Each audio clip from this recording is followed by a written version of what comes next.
What's up and welcome back, fellow Siege spectators and players. Siege Double Shot back again, bringing you the last chance qualifier. I'm the Reverend Whiskey Glitter, and with me, as always on the desk, Mr. Whiskey Run. What's happening, Whiskey? That's right. Welcome back, everyone. This is it, the 6 invitational last chance qualifiers.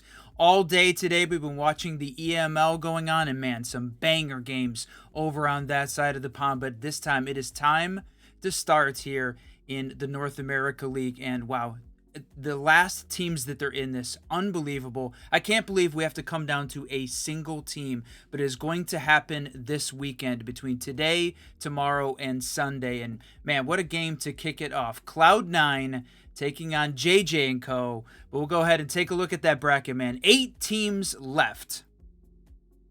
And this is do or die time. And you said it, you can only pick one. And look who's here. It's all of our friends come to the end of the bracket trying to get that one chance at glory. A rebuilding year for Cloud9, a breakthrough for JJ and Co. And then just a bunch of other names down here covered on the other stream. Dark Zero's going to be in there trying to fight it out. This promises to be a banger day of Siege. Yeah, I mean, when it comes down to it, we had the 3 bottom teams in the NAL that do not have to fight for relegation. Both JJ and Co.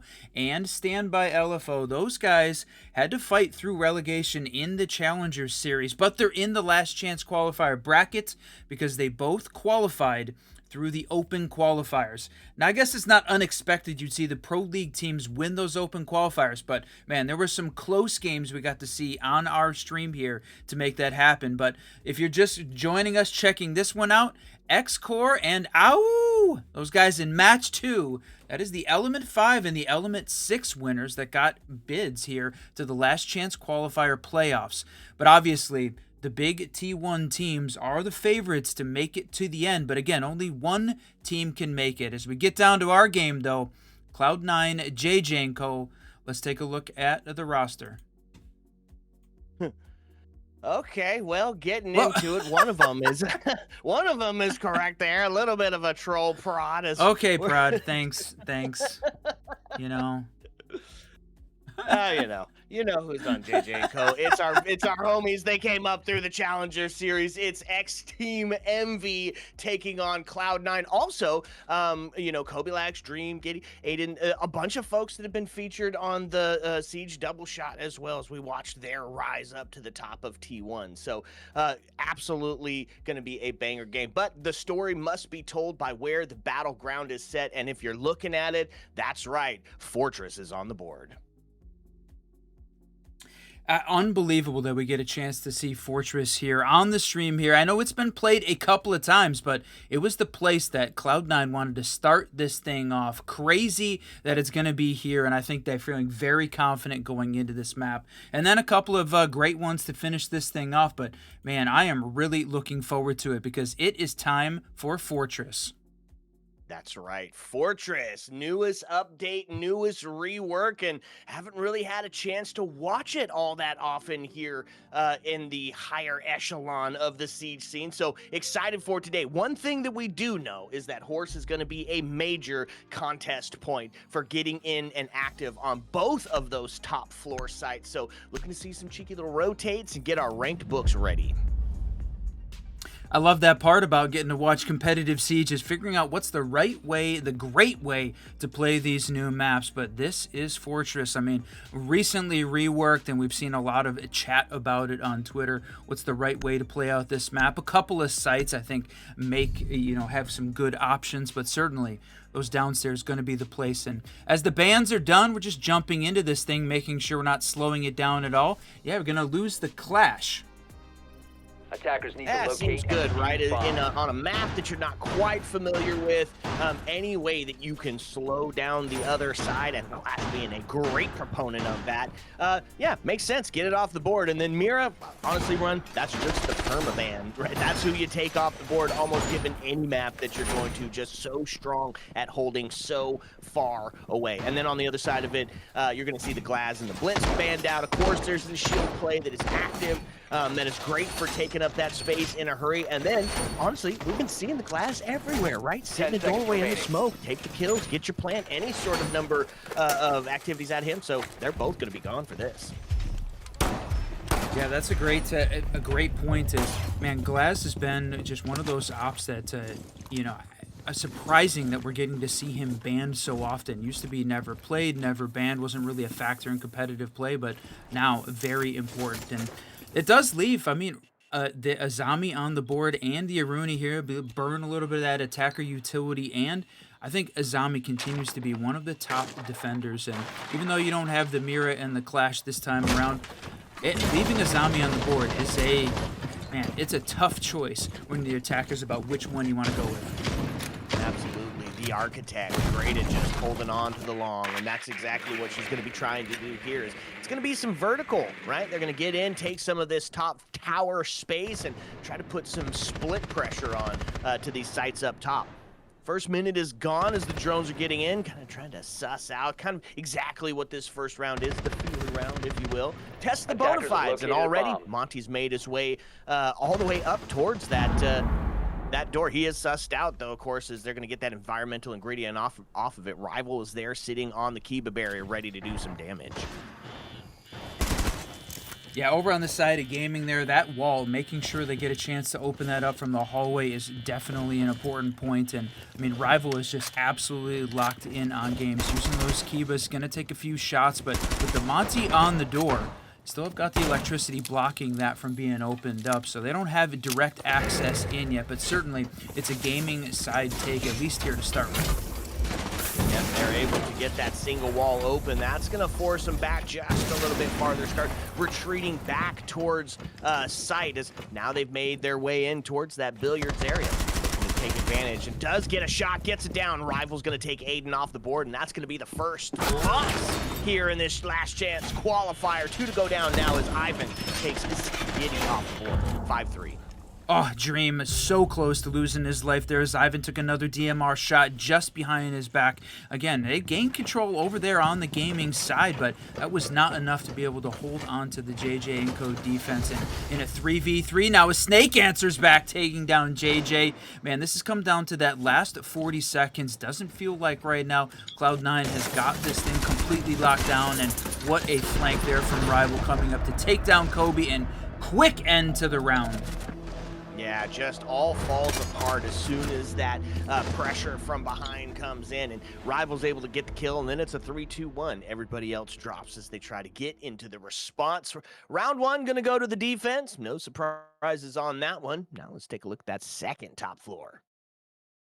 And it really feels like where we're going to see most of the action happening is on those top floor sites. The 4-2 split certainly seems like the way that we're going to see Fortress play out, at least for the short term, as the first floor site's a little bit more difficult to hold on to. So see the primary, secondary upstairs. Maybe the attackers pick up that tertiary site and then get to rotate back. So you said it. We're going to see the other top floor site this time around. Seeing him make the rotate into the hallway. This becomes a big point of contention here, right? You've got the window that can help lock onto that main breach, and not sure if they're gonna. No, they're not gonna leave it open. We saw that played on, I believe, on the Wolves game, where they left half of that breach open to make sure that you couldn't get up to put any pressure onto it. Not gonna be the case this time, but they are gonna hold on to the site just outside of the window. Gonna make it tough for that drop where Monty pushed up on the last one. I love that strat when you see the defense sort of leave half that wall open to bait the attackers and maybe catch a couple lucky shots. But, I mean, when you're talking about the choice between completely locking down sight, leaving some of those openings, again, feels a little early here. And JJ & Co had to be expecting they were going to see Fortress in competitive play, whether it was in the LCQs or if they made their way to the 6th Invitational in Paris. If they made it that far, Fortress was going to be on the list. It had to be a huge focus for teams starting this thing off. And I love the fact that Cloud9 picked into this one to start off on map 1. And Aiden lost his life first on the last and almost caught one here as well, as he almost gets caught off guard. A little bit of damage, but he survives to tell the tale. Now I'm going to start opening things up.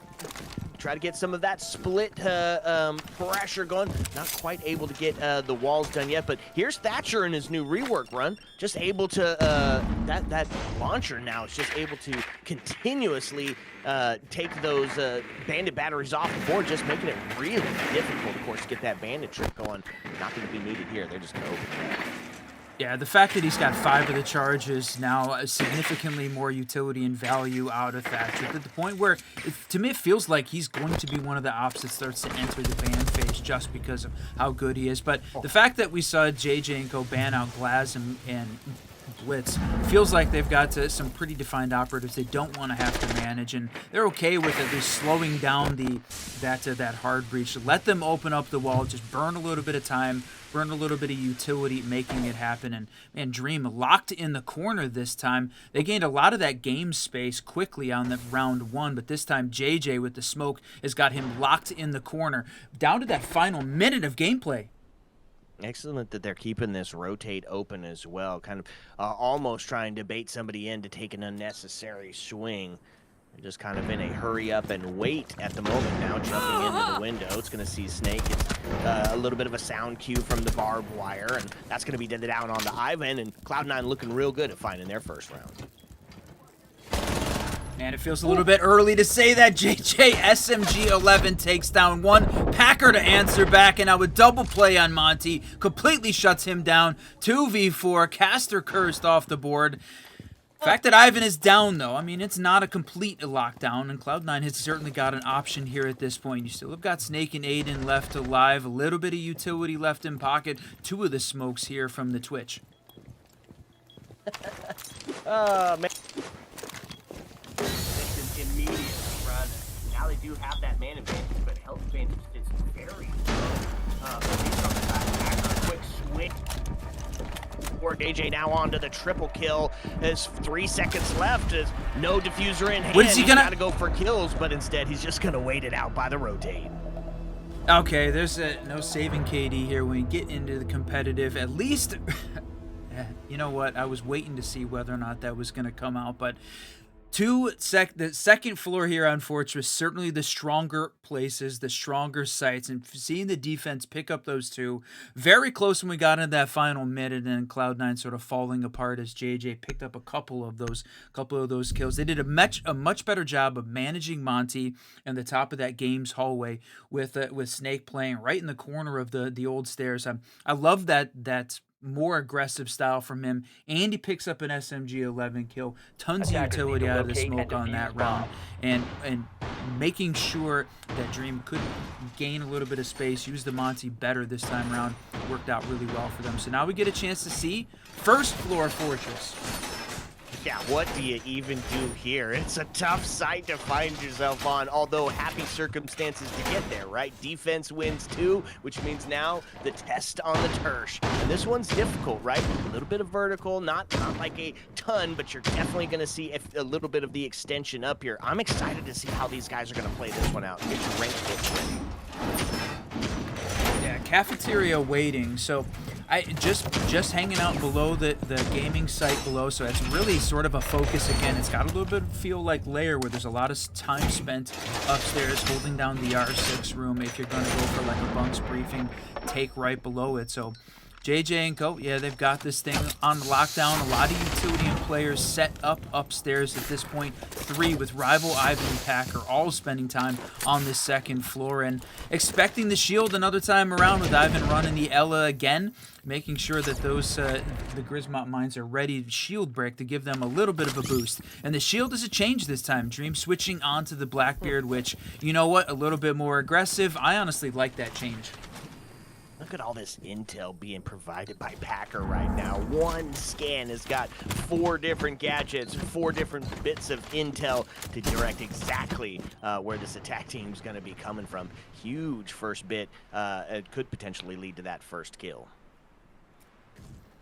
Yeah, it feels like a little bit of a slower start this time around. No one really taking peeks out the windows. JJ and Co maybe just a little bit more reserved at the start of round 3. They managed to take down Aiden and take a little bit of his health on those previous first 2 rounds. But this time, yeah, take a look at this. Dream, he's gotten in, gained a little bit of space there on the first floor, holding down in the gun room, just searching, looking for any of these defenders lurking. But there's a few of them upstairs. That's the place that they're going to have to watch out. And man, was that the defense sort of hiding in the corner a little bit as now they find the bomb site.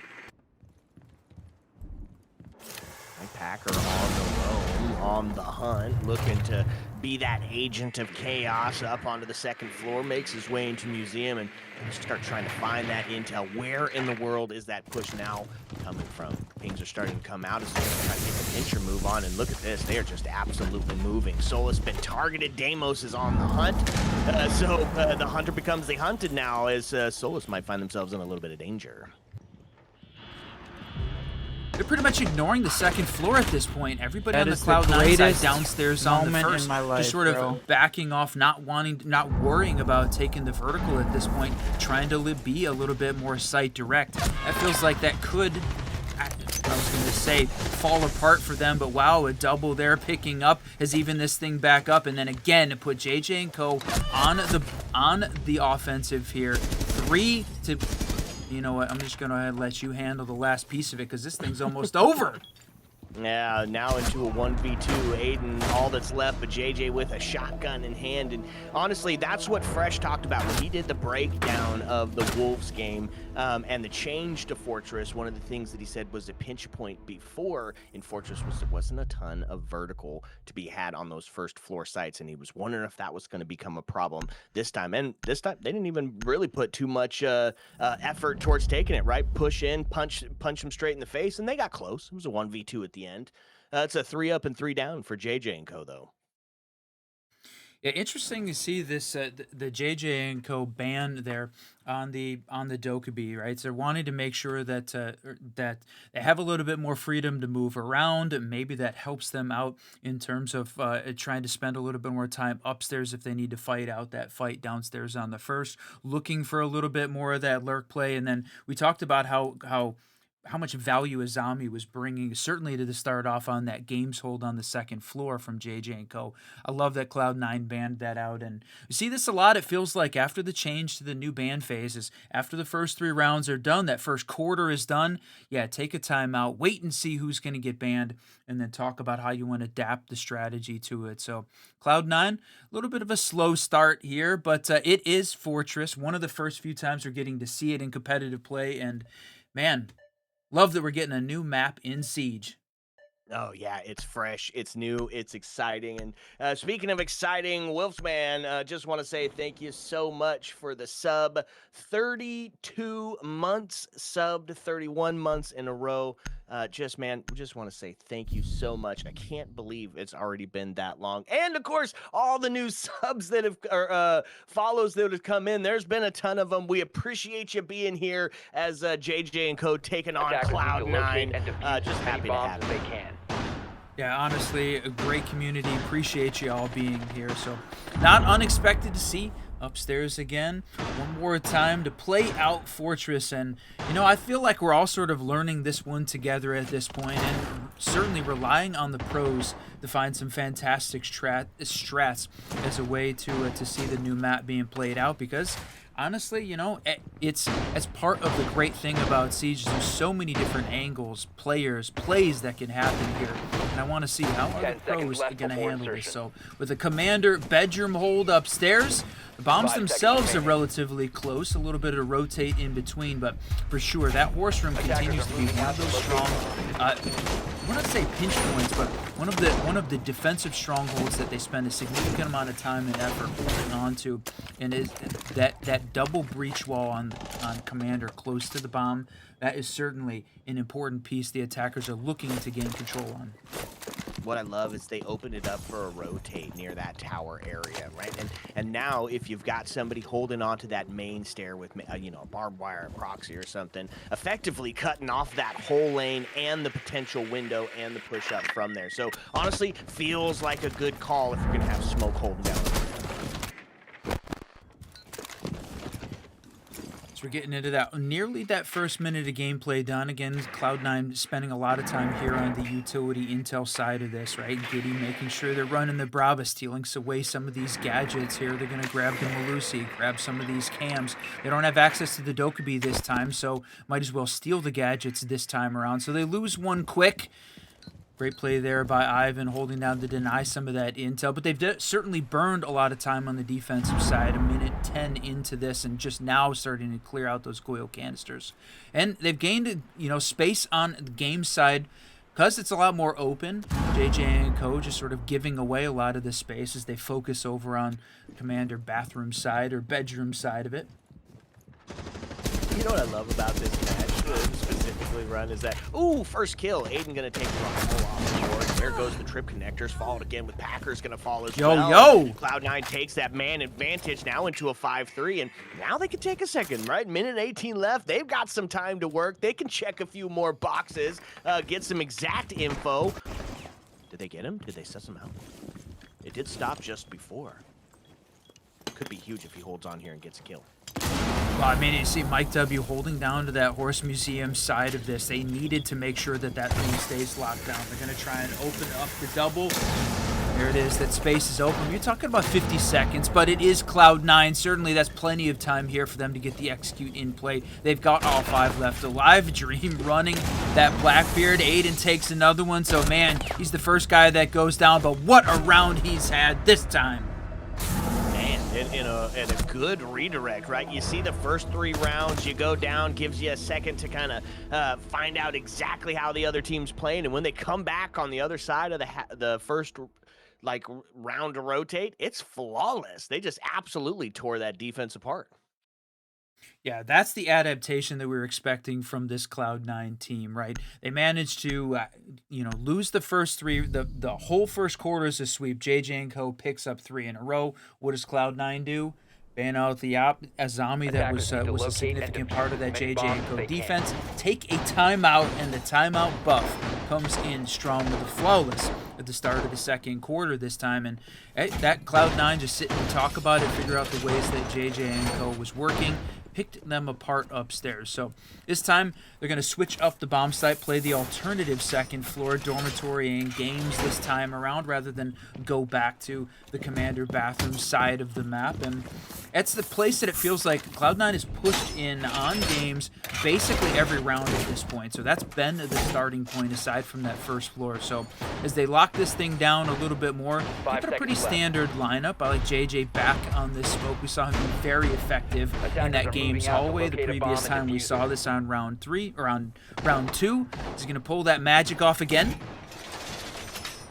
Mike W back on the window. This is where he lost his life last time to Aiden. Just got absolutely demolished. So he's going to try it again. He's like, no fears, no qualms, just back at it. Business as usual. And that's kind of what it is for JJ and Co, right? They didn't go back and replay that secondary site. They're keeping the team going. Now, I imagine they probably don't go down to first, even if they win or lose this one. It's just the obvious worst of the sites for sure. But at least at this point, we're seeing the secondary at the top floor. Getting closer to that first minute done. You can see Aiden continuing to run that ace. I wonder whether or not JJ and Co might make that change up, as Aiden's been very successful on the ace so far. And waiting to open up that wall, you know what, getting those impact EMPs, the nades over to try and clear out this space. So not impact EMPs this round. All nades to try and clear out that. And you can see him holding on to the top of those main stairs, droning this time. Again, looking for, even though they spent a lot of time going games on those previous rounds, they've changed up the strat this time. Good, again, good adaptation here from Cloud9. Completely baiting out that C4 right now, right? They opened up the top, hoping to get something cheeky at the top of the stairs, and just kept making enough noise, getting close enough and backing off that they could bait the C4 out, and so they find it. Now only 1 left on the board. Mike W holds on to it. They've got the site over pressure. Now it's going to start getting close to getting ready for an execute on the other side. I love that they changed this up, right? We said they spent so much time holding on, pushing on games every other round upstairs. This time, they go the commander's side and have completely gained a ton of space. But, man, you saw that from the observer up above. Packer waiting in the bathroom, and there it is, the tub shot. Takes down Dream and the shield that puts them in a 5v1. I love that just worked. They do get the answer back, but damage done. All of a sudden, Snake in a 1v4. Tough hill to climb if you're anybody, but Snake in a course, job done. 49 seconds on the board. Still got all 3 smokes in hand. Just expended 1. The second one goes out as he starts to make the rotate over.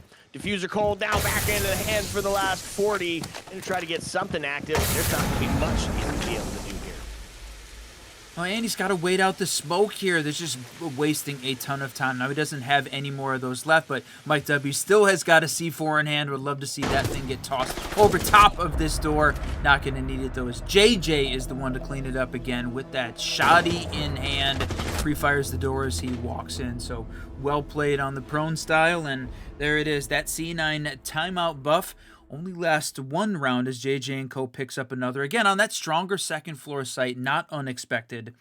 So rather than go back to the commander, they're going to continue this round rotate. Pick up waiting room cafeteria downstairs on that first floor. Is this the spot? We're going to see a 4-2 split from Cloud9 on their map pick?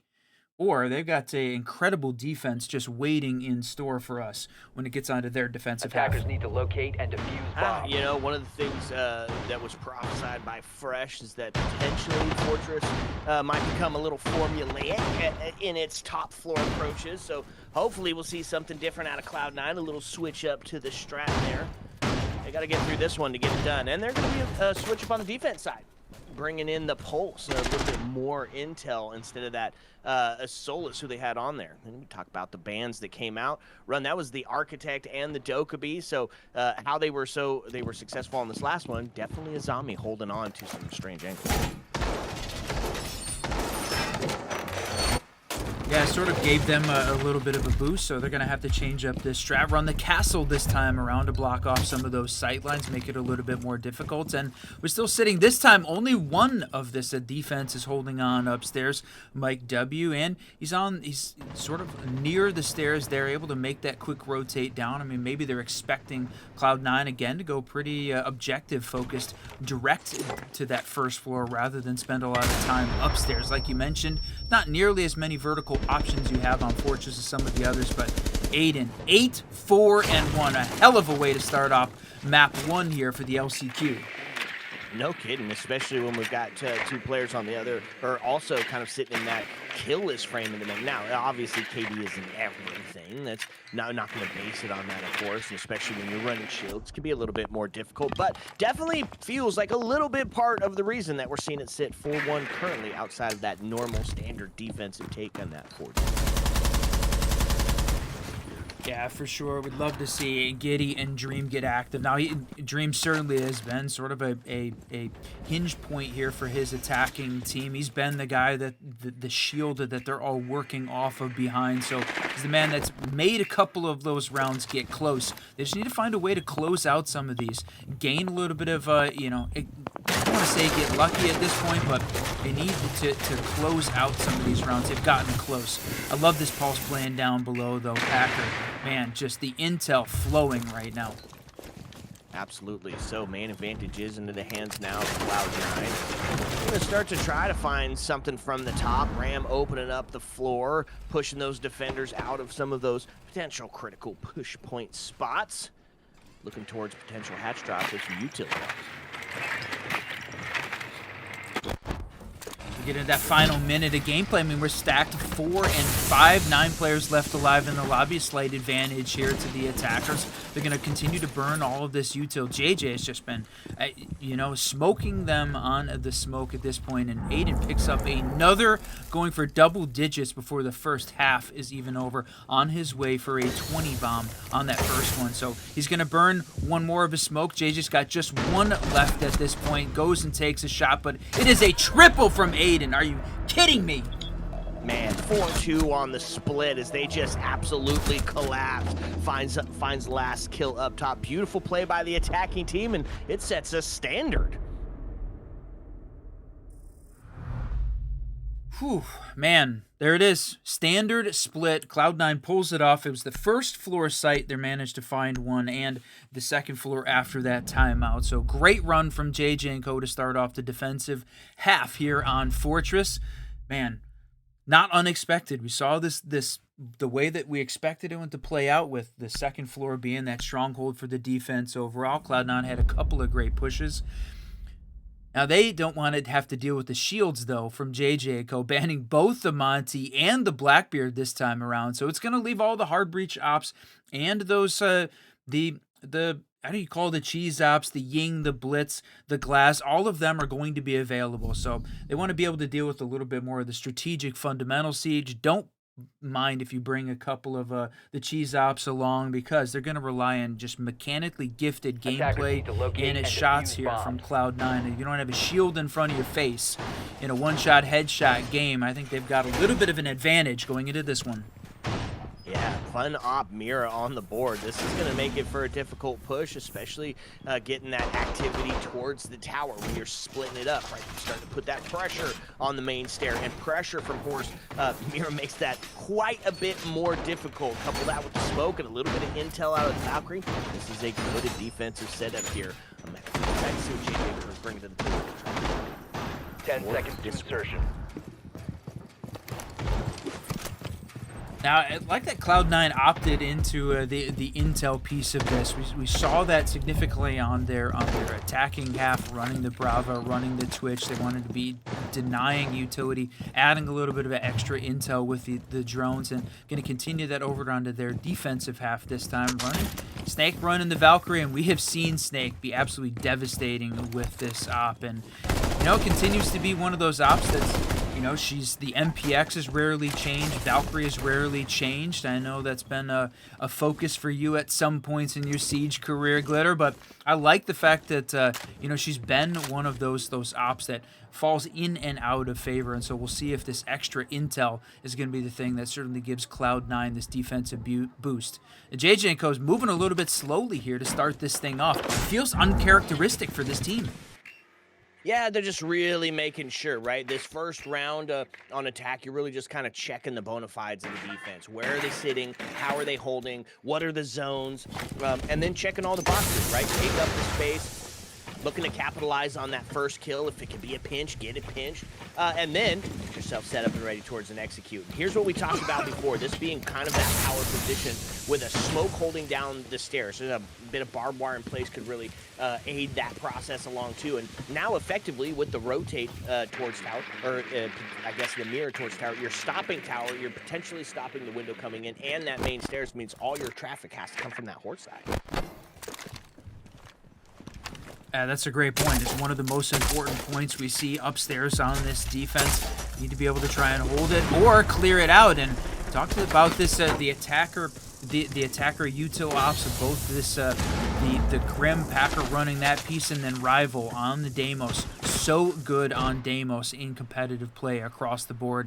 Look at this. They have got Commander right now locked down with both Aiden and Dream holding out of those positions, and he's playing a little bit of that Packer style, holding it, behind the desk, but JJ sees that, plays it out, and shoots him through the furniture. Yeah, beautiful play, as they do, of course, lose Ivan in the process, but they've taken up a bunch of that space, and now they're starting to force the defenders closer and closer together. With cuts in place, this potentially is going attacker way. Shots there. Aiden's able to take Mike W off the board. Now Blitz make the push in, ring around the Rosie on the table, DMR to take JJ down, and all of a sudden it just falls apart for JJ. And holy cow! Defense is going to hold on to that one. Yeah, I thought with the Blitz push in and taking down Dream, hiding behind the furniture, that was going to be the piece that allowed the attackers to gain a foothold in and start to push that Cloud9 defense back. But man, it completely fell apart off the back of Aiden having a tremendous game to start this thing off, on pace for a 20 to start off here in the LCQ. So the good news is, if you're just joining us, and we appreciate you being here, welcome in everyone to the North America Last Chance qualifiers for the 6th Invitational. One team going to make it to Paris out of this, and it really feels that 2020 vibe where TSM pulled it off, made it through the LCQs to win it all, and one of these two teams do. It's a best of 3, so no worries if your team loses one here on this first. We've got Kafe and potentially Nighthaven on the docket up. Okay. One away from tying this up when it all looked like it was falling apart for the defense. They pulled it together. They got themselves around, and now they take it to the other side. Still going to be some of that investment towards Horse side, as you can see Giddy over there setting up some of those trip connectors, making sure that he can just stall as much time as possible. Honestly, it's if it ain't broke, don't fix it. This is a defense. Mira on the main breach. This is fun. This is partly what we saw Wolves do in that first match. Try to get that early pick, hold on to that DMZ near the window, and then just pray for the win. I think the mirror is really powerful here as well. One of the reasons why I think that JJ or Cloud9 and defense banned her is because they know how good she can be, and is certainly a part of their defensive setup. So, whether or not JJ and Co, the choice to go with the Clash, the mobile mirror, is going to be the right one. We're going to find out at the end of this, because Dream holding on to those power positions. They managed to get to Twitch Drone just over that trip connector, but then loses it to the operator standing in the hallway. I love this, the fact that we get to see all of the new Denari setups, and those trip connectors have got some very cool places we've seen across the maps, and now we're finally getting to see it in Fortress. All right, now starting to make their way up the stairs. Bit of intention of watching the flank, making sure that nobody can come up from below, and that's going to be potentially, if there was somebody down there, Rival looking for him. He's in a mom. See if you get some of that vertical pressure on the other side, suss out a couple of these other players. But honestly, in first minute, or now down to that minute and a half, haven't seen too much engagement just yet. Deimos ready to lock on to Giddy as soon as the call goes out, as soon as the pitch is ready. This is an interesting one from JJ and Co, where they basically have avoided the game side of the map entirely and really horizontal over on the commander side. So it's very different than the way that Cloud9 approached the attacking side, where they were very focused on games this time around. So they are going to use the hard breach, get some of those walls open. JJ filling in that hard breach role, and they're taking some shots. But you take a look at those blue outlines, locked in a place. They are holding on to their long angles. They are not overpeaking these. They are not giving JJ and Co anything to shoot at, forcing them to make that push in. Yeah, time torch extraordinaire now, as they are just locked in, still with the mirror onto the main breach, still just holding on. Not really, they've taken up a ton of space. They checked a ton of boxes. Now they're just waiting for that 3-2-1 bingo call when they try to collapse onto site. Aiden with the prone pwn, looking for a potential own on JJ as they're going to make their way into the board. That's going to be some util starting to get spent out. Packer goes down, JJ as well, as they're able to find it. The barbed wire kill. Ivan finally stopping the bleeding as Kobe Labs gets taken off the board, but when the dust settles, it's a triple kill from Giddy to take it into a 3-1. No way! W, the president now puts himself into a 1v2, a familiar situation, but it's another prone position. Shotgun in hand, snake bites. Whew, waited for it at the end, and man, what a comeback there for C9. Now tied this thing up 4-4, but that was primary and secondary sites done and dusted. They pick up both of the second floor, so it's time for waiting room cafeteria on the first floor. Can they pull this off? Is this going to be the place where they're, find an attacking win? We saw this on round 6. With waiting a Cloud9 pickup, so we'll see how they defend this piece of it. They're going to keep the Mira on the board this time, and again, talked about that being a great call. Certainly made it difficult for the JJ and Co attack to push in. So it's very interesting to see the way the two teams approach those second floor holds, those second floor executes. You really can go either way. If you want to go horizontal over, a little more direct, and we'll see as teams start to get more comfortable which way they want to run. So Cloud9 defense, yeah, tons of utility and players upstairs again with 3 upstairs, and that with Kobe, Snake, and Aiden all putting the work and utility in upstairs. Well, one of the things that they were fearing on the defensive side was the blitz and the glass, and they were showing one. There is a pick off on the Dokubi, so might not necessarily going to be the strat this time, but we are going to see some shield action as JJ yet again going to try to be that spearhead. I mean, it's a role he loves playing. It's one of the ones he is very good at. Solid shield player across the board. Maybe one of the reasons, part of the reason we saw Cloud9 ban both the Monty and the Blackbeard to make that a little bit more difficult for JJ, force him into the blitz, which honestly still very good as well to be able to hold on to that spot. And then backed up by Mike W, running that Capital. Tons of utility here on the attacker side. And got the flank control to make sure it's a little bit more difficult for the Cloud9 defense to spend a lot of time roaming, making me think that going to try and lock this team down into a couple of the tight spots, try and get some crosses set up. And they basically moved off that second floor. It's just Snake holding on upstairs now, really playing into that that difficulty and holding on to some of the upstairs you talked about earlier. Man, we talked about also Giddy earlier. He was sitting at that 0-4, 0-5 mark, and just a wonderful turnaround as he's put himself into that positive KD force to be reckoned with. And now, still on that mirror, he's just going to make it incredibly difficult to push in when they finally do. They're going to take some of that top floor, eventually Snake will either get pushed out or play life, and then they can just hold on. Then time officially wasted. We're already down to 1:38 left. Yeah, this is unbelievable. It feels like that this round just started and we're halfway through it already. The attackers, they're working the upstairs piece. Arrival opening up some of these sight lines. They burn a C4 as the defense goes to take a shot. Does not hit over on this game side, so they're searching, looking always, but nothing from the defense showing any spots there. So they've opened up a ton of this vertical space, and feels very much like that clubhouse shot when you're opening up all the space into the basement. But again, Cloud9 holding on to those power positions, not really spending a lot of time moving around, expecting the Dokkaebi calls to come out, and not really playing that heavy roam game. And right now it feels like they don't need to. They're just wasting a ton of time. Yeah, now down into the final minute. They've checked some of the boxes, but I don't know if it's going to be enough to get the job done. Waiting for the bingo call now. Shots onto the window. Fire's going to force him out and up onto the bed.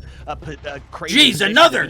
He's able to find JJ off the board. Spearhead done and dusted. Packer now goes down as well. Snake's able to find with P90 play. Ivan responding back, puts Giddy into the grave, but it's all going to be up to Rival now as he makes the drop down to the hatch. A 1v4 to bring this one back into contention as they got the confirm onto Ivan. He is going to find one down. Nice shot! For two, it's going to find it. Now pushing into sight, 17 seconds left, and he's got two to deal with. The long swing and a shotgun. No C4s in hand to get this one done. Flash rings out. He's just going to make the quick push in, but they're not going to take the swing. No need to throw bodies here. Aiden's able to clench that one as he takes some body shots onto Rival, and they claim a round. Damn, not just a round, but that is 4 in a row there for Cloud9 as they managed to go from a 2-4 split into a 5-4 there, taking their last defensive round and then their first 3, or their last attacking round, and then the first 3 on defense. So very similar strategies or similarities here between the two teams. 3 defensive wins to start off. So it is time. JJ and Co. timeouts. Man, take a minute, talk about it. What's the way that you want to change up and adapt to this, what now feels like a very suffocating Cloud9 defense? There's not a ton of motion. They're not running around, but they are just, locked in and punishing JJ and Co. for it. Yeah, absolutely. So they take that main advantage, a little timeout to talk about it, see if they can get that timeout buff in play to bring it back, because, of course, Cloud9 sits on that match point scenario. Believe this was their map pick, so they're feeling good about that, right? They've got their strat in place. They're looking to find themselves an early win. JJ and Co. did manage to pick up 4 at this point, so the teams are evenly matched, right? And if you're just joining us and you've watched all of the NAL Stage 2, Cloud9 definitely struggled to in Stage 2, near the bottom of the list. Part of the reason they're in the SI LCQs at this point, didn't earn enough points, and JJ and Co. was part of that lower part of the NAL, so they feel very evenly matched. This is 2 pro teams fighting it out here to decide who gets to go to the SI LCQ semifinals. 8 teams left, a couple of the streams going on right now. Honestly, wish we could get to watch every single one of these games constantly, but Attackers 2 need to best of locate 3s and tonight. defuse bombs. Okay, we'll see if it pays off. A couple of the cheese ops you talked about before are going to be in play, at least initially looking at it. Ying, Glad, Discover the take some location of a bomb. space, hold on to it. Wait for the win here on the backside. Defense, they're going to go right back to what they've been doing. And it's working, right? Just stall time. Get the kills. Avoid the collapse. Get yourself on that point.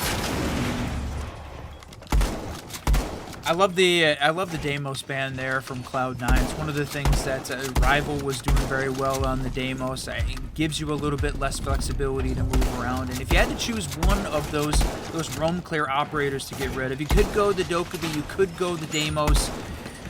Dokkaebi obviously gives you a little bit more, a little bit more difficult because she steals some of that the attacker intel or the defender intel. But you know what?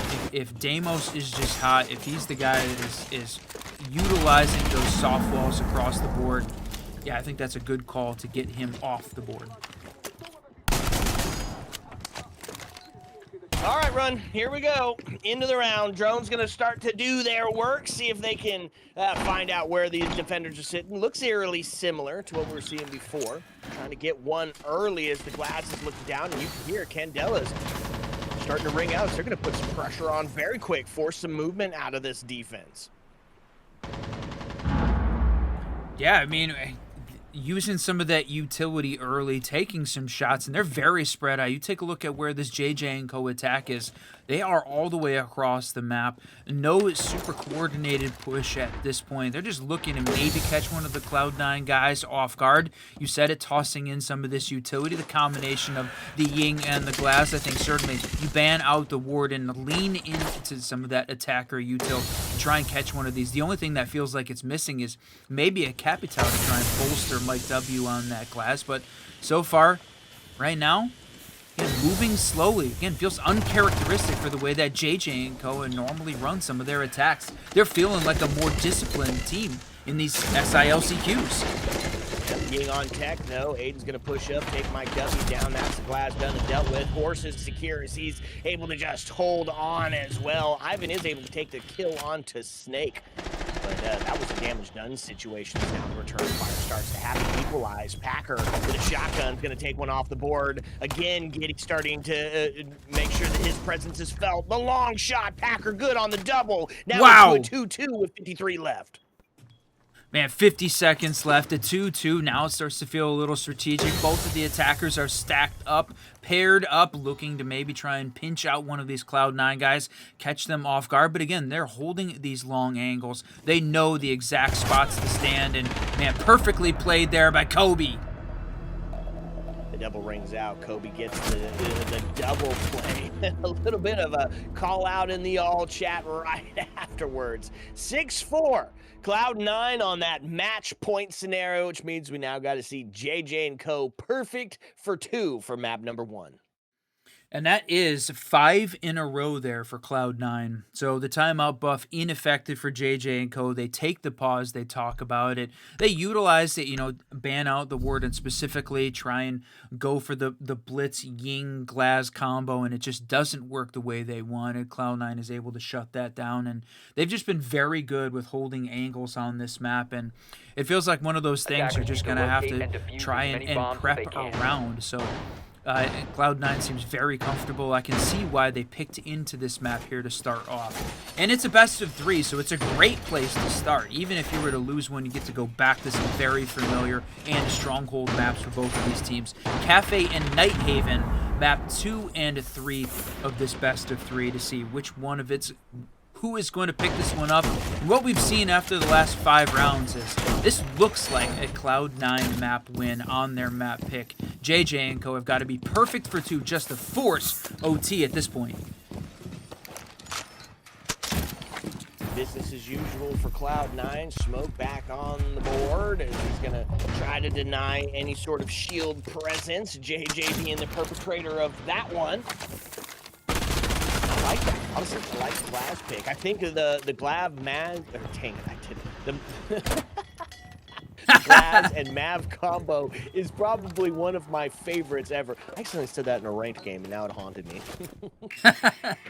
It's a very effective strat in the right place with the right players, and they need to be able to catch Cloud9 off guard. So it's a big question of, can they block it? Are there the right angles to be able to try and hold on? But yeah, when you get a good Mav and Glaz combo together, I can just hold that cross. It makes me feel like we're going to see JJ and Co. maybe go for a little bit stronger objective-based gameplay at this point, go for the plant. We haven't seen any of that at this point. It almost felt like the diffuser is a non-event so far here on Fortress. It has been all about the gunplay. Buck underneath. Gonna try to start making some of those defenders move, and there it is. Mav, a couple of holes opened up. Looking to potentially help that Glaz get active when they get over there. Blitz going to see a little bit of damage as he makes his initial push up towards the door, and he's close to that DMZ zone, and that's going to be a smoke pushing him right on back. Yeah, just the distortion constantly, and yeah, the smokes combination really just slowed this thing down. You look at that. There's the shot the Glaz needed. He sees just a tiny bit of yellow and is able to take down Kobe, the hero of that previous round. Aiden, though, sitting at 15 and 6 and 5. Even when he hasn't picked up the kill, he's picked up the assist now 20 different times in this map so far. I haven't seen a lot of this vertical play from down below, and Rival's going to be the guy to do it. He doesn't have the Deimos in hand, so he's going to try it with the Buck as that final minute of gameplay goes down. There, he's just taking some shots at Aiden's feet, but he survives the barrage. That's right, but it does force some movement, right? Looking down potentially to see it taken off the board, and JJ's just pushed right in. It's Execute City, and he's just going to hold on to it. Aiden able to take Packer off the board, so it's he pulled it off. 4 post plant. Huge play, as now it's going to put themselves in a retake scenario. They can start pushing back in. Glaz able to find Snake off the board, looking for a second, but he's going to be dealt with. Dream and Getting both able to find one as Ivan and JJ go down. 28 seconds left after have 7 on the board to start that defuse, and now they're opening up the vertical. Oh no! It's going to be the only thing they have is Mike W is the one that's there. One to hold, one to send it. They're going to be able to stop the post plant, but they get the kill. That's going to be it. Defense is going to take it. Cloud9, map number 1. Damn, so close at the end of it, and man, we called it right at the beginning of that round. It felt like, yes, they are going to try and go for one of these, you know, objective-based plays, that Glaz-Mav combo, but it does not work. Aiden comes up huge, 16, 7, and 6. Man, what a play to start that thing off. That was a dramatic finish for map 1. Cloud9 picked into Fortress and absolutely crushes it. And I'm so happy we got to see Fortress, and what a fun map in this best of 3 to start us off, which means now we head on to JJ and Co's map pick. Now it's Kafe, where they get to try to go for a little bit of a redemption round. But we got to get that lobby set back up, folks, so sit back, relax, because when we come back, we're going to bring you the second map. Ayo. Let's go.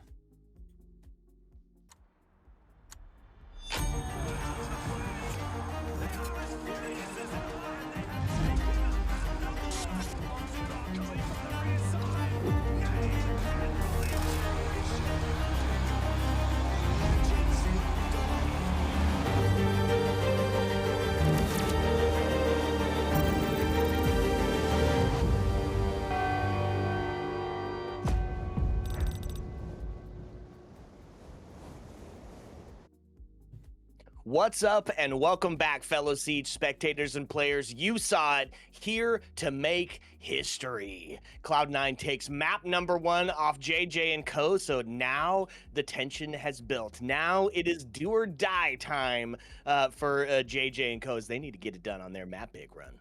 Oh, wild, my friend. Getting to see Fortress to start off the NALCQ. This has been fantastic, and man, good match to start that. JJ and Co picks up 3 in a row to start it. Look very good on Fortress defense. Cloud9, though, takes that timeout and turns the tide. We get a standard split, but it is all Cloud9 in the second half of that map. They completely shut down JJ and Co on defense. But if you are, and I know there's some JJ and Co fans out there, we're looking to see them bounce back on their map pick this time. Kafe coming up for map 2, and man, right now, it feels like too close to call. but two pro teams going at it to decide who goes to Paris. I love this game. Yeah, only one can win it in the end, and it's do or die time, my friend. And so Kafe kind of replacing that old Oregon sort of feel where it's that go-to, a little defaulty, a couple of solved sites. So looking to see that ban phase really kind of shape how this one's gonna go. And if we want more Siege, if we want all of the best of 3, it's gonna have to be JJ and Co that step up for this one. It is their map pick. They wanted to go to this place. They want to try and take down C9 here. It is Kafe, my friend. Let's go. Okay, Kafe. Wonder how we're playing this. We've been seeing a lot where it's that mid-floor play, just really kind of that top and bottom floor hold where they're extending completely out, just taking up as much a space as possible. Be no surprises to see another sort of Mira sort of clash ban on this one.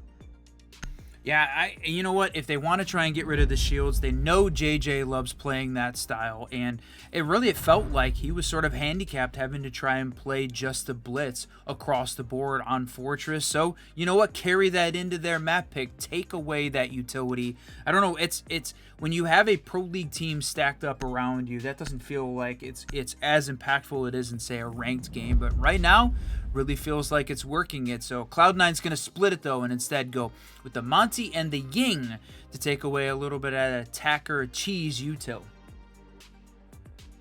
Okay, so the Monty Ying, honestly, like it. What's crazy is that just unafraid of the Mira play, and maybe fear isn't really the factors, that they just really don't want to have that time torch that is the architect and castle slowing everything down, right? The Azami can really just make it incredibly Attackers need to difficult to locate push in and towards defuse piano, bombs. claiming that critical spot that is ticket when claiming that second floor. So yeah, no surprises on that one, although it does leave some fun operators still on the board.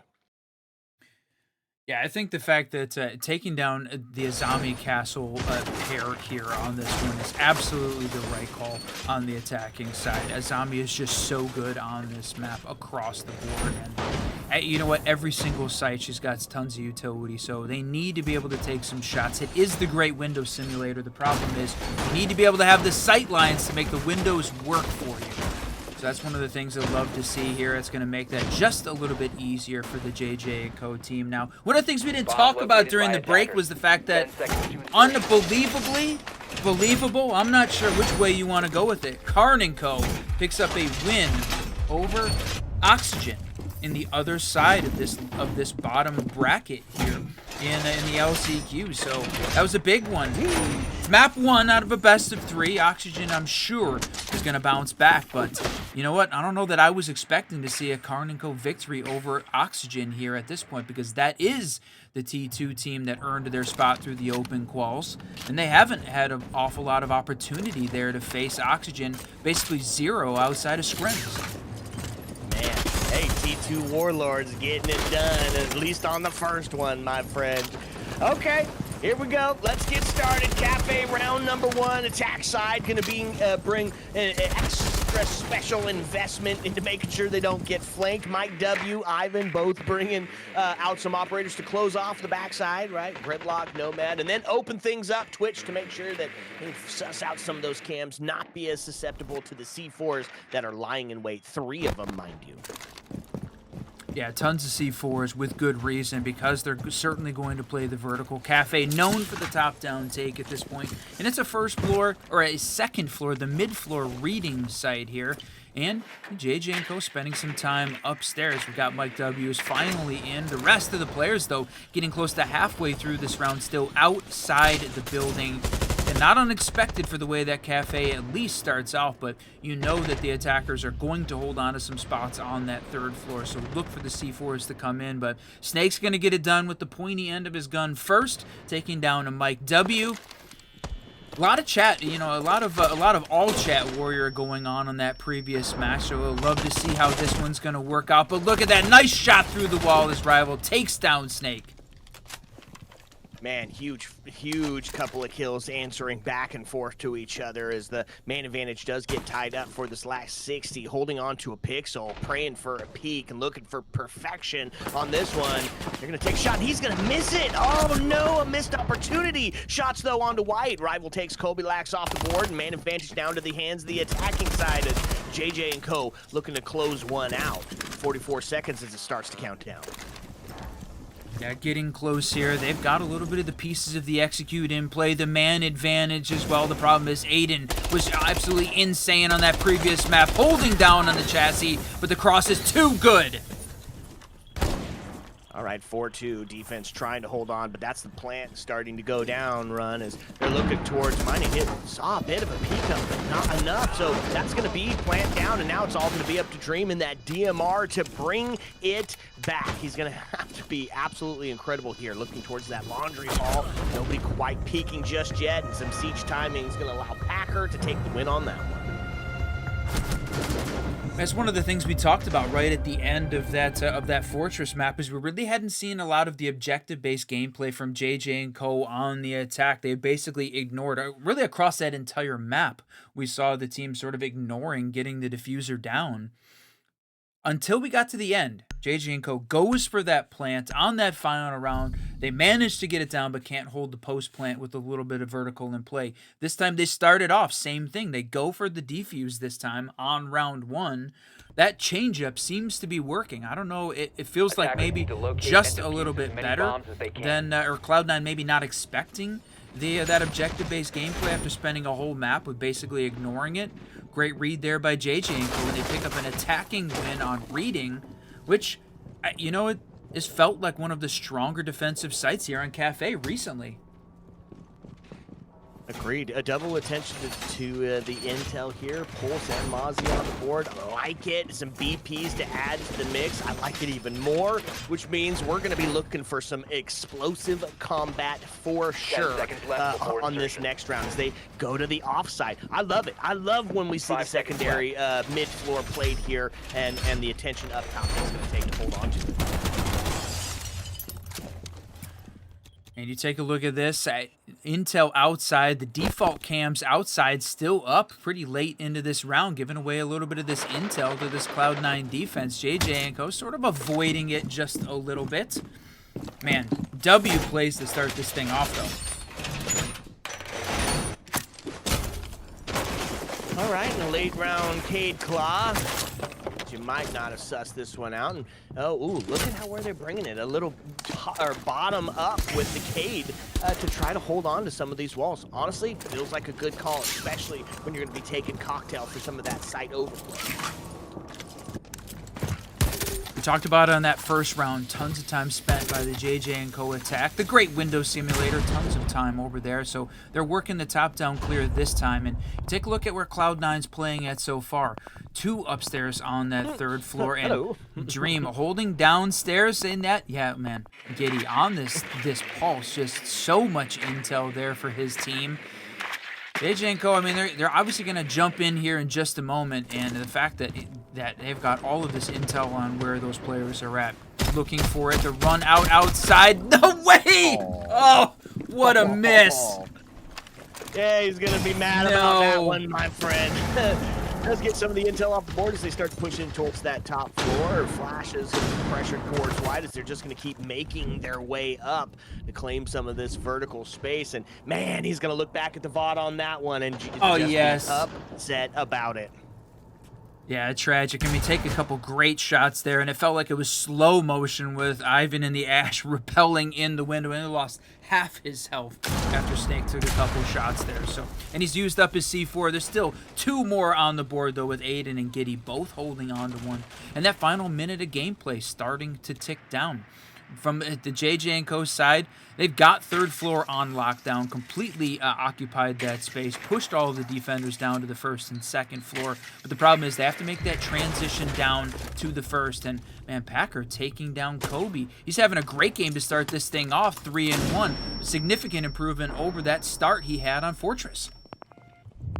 Absolutely. So they claim that man advantage with just 30 seconds left. It seems like we're just running out of time, but he's going to make the push in. JJ hears a bit of noise. He's going to stop his planting right in the middle. Back to it. They have it by 1. He's going to hold on and WC4 just rings out. Ivan able to answer back as they now find themselves in a 2-2. Still plenty of intel on the boards that BP is going to suss them out and run. There's still a C4 in the hands of Aiden. He's looking for it. The plant's starting to go down. C4 rings out. He's going to stop from it. He's going to get back onto it. And there it is. Trying to make their push back up. It's going to be a post-plant scenario as they find themselves in a classic retake. Perfectly played by the attackers. They bait out the C4 and manage to get the plant down at the same time. Man, JJ and Co. on their map pick, locked in here on attack. Starting to make the way up red. 20 seconds in which to start that diffuser left, and they've got a pretty tight hold, and there it is. Ivan to take Aiden off the board. A quick answer back as he just gets in towards it. He's going to try to go for a bit of a long arm, maybe a little bit of a bait. No way! Find it. Ivan taken off the board. Now into a 1-1. Has to start it now. 3 seconds in which to do so, and he has got the vertical. Tap, tap, tap as Packer's going to find the body of Giddy. Man, 2 plants in a row, objective-based gameplay, done, JJ and Co. Packer 4-0. What a start here for this team. They're going crazy on attack on Kafe. Now, we saw that coming from this team on Fortress as well. They go 3 in a row to start that map off. So, not going to get overhyped at this point, but man, great play from this team here to start it off. Guess that's a fair point, right? Is on the last one, it was really Cloud9 just checking the bona fides, just seeing a little bit of each map, how are we holding, where the zone's at, what sort of pace are they setting, and then it was an absolute riot on the other side of it, flawless after flawless, where Cloud9 was just able to completely figure out what JJ and Co was bringing to the table. Now this is their map pick this time, so maybe a little bit of maybe feeling some comfort, and hopefully they continue on that winning streak so we can see a map number 3. Well, speaking of map 3, I mean, over on the EU side, those games have been playing out like crazy, and Genji takes down Wolves to move on to the lower quarterfinals. Big win for them as the Wolves get eliminated from the SI LCQs. Virtus Pro is still in it. Geeke, Geeke, they're still in it as well down on that lower, but Project Zero having a phenomenal run again, continuing some dominance they've had over in the EML scene. So a couple great games happening over on that side. They are all set for the games tomorrow, and big shout out to all of the streamers over on the EU side that covered all those games. And Project Shoob Zero, as they were known for a little bit. What a fun team to watch, and hoping to see them do absolutely well. Wolves, that's who we were talking about all last map. That was the breakdown of Fortress that Fresh brought to the table. So, I guess good W's. All right, on to the first floor here, run. Clashes on the board, a little bit of intel with the yokai drones being out, and then pace setters. Kobe Lex onto the Goyo. Make sure that you can't get in anywhere, especially quick. It feels like a pretty stacked defense for them to try and find their first. I love the Echo play here from Giddy. Echo is just so good on this map specifically, and even more utility holding on to this first floor side. So he just got to stay alive. Hiding out in Bakery, cannot give himself away. Hold on to that spot, and holy cow, hold on to your hats as Tom J with the incredible raid, my friend. We were just talking about the end of the EML. Big games over there. Congratulations to Gen G. Hey, Tom J, what a GOAT, a legend, a classic, and one of your one-stop shops for all things R6, whether you're playing in his Tom Invitational Tournament or you're watching him stream the Pro League or getting the jump scares when he's playing ranked. It's the place to go. We love us some Tom J. Thanks for the raid. So yeah, as we get into that final minute, you're just watching right now, clearing out the defensive utility, popping the Goyo canisters, the Clash still in play, Giddy still on those Echoes. I mean, they are using all of the tools and like crazy, but we got a lot of the floor opened up upstairs here, combination of the Sledge and the Ram just going crazy upstairs, and it's all 10 left alive as the final 50 seconds is here. It's about to go wild. And I'm talking about going wild. Travi with the raid as well. You legend, you goat. Come watch the end of this round with us. 40 seconds as it's a 4-4. They're trying to make the push in. Giddy's able to take Ivan off the boards. Numbers get equalized, but there's two important characters still left on the hold here. Echo and Clash to deny these guys to even get inside the building. 27 seconds as it starts to count down. Diffuser is cold inside of Bakery. They finally get to kill onto Smoke as Packer on tech is able to take Snake off the board. Now it's going to be the push. Can they get through the Clash? Can they plant through the Yokai drones? We're about to find out. 12 as it counts down. No way! No way! Packer, headshot. Good night and sleep tight.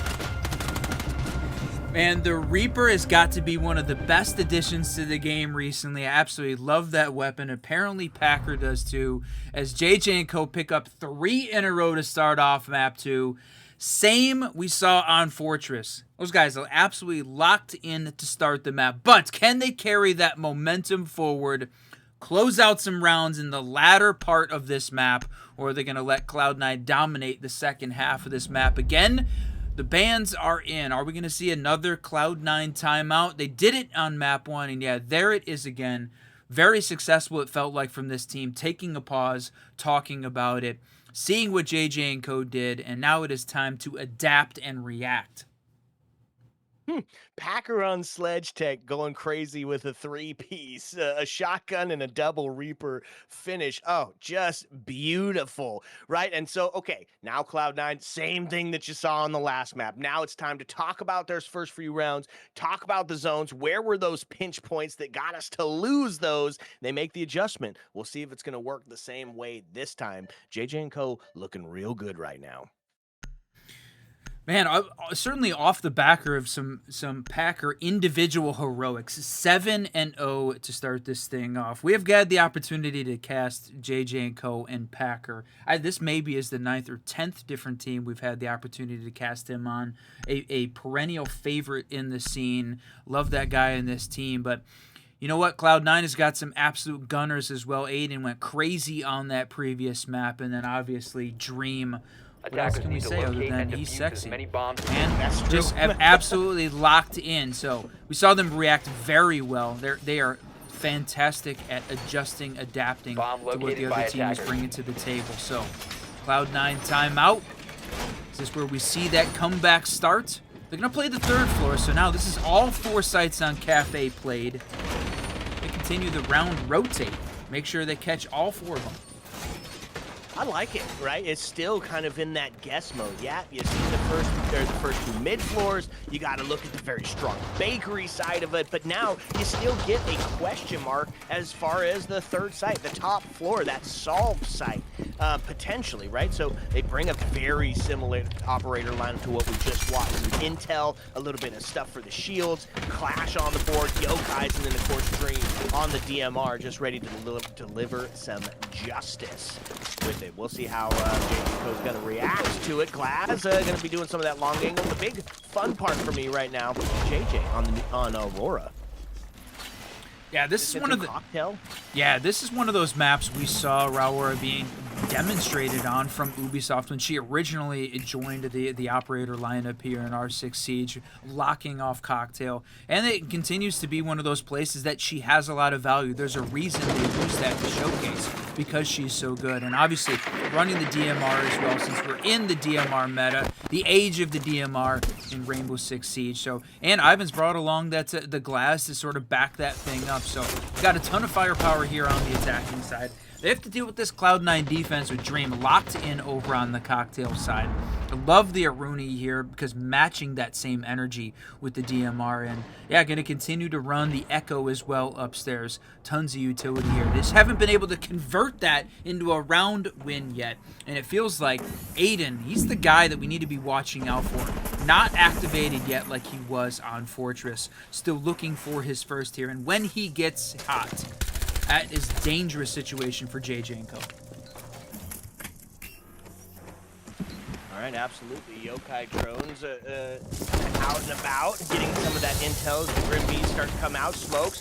Now we're about to see that move made onto the top floors. They're looking to put pressure on, and there it is. He jumps right in, and they're going to start just planting. No problem. It is a post-plant scenario.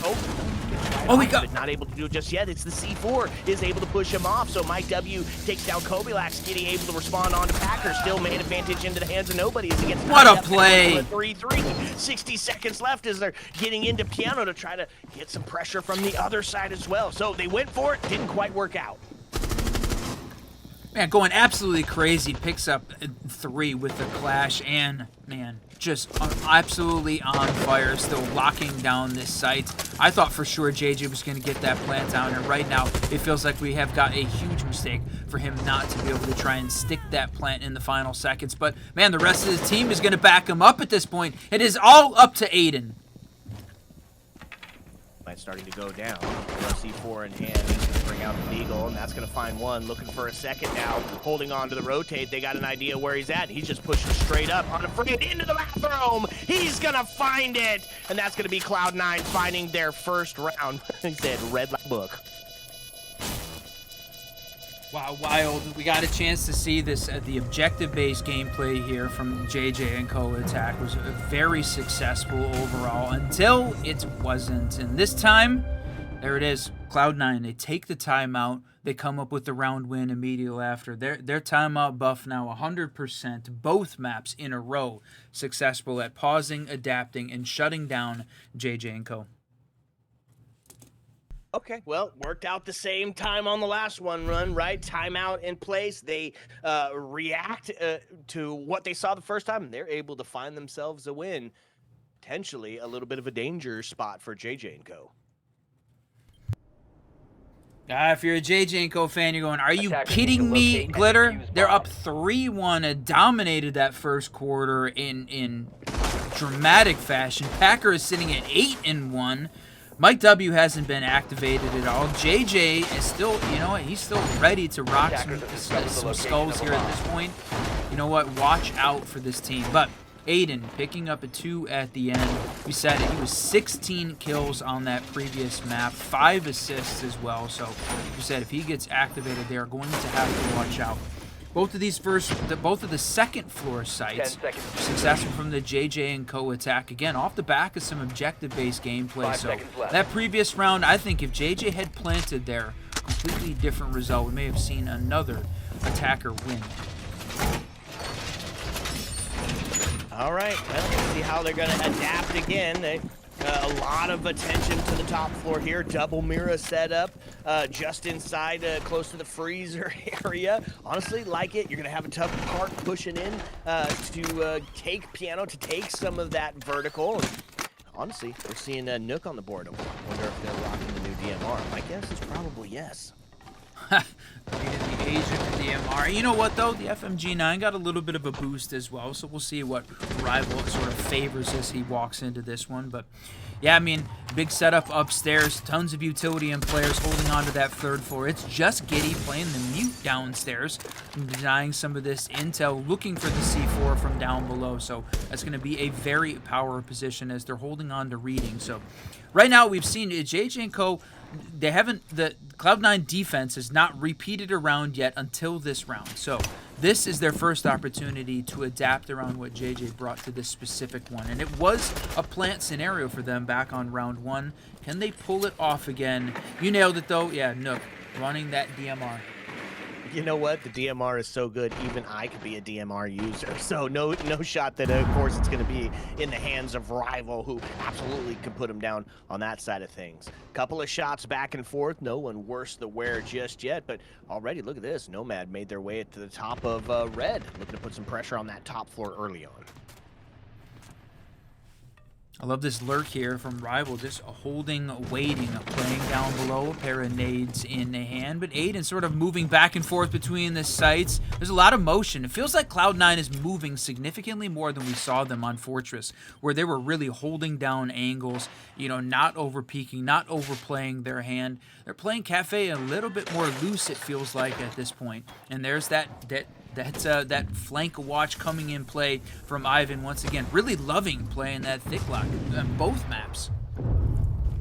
Honestly, we're here for it. Dream's able to take JJ off the board, answered back immediately as Rival's able to find that kill as well. So we get equalized. Aiden, yet again, a Vector in hand, is going to see the life forfeited from Packer as the headshot rings out. Man advantage now into the hands of Cloud9 as the last 30 seconds start to ring out. Kobilax on to Ivan, falling apart now for the attack side as Cloud9 looking to claim their second round post-timeout. All they got to do was hold on. Pressure on to JJ and Co to perform in this last night. Oh, so close for taking the shots through the floor, but just barely misses, and it's going to be a little bit more difficult. There's the Diabar coming in, but the shoddy reigns supreme at the end, holding on to the stairs. Look at that, right in hand. Well played, running the kickstart charm as well. W. Okay, 2 in a row post timeout. They're taking that timeout buff and just absolutely running with it. And if you're a JJ and Co fan, now is the time to start getting behind your team, because this is sort of what we watched on map number 1. You can't let Cloud9 start to get rolling, or they're going to run away with it for sure.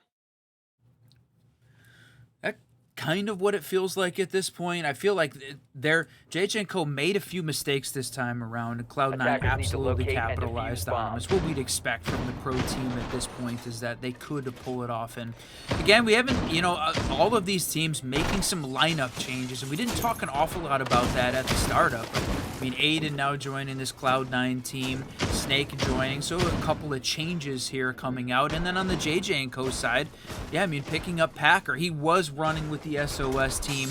We saw him as a part of the Philadelphia E6 LAN at the end. He was making it to the SI LCQ no matter what, whether or not they won E6 or not, and honestly had a lot of fun playing at the final T2 tournament, but back on a Pro League team here with JJ and Co. So lots of roster changes across the board.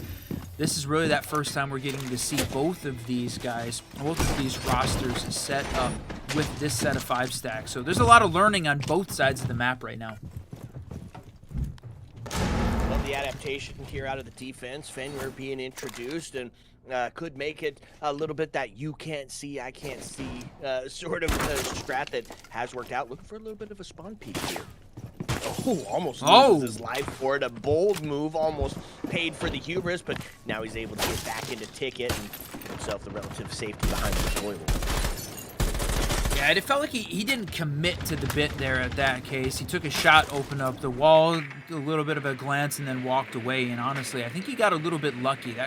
He could have lost his life with being so nonchalant as he walked away from that window. So got to be careful that JJ and Co attackers were ready for it. So Cloud9, if you're going to play that style, go for the aggressive defense, you're going to have to commit to it. And it's something we haven't really seen either of the teams play significantly hard, the run outs, the spawn peaks. We've only seen a few pieces of it yet at this point.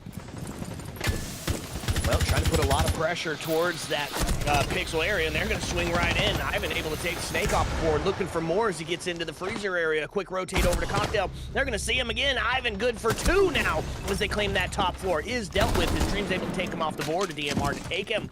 Man advantage into the hands of JJ and Co now as they claim it by 1.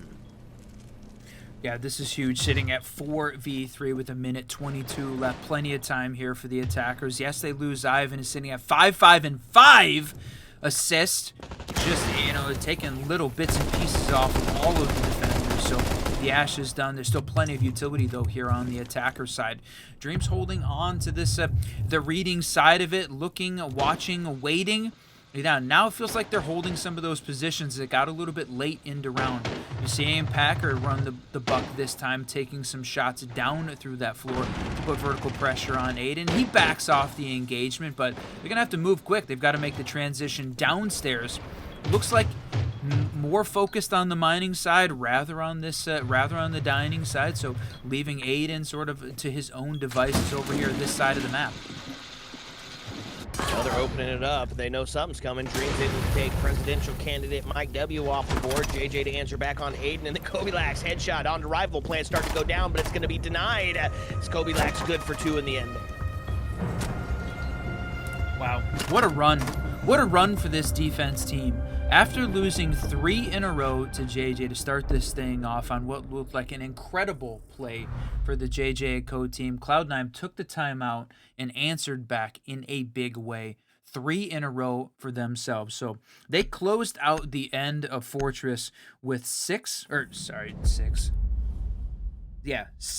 rounds in a row for that team to close out Fortress. They're on a little bit of a run here to pull it off one more time. 7-4 felt like it's a little bit close of a score line for Fortress, but really, it was all Cloud9 in the second half. So JJ & Co needs to turn this thing around. Whether or not you take the timeout now, maybe pause a little bit early into your defense. Don't wait too long, because if they go through a whole nother quarter with Cloud9 picking up all 3, man, they're going to be in a tough spot. Yeah, no kidding. 3 in a row. That's just a perfect use of the timeout, right? Excellent at reading into what the problem was, where it went wrong, and then completely capitalizing on that. Now they go on to their attack side of things, where they're going to, of course, show a bunch of that aggression, and I think it's going to need to be a fire, meet fire situation. Look at how much intel on the board by the defense very early on. Pulse, Solid, Mozzie, just making sure that they're going to be able to act off these C4s. Attackers have discovered I love that strategy too. You just pile on the explosive, and everybody's got it. In addition to the 3 C4s, 4 impacts. They're going to just destroy this map, and potentially the Cloud9 attackers along with it. They're going to have to avoid all the explosives this time around, so they're going to deny intel here. And I like the fact that they, get rid of the Grim, get rid of the Kafe, take away some of those cheese ops, force this Cloud9 team to play a little bit more of that strategic fundamental siege. But it's a pro team. Of course they're going to be great at it. The thing is, they're bringing along a little bit of, the shields for them. Dream again, with, one of the best shield players in the world at this point, playing the Blackbeard. And he's got all of the options available. He didn't ban any of them because they go for the util side bans. E10 Ronin in the hands of Ivan, a pea shooter, but deadly accurate. One-shot headshot game. He might potentially favor Ivan in those sort of engagements. They're looking towards somebody to potentially take a peek down towards that first floor, or towards that mid-floor area. Nobody quite responding just yet. Defense holding on, waiting for that opportunity that only the intel ops create.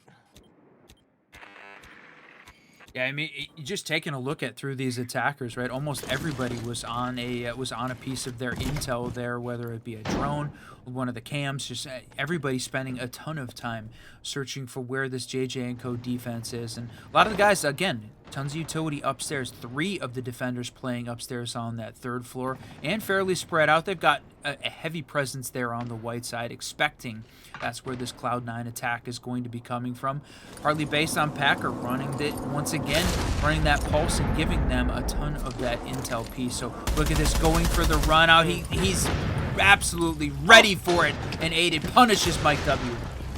Yeah, no kidding. A grenade to send in and claim one as well. Ivan is able to take Giddy off the board. Huge play as they drop down the hatch, just barely escaping almost certain death as Dream pushes up with that Blackbeard, and now has claimed a ton of that space towards White, and they can start making their way down to get inside. Man advantage over to Cloud9 as they claim it by 1. Now, just a hold and wait. They've got some intel. They've got the pings. They're waiting for the pressure. And it's they don't have to push, right? They can just hold on to it. Still a C4 in the hands of Pulse as he's looking to try to claim one potentially at the top of the stairs. He's reading it out. Solus here also on the 2nd floor here to put the pressure on. They are not going to let him down White without a fight. Oh, what a play using that shot. Yes, Packer! Absolutely. Oh, man. Beautiful as they just absolutely power the Blackbeard on the stairs. Aiden's able to take one, though. Snake answers back again, and now it's all going to be up to Packer. No clutch potential on that one as he's not able to get it done. Damn, well played there by Cloud9 to shut that thing down at the end. I mean, they go now 4 in a row. They picked up this first JJ & Co defense, and You know what?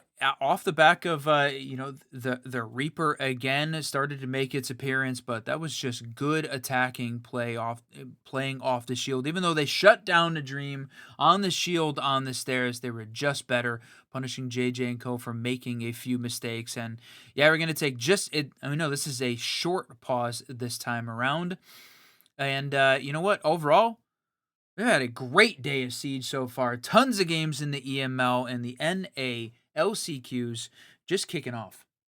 Yeah, banger games on the EU side, banger games on the NA side, and man, everybody's showing up and showing out today because, right, like the post says, you're here to make history. You're here to make it to Paris. This is your shot to be in it for the big one. Hey, I got to switch over to TeamSpeak. We usually say if it's live Siege, gonna have some live Siege issues. This time it was Discord's fault. So Siege, thumbs up, thumbs up.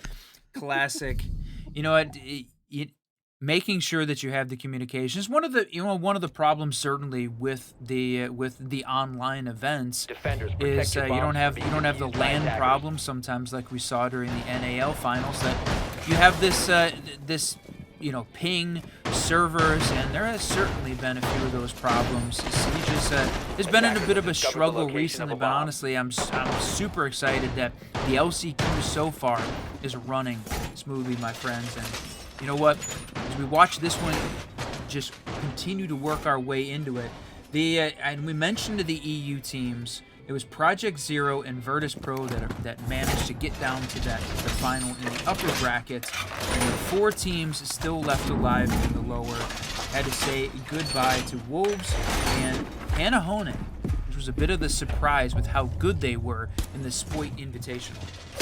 Man, Panahone, Project Zero, and Geeke just have been that top of the EU T2 scene recently. Geeke, of course, winning just everything, and then Panu and Project Zero also putting some of those numbers up. They've been so fun to watch. I'm excited to see what Project Zero brings to that table. Yeah, we got a chance to talk to them live in the Shopify Rebellion headquarters as a part of that Spoit contender. They were very confident to the point of being cocky at playing, playing a little bit of ping pong before their matches to stay relaxed, and they have absolutely carried it through when it counts. Whether or not you pick up those the T2 finals games, but you know what? SI LCQs is the place to absolutely get it done. So can they take down Virtus Pro? We're going to be seeing that one tomorrow. And those will be on the official channels. The community casts here covering day 1 of the LCQs. The Rainbow Six channels picking up the rest of these playoffs. C4 prime prep and ready as they start to claim some of that vertical space up here on the 3rd floor. We got a few gun holes opened up to try to catch somebody slipping, but the problem is, of course, looking up, can't see what's in front of you. Don't want to be caught down as well. C4 prep for the white window. There's some pressure there to try to make sure that they can get it. He's off of it, though. Some smoke starting to come out as they're hoping that they can stall out the run out for as long as possible. And there it is again, trying to bait that C4 before he puts some pressure on. I mean, that is certainly the name of the game, try and get rid of this defensive utility, because you said it, bait the C4 out. They've got 3 in hand. Mike's used up all of his impacts, but they still have got a bunch of this defensive utility in play that they need to try and clear. Ivan with those Fenrir gadgets, and it feels like Cloud9 moving a little bit slowly at this point. Yeah, we've got all 10 left alive, but they're working on clearing this upstairs floor. They've got 3rd floor control, but they need to make the transition down to that 2nd floor. And they pick up the kills using the vertical. Absolutely. Can they get the plant down? No. As the Dream is holding on to the diffuser, ready and waiting as we get into that final 40 seconds. All right, here it is, waiting for the bingo call. Rival's able to take Aiden off the board. C4 brings out, but it's not able to find its mark just yet, as they're holding on, waiting for somebody to peek that vertical, and he's going to get his chance right here, just out of the way, and now he's got an idea of exactly where he's sitting. Snake takes Rival off the board, as the numbers get equalized here, sitting 4-4 with 19 left. The pressure starting to mount for Cloud9 to perform here in these last few seconds. They're in a position to start to get that execute down. They're going to make their way in, and that's exactly what we're going to see. Dream into the corner, Dream onto the plant. That's going to be Snake taking Ivan down as now that man advantage. Oh, no! Heavily into the hands of JJ and Co. They stop the plant. There's no time. Giddy's on it, and a C4 is going to potentially, no, not a C4. It's going to have to be a shotgun play. Kobilax takes JJ down. They get it. No way. Post plant. Now shots into the hallway. 2-2 as it's tied up. A C4 rings out, but it's not going to take it. Kobilax onto the presidential candidate, Mike W. And it's all going to be up to Packer and a shotgun and a Reaper to bring this one back. A little bit of intel as he pushes up. A couple of quick shots now towards Train as he's going to have to take a close engagement. Not going to happen. L85 to claim Packers live. 5 in a row there for Cloud9. On fire as we get into the round 9.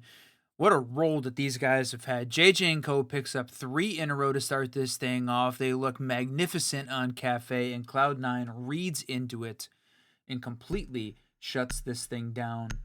Man, what a play from this team. What this turnaround that we've seen from Cloud9 on both of the maps at this point, to be able to have such a struggle to start off a map and then an unbelievable play to carry this thing forward has been fantastic. And we're seeing it happen right now. Some live siege, some live problems. In this case, is going to be a rehost, my friend, as we get in 5-3. We're talking about how freaking good Cloud9 was here to start off the second half of this one. But we will take a quick break as we get the lobby set back up for a rehost. It happens, my friend.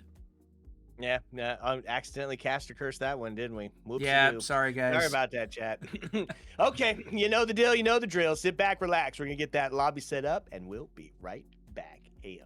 Let's go. Have to have a perfect.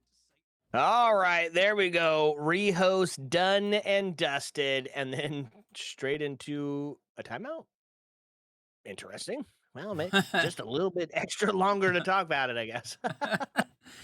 Yeah, I thought we were going to get to see potentially the Oxygen win there on the other map. We were showing what was happening off stream there for just a moment in between. And yeah, Carnico was up 1-0 over Oxygen.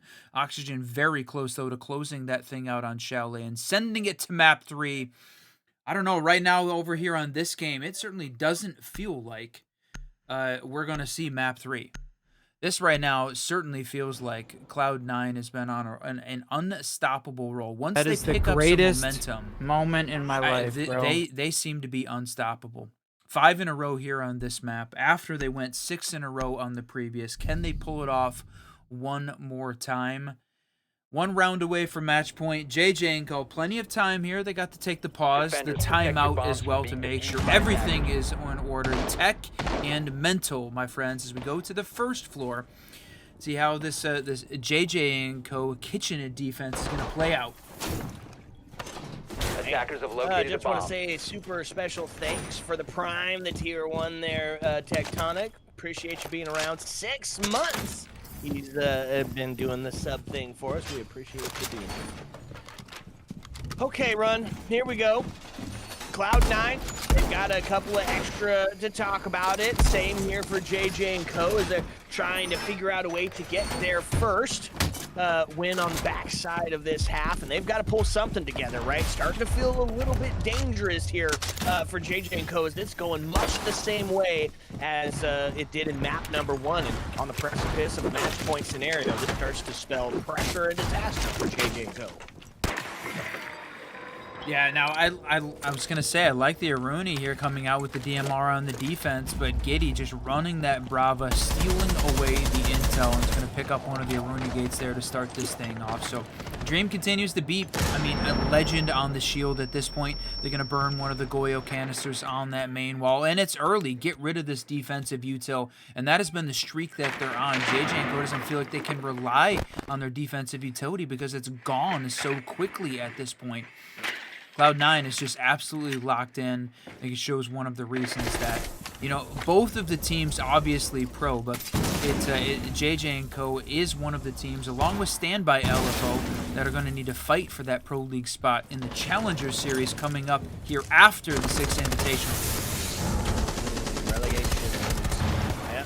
Okay, so already starting to see some of those gas canisters come out. Aiden's going to be breathing deep on that one, and a ton of damage that's going to take him down. Sussed out onto the drone. They know he's sitting behind. Aiden's going to find the answer as well. Ivan goes down. Now man-to-man is in a big way quickly over to Cloud9 as the smokes start to go out. Looking to get inside and get a plant. Kobe Lax able to take Rival off the board. Finally, Mike W able to stop the bleeding there as he's able to take Dream down. But it is a tough situation to find yourself in, especially as Packer gets ripped off the board. Mike W, the only one left, and he's stuck in some fire, which is going to push him forward. Mike W does get the kill. Headshot onto Kobe Lax, though. He's holding on. He's got a long angle. Could potentially get it. He gets another on pace for the Mike ace W. now. Presidential candidate Mike W trying to hold on here and claim that round for JJ and Co. Stop the bleeding that has been Cloud9's continuous attack towards them. A T4 goes out as they're flashing off the board, and some danger now starting to make that push in. Not stop just yet. And Snake's able to take him. SMG 12 to rush in and fight.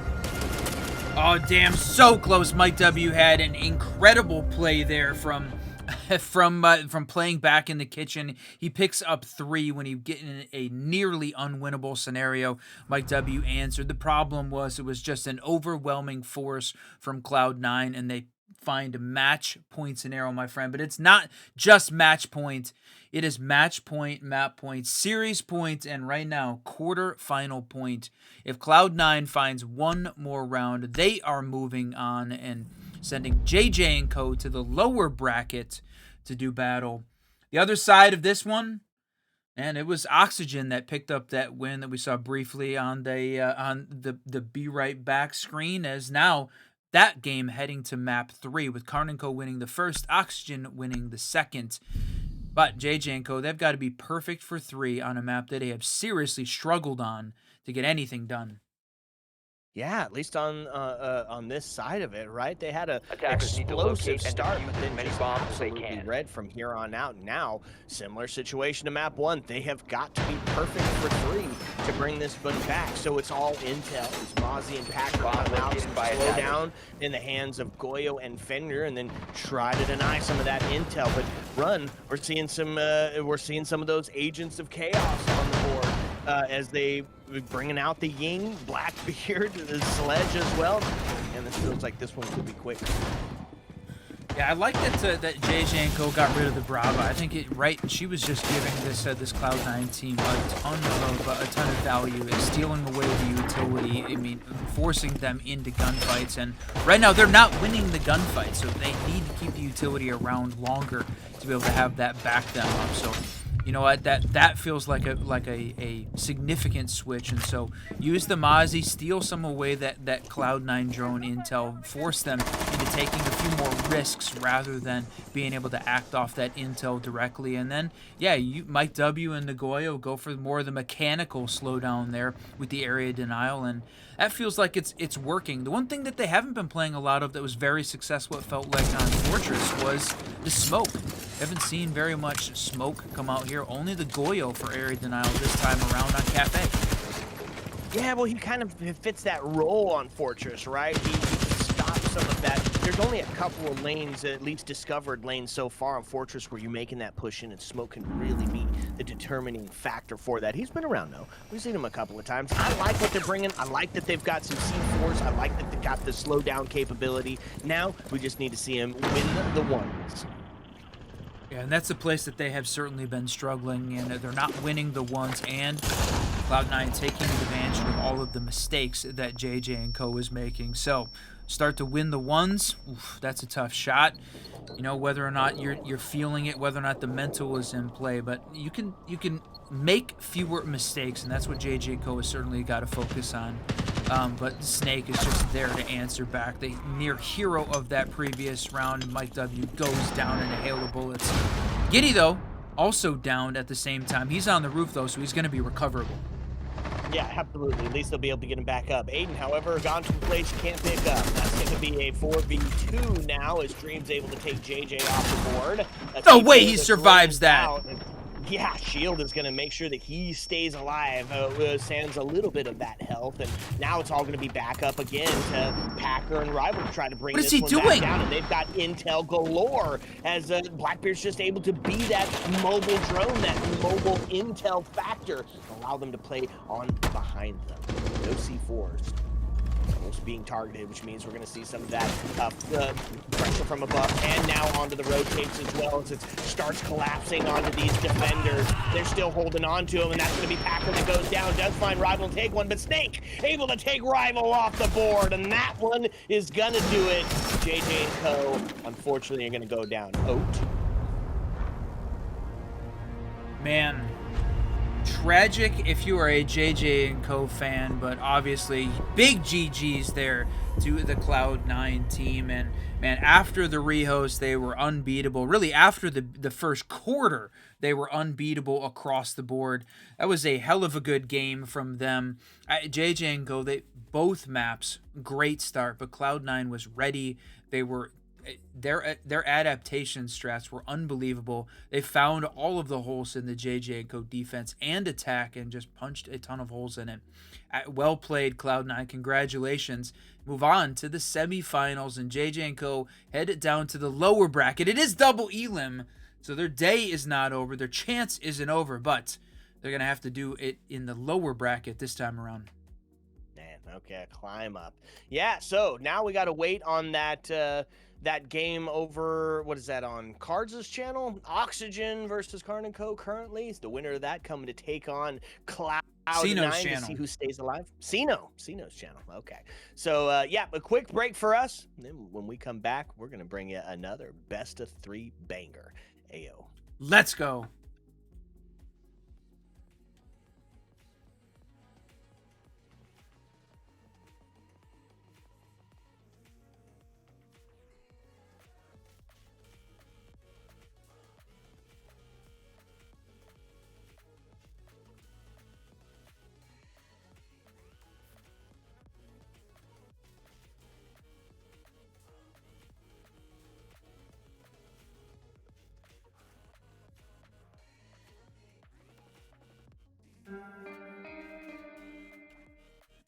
What's up, guys? I told you, we're back.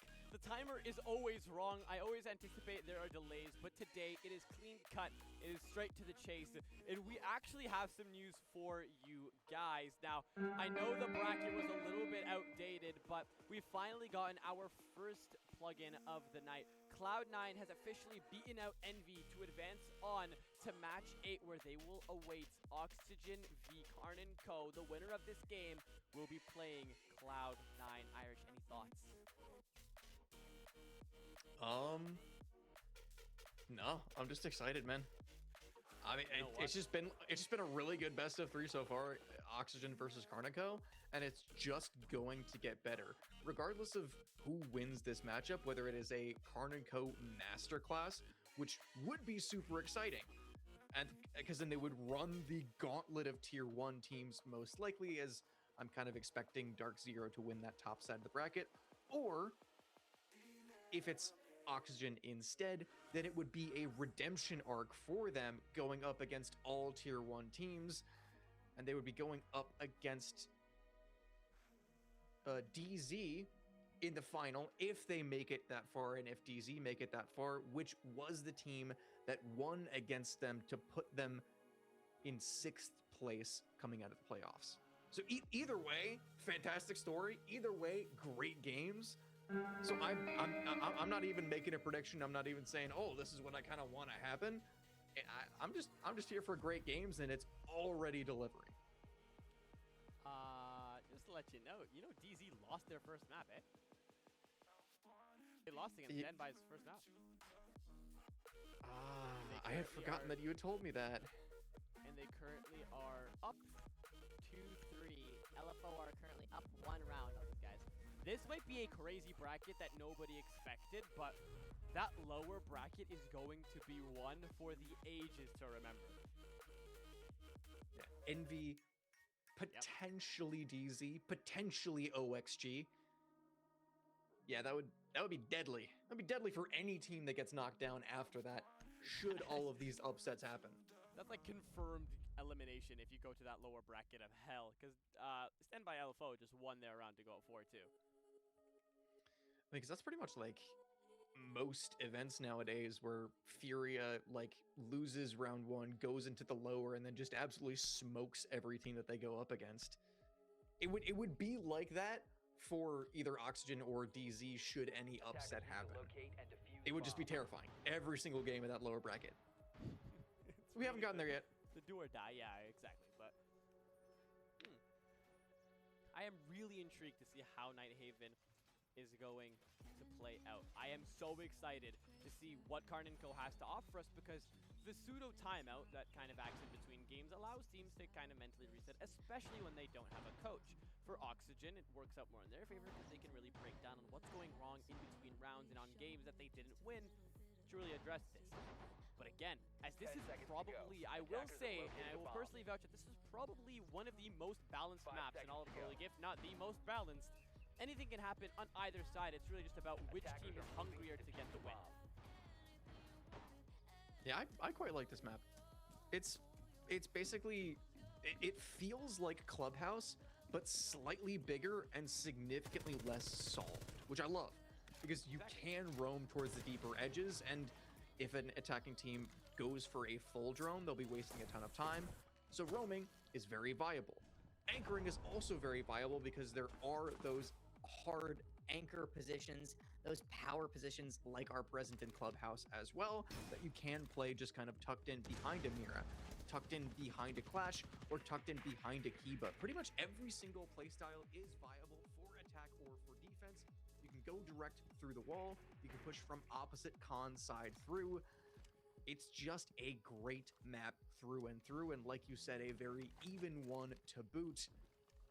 But as it stands thus far into the round, it's a minute in, and Karn & Co, yes, they've opened up breaches, yes, they've opened up angles and done a little bit of work to deny those Miras. Karn & Co or Oxygen is still sitting strong with the Kibas and sitting strong with the Clash.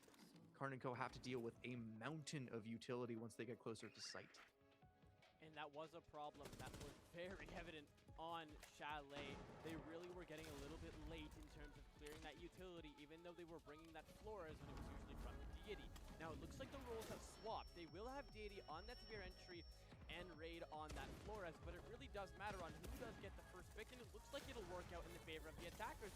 But not soon after Flores finds that easy refrag. It seems like Electrical has become an absolute kill box as Zonky doubles down and takes care of Yaga. And that opens up the space for Raid to try to find that gap, while that Warden waits in rafters to try to get a game going here. It's an easy backstab. All Raid has to do is just walk in, but he chooses to play out the time here. Catches Forrest on the back kill and shoots him in the back of the head. Warden looking to close out that distance, but in the meantime, the rest of the team have walked it out through Pillar and Electrical to establish that real estate while that plant looks to go down. C4 from Loose, but it's completely missed. You don't have that time to pick it up because of that cross being held on the long angle. With the time being ran out here, Adam now needs to fully rely on the 1v1 ability after he hits that shot at the range with the SMG-12. It's up to Carnage B, the namesake, to get rid of this man who is so hungry to win this first round. Just half a minute left on that clock, and he knows he wants to establish that distance. He's Warden. Flashing him won't do much, and you just need to rely on your gun skill and establish as much distance as you can between him. And it looks like Carnage is just going to go for that swing. He's going to go wide, loses his health. But again, this is a game of ring around the rosy, and Adam manages to win a 1v3. Gorgeous play late round from Adam. Time after time, we've seen individuals from Oxygen be able to take rounds from the clutches of defeat and turn it around. That is the second 3 versus 1 that Karn & Co have had, where all that they needed to do was hold crosses and hold off of sight, but that they have allowed Oxygen to walk back into. Adam swung back through IT, got that kill, brought it down into a 1 versus 2, and yet again, it was given to him freely. And even when they had full information for Karn & Co, the cross does not come in. He gets smoked by the SMG-12, and this isn't console, it's a strong gun, but good lord, you should never be winning a fight like that against a cross from a DMR. And then Adam baits out to perfection on the plant. He jiggled that corner so many times, forced Karn off the plant every single time, and when time gets low, wins out the round for himself. For Oxygen, the discipline in these late rounds, and for Karn & Co. letting it slip once again, nothing has changed from Chalet, and that is worrying for Karn. I feel like really seeing everything from a bird's eye perspective and having wall hacks and outlines of certain players really shows us how much a fraction of a second really does impact the game. Raid, if he had walked in a second earlier, would have been able to find the 2-piece that allowed his team to sit back a lot more comfortable, but instead they had to get aggressive to clear that man off of electrical, which led to one of them dying at that long range. So many different things led up to that moment, and Adam claims it to be his own, and they will grab that first round quite easily, but Karn & Co. need to take it as a learning experience and as a defeating one to be able to maintain that pressure they have, because they have a tier 1 organization right where they want them. They need to just give us that fighting chance that they can so possibly get to be able to either force a deadlock or look to establish a lead sometime in the near future. IQ is a comfort op for Deity. It's an operator that he played a lot on that Fluffy Aimers team where he really shined bright. But it's a bit of an odd choice here, and yes, Karn have found the opening and they've taken space really well, but that's one that's a little bit odd for them. It doesn't really get a lot of value onto the defense, but they've been finding kills regardless. Yaga mops up Raid, but only after he found 2 opening picks, and the vertical work from Karn & Co. makes it so uncomfortable for any members of Oxygen to fall back to site. Dare I say, these are the 2 most important rounds, or the 2 most important operators on this defensive round, as Gomez has a regenerative Kiba, and Grixer has a win con in the later stages of the round. There's so many things that could have went wrong, and it looks like they got the worst of both worlds. Still able to rely on the Vulcan canisters and the Black Mirrors, but we saw one being popped earlier, and as Deity hits an easy backstab onto Yaga. Adam's there for the refrag, but after what? There's only a C4 between the two. 50 seconds left and an overwhelming attacker presence, but Zonky really needs to stay alive to utilize his Bs, otherwise it's just another 2v2. But this is the thing that we've seen time and time again for Karn. They have the advantage, they have the time, and they have a lot of space to be able to work this plant. But we've seen this happen from worse scenarios. 3 members of Karn & Co. And for Oxygen, all you really need is 1 to be able to shut down this plant. For Karn, can you fix your mistakes? Can you go into this execute? Because we've seen you throw away much easier rounds than this. Now Karn takes that drop with the audio covered by the fire from the Vulcan canister, but it's heard out here. Now Force needs to be able to use his C4, but maybe not, as Adam forces that case to go loose here, and it forces Zonky to close out that distance, but he gets carried away. This is what I was talking about. Those executes always crumble for Karn & Co., and that prophecy continues to be fulfilled as they just fight from within Nano and get rid of everyone. Oxygen take that 2-0 lead. Gotta close those out. Forrest in chat saying exactly what we have been talking about. For Karn & Co., their early rounds are pretty good. They let Raid run around, they let Deity play off of him, and even though Deity has kind of been struggling where on the first map he was frying everyone, Raid has stayed incredibly consistent. He's found those opening picks and gotten Karn & Co. into winning positions. The thing is, after he goes down, and after they're forced to convert those winning positions, it's crumbled over and over and over again. For Karn & Co., it's the same mistakes. It's the same part of the round that they are letting slip. And for Oxygen, now they've realized all that they need to do, even in a man disadvantage, is just reset, wait for the last 20 seconds, and hold down sight lines for Karn & Co. to just walk into the crosshairs. What a game it's been playing out so far. I mean, I feel like the biggest throws we've seen so far from Karn & Co. has been strictly due to the poor execution in the final. It looks like there's absolutely no communication between the players when it comes to dealing with the post plant or trying to get that bomb down in general, and they paid that price each and every single time. Now, it only being 2-0, and this map usually leaning a little bit more towards the defenders, but by a very, very fine margin, there's still a lot of time for them to be able to bring this back and force either a 3-3 or a 4-2 at this point in the game. But still, that means they need to have perfect attacks from here on out. Yet another opening pick for Raid, and Deity yet again taking space off the back of it. This round is playing out very similarly to every single attacking round that we've seen thus far on this map. It's only 2 so far, but the fact that all 3 have remained incredibly consistent is worrying for Karn. Because yes, you have the advantage. Yes, you're in a very good spot because you have a lot of control towards top floor and good drones to be able to continue to take space. But for Karn and Co., because you've consistently lost those late rounds, even with the mountain of advantages that they've been able to get, it all is meaningless if they cannot put together and execute after a minute and 20. That shotgun on Aqua is a certain death for any attacker dumb enough to swing into the crosshairs of this Warden. But seeing Forrest losing his life so early into the round, you might see Karn go overheat a little bit. But it still looks like they're finally taking things a little bit slower, and somehow Deity walks out of that alive as Gomez looks like he overheated and tried to get aggressive to kind of lean and tip the scales back in his team's favor, but ends up only hurting them a little bit more with just a minute left on the clock here. The defenders are left at such a far gap in between the 3 that everybody has one role to stick to, and they better hope to God it all plays out the way they want to. Otherwise, they're just going to be isolated and picked off the board one by one. But the role that Yaga has is incredibly important. The late round has been difficult for Karn, and it is going to be that much more difficult when there is still 2 smoke canisters in pocket and a Solus playing from below with full info from Valk cams as well. This plant, even in a 1 versus 5, could get dicey. Plant hasn't even been attempted to be put down yet. Yaga trying to use the IO scanners to find it, but ultimately gives up and looks to isolate that gunfight onto the cargo stairs. But with so many attackers hungry to get their kill, you'll narrowly avoid that flawless, but will still lose the round, ultimately meaning Karn and Go have gotten themselves on the board and closing out that gap to just 1 round. For Karn and Co., they not only just got the opening pick, but they continued to find kill after kill, and that was very important. 3 versus 1s, they've thrown consistently. 3 versus 2s, they've thrown consistently. They got to a point where instead of focusing on the plant, instead of letting it get into the late round, they were isolating kills, and they were focused on playing off of each other for an advantage.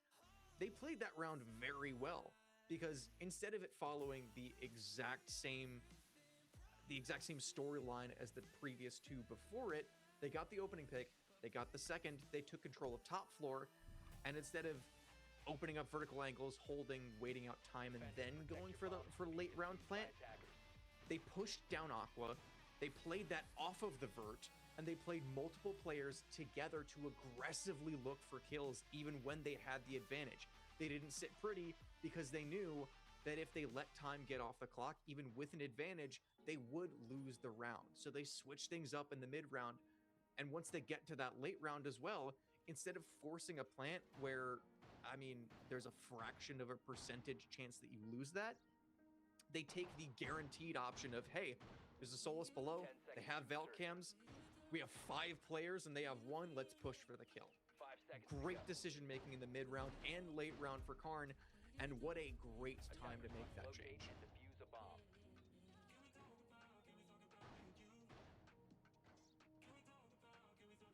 This site usually plays out one way. Players try to flood in that rotate on the top of cargo stairs, try to get that plant down, and they're picked off one by one as the defenders deny that verticality, or the attackers dissect the vert and then try to push that rotate, where they end up ultimately getting picked off with the verticality. Now, lots of things can happen on this site, and it's all up to how Karn and Co. decide to approach it, and it looks like it'll be the staple push, which is clear out the vertical roamers, push them back down into the site, and then use the vert holes against them that they made previous in the prep phase. But knowing how Oxygen play, there's going to be 1 or 2 outlier players that play very aggressive to try to get themselves on the board and throw a curveball at Karn and Co.'s attack. Raid has the perfect pieces of utility to deny a lot of the operators on the defensive side. You can really pressure out Grixer on the clash, force him back into positions that could then be later penned in a corner by something like a air jab from Karnico as well. But not only that, but it is a hard counter to the Kiba barriers that are taken by Gomez as well. and it doesn't really have a hard counter onto a lot of other things because no shields are brought out, even though Forrest has the option and Adam has the option as well. But still, being able to take space and being able to deny space by the Flores drones is very strong. But both of those air jabs, or two of the 3 air jabs for Zonky have gone out and haven't found anything because Adam has just shot them out. The pressure that Karnako wanted to bring with their utility has just been very easily batted away by Adam. And now 2 minutes into the round, Karnako are still on the outside looking in. That clash starting to become a problem regardless if she is in the Grimbees or not. It just matters on how much you can take of electrical before you fall. It looks like it's all that they can, as finally they're starting to wake up with the aggression. Grixer teams up with the Tabaro to take care of 3 bodies before Yaga falls. In the meantime, it just leaves Carnage and IT with no case, a bearing 9, in just 35 seconds to deal with all of this pressure mounting onto his shoulders.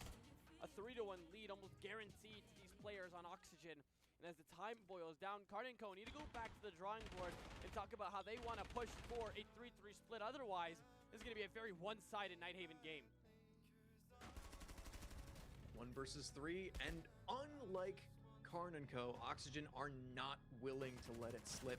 They play off their Kibas, and not only just that, but they have crosses on every single angle, locking Karn & Co out.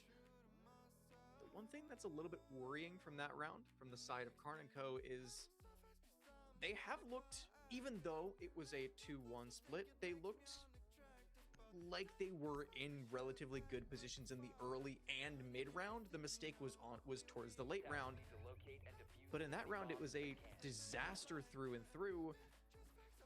And the one thing that I can point to being a reasoning is that Raid got killed very early. Instead of finding that opening pick that he has been able to find consistently, him going down just leads to a catastrophe for Karn & Co. And that's not a recipe for success. If you have one player that is carrying the weight of the entire team, if he gets an opening kill, you have a chance of winning a round, but you could still very realistically throw.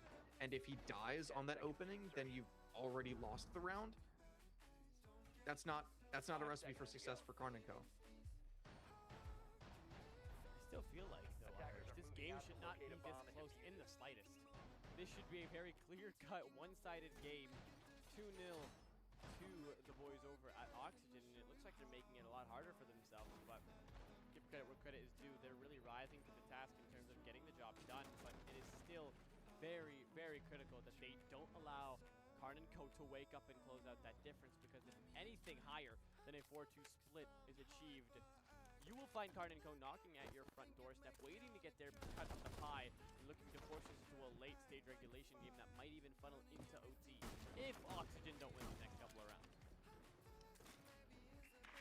What do you call the last letter of the alphabet? Z. Oh, okay. Okay, interesting. Why? Just because you said a few distinctly Canadian things, and I wanted to know whether you said Z or Z. Man, oh god. I don't hear that. I hear usually the I usually hear the because I say HP. That's what I usually hear a lot of stuff about when I say HP. But yeah, good on you for noticing that. I usually barely pronounce it. So I was really invested. Just gonna find the floor bank, but realizing there's 2 floors that stand in between you and that player that's on their phone, and your teammate will get blown up. In the meantime, man advantage for Karn & Co, but not short-lived as it was against them. They'll find an easy refrag to tie it up, and Gomez is right back to the position he was in 3 rounds ago, looking to cause some chaos on the uppermost place of Aqua. M590 versus M590, Zonky and Gomez directly opposite each other, the exact same gun bearing down on each corner. For Oxygen, they have opened the round back up and gotten themselves the advantage. Not only just Karn to go down as an opening, but Raid to go down as well. If last round was anything to go off of, it might go from bad to worse when Karn & Co decide to hit that go button. I find it hilarious how Forrest really is going for the mental torment of the game, trying to get into the heads of Karn & Co, and by this time I would have turned off the chat. But some player needs to have it on in terms of administrative purposes, but a perfect pinch between the two allows it to open up waterfall and everything that's below it, including cargo. But you guys have to remember that's not their sight, and they need to be able to dissect the verticality onto cargo to get rid of the mirror as well. And with the time running down here, Karn and Co. know that they're strict for time and learning from their previous mistakes. They should be calling out what they need to get done, but it doesn't look like that so far. The case still loose upstairs, and in the red time, this is going to become a problem, Irish. Just the clock running down. Yaga gets caught on the back heel. He'll go 1 and 2. It feels like this basement site is disastrous for Karn and Co. They can't get anything right, allowing each and every player on Oxygen to heat up. Oh my god. A beautiful round as they'll establish that 3-round lead, and they're looking to go even bigger. They got me fumbling over my own words. It's not just the basement site, it's every single final push for Karn & Co. All of their executes have gone disastrously. Every time they've grouped up for a push, it's gone horribly. Every time they've done anything other than just play their individuals in for individual plays, it has not gone well. This game, Deity is back up to playing to a relatively high standard. Raid Bullies has kept up that high standard, but Raid has not really done a lot the past 2 rounds, and Karn & Co. have been all the worse for it. This whole team is just being held up by 2 players, and mostly just by the one. And Oxygen are punishing that. They've fixed their mistakes of letting Raid get opening kills. They've realized that Karn & Co. are just going to let him run around, and because they've been punishing not only just him, but all of the players of Karn & Co., they've stopped getting the entries. They've stopped having good early rounds, they've stopped having good mid rounds, and their executes have remained horrific. For Oxygen now, you fixed all your mistakes, and it is completely on the back foot for Karn & Co. They need to fix not only just their executes, but their entire game plan in the course of just a few short minutes.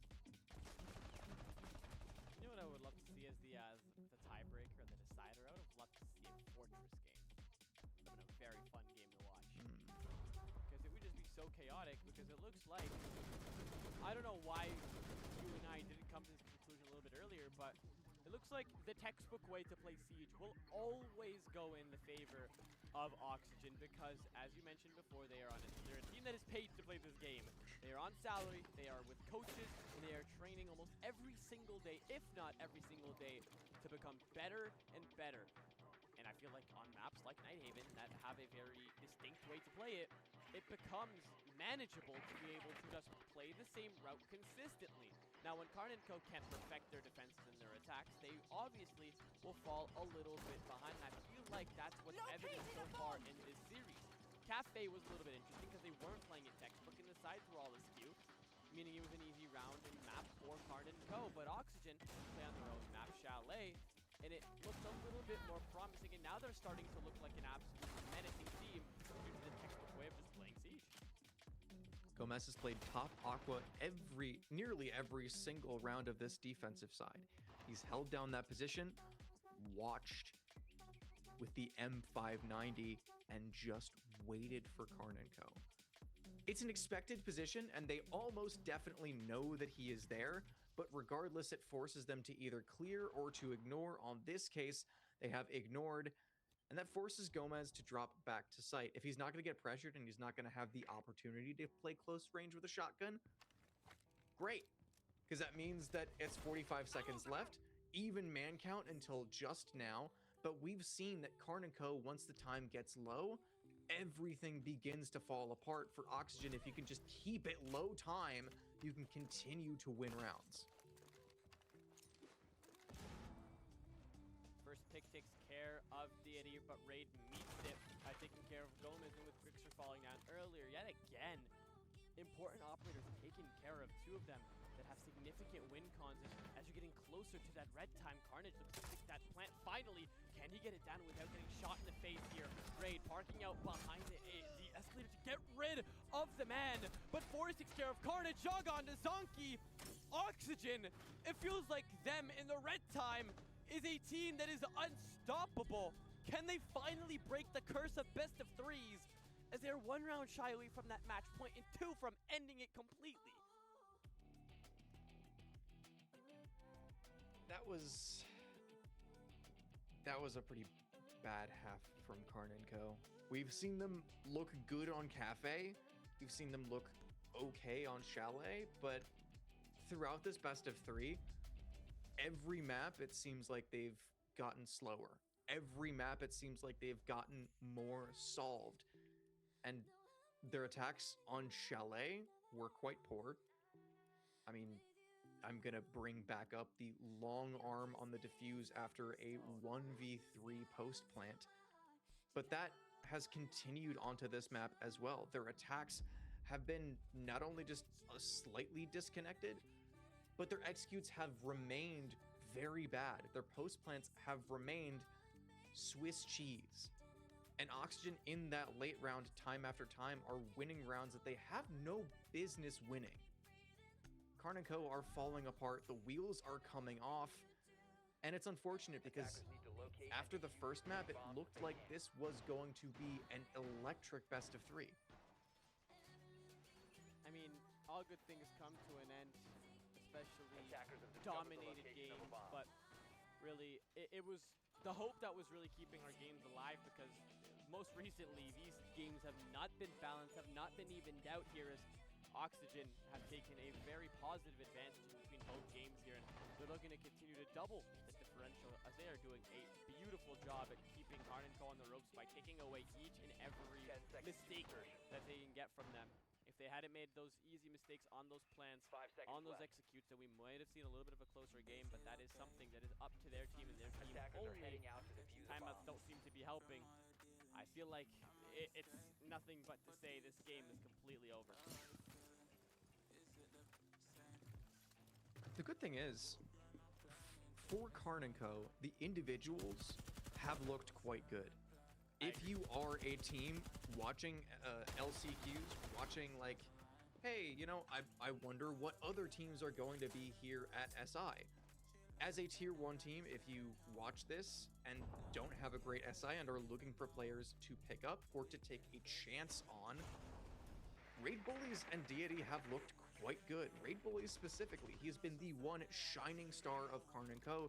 throughout all 3 maps. He has kept them in it, and he's running iron sights. What the hell, Raid? Well, I mean, I did watch him do this in the open quals where he dropped 20 kills with this iron sight, so we can't judge him because he gets the job done. But it is essential that the teams either pick up Raid or a coach goes to Karn & Co. because this is just wasted talent if these players go undiscovered. Because with a team that I wouldn't call misfits, but I would call unexpected to play together, that play this well, it needs to be investigated, it needs to be picked up. They need to be picked up with the way they've been playing recently. Only time will tell what their future holds for them, but this LCQ should be a pivotal moment for the players on Karn & Co. Yet again, pixels away from a kill for Oxygen, but just barely. Both players make it away unscathed. Thrown at the feet of Toaster. He's trying to hold down his position, but he gets pushed away. Oxygen, the pressure is mounting by them, and Karn & Co. are feeling it. The air jabs that did not work on the side of Karn & Co. at the very least delay Karn & Co. on their defense. They're getting pressured, but it's a minute left, and they have nothing to show. They have no space. They've opened up breaches, and they've pressured, but Karn & Co. are still sitting pretty. You need to hit the go button. 45 seconds left, and all of the toxic babes have been exhausted. Say goodbye to that man that can see through the smokes, as he will meet his maker quite soon. Zonky to fall soon after with his C4 intact, and it looks like Oxygen are hitting that go button just like you called for, but it'll be evened out as Toaster and Raid are fighting from within.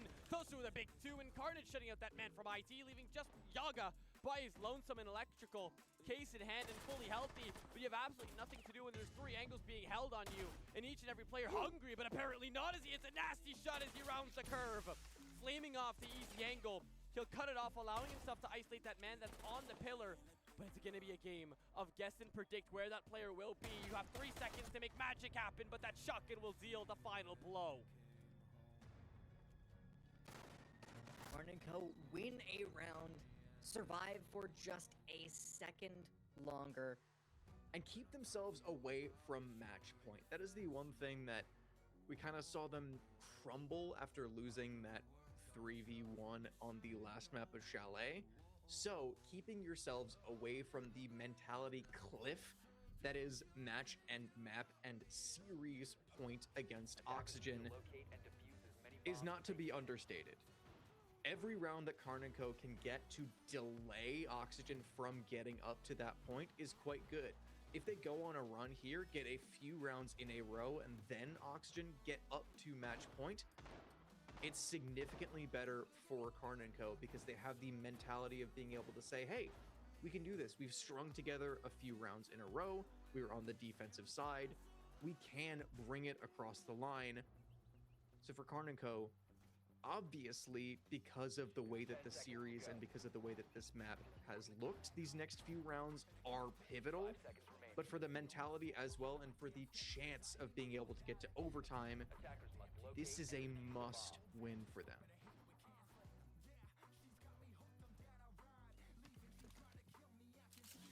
Karn now have 3 rounds to win straight back to back, and it's looking good after switching sides. I mean, it wasn't in the beginning, but I am very, very curious to see how it will play out.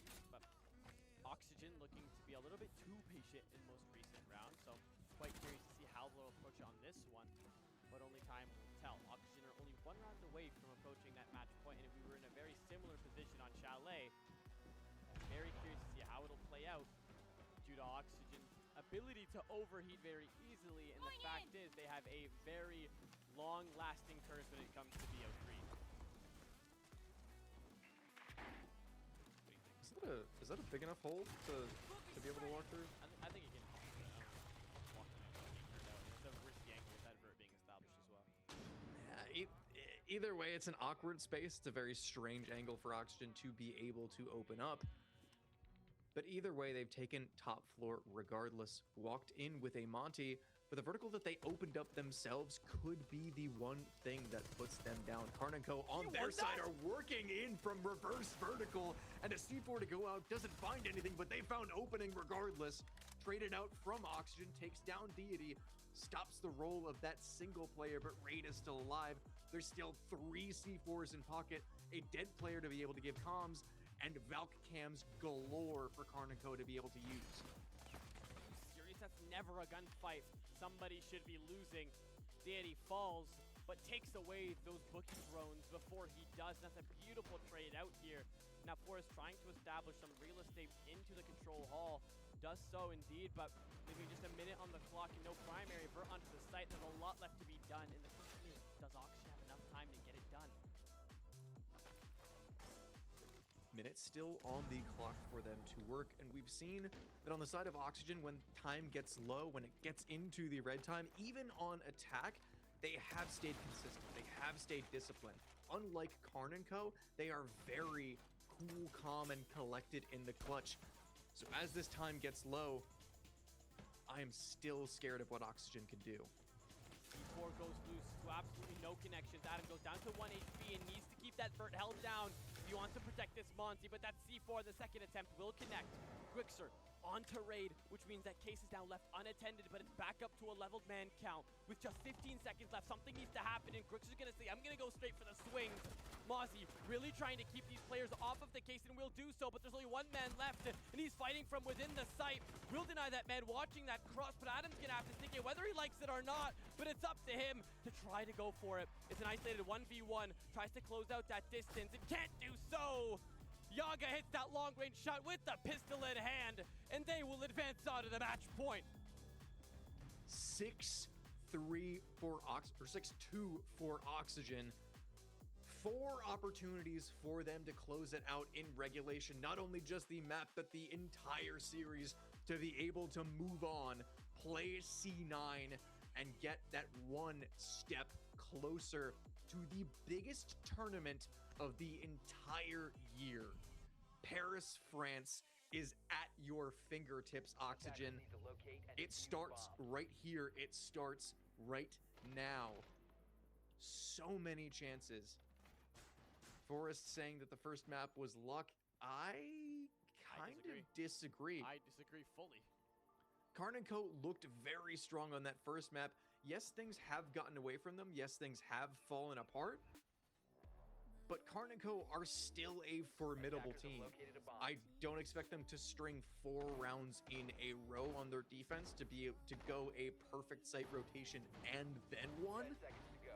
But still, for Oxygen, I mean, you've let yourself get silly at some points throughout this best of 3, but you still have to lock in and not Attackers are moving to lock defuse in bombs. 2 shields. I don't know. Maybe Karn & Co. just need a player like Booth just hop on a DMR and only swing.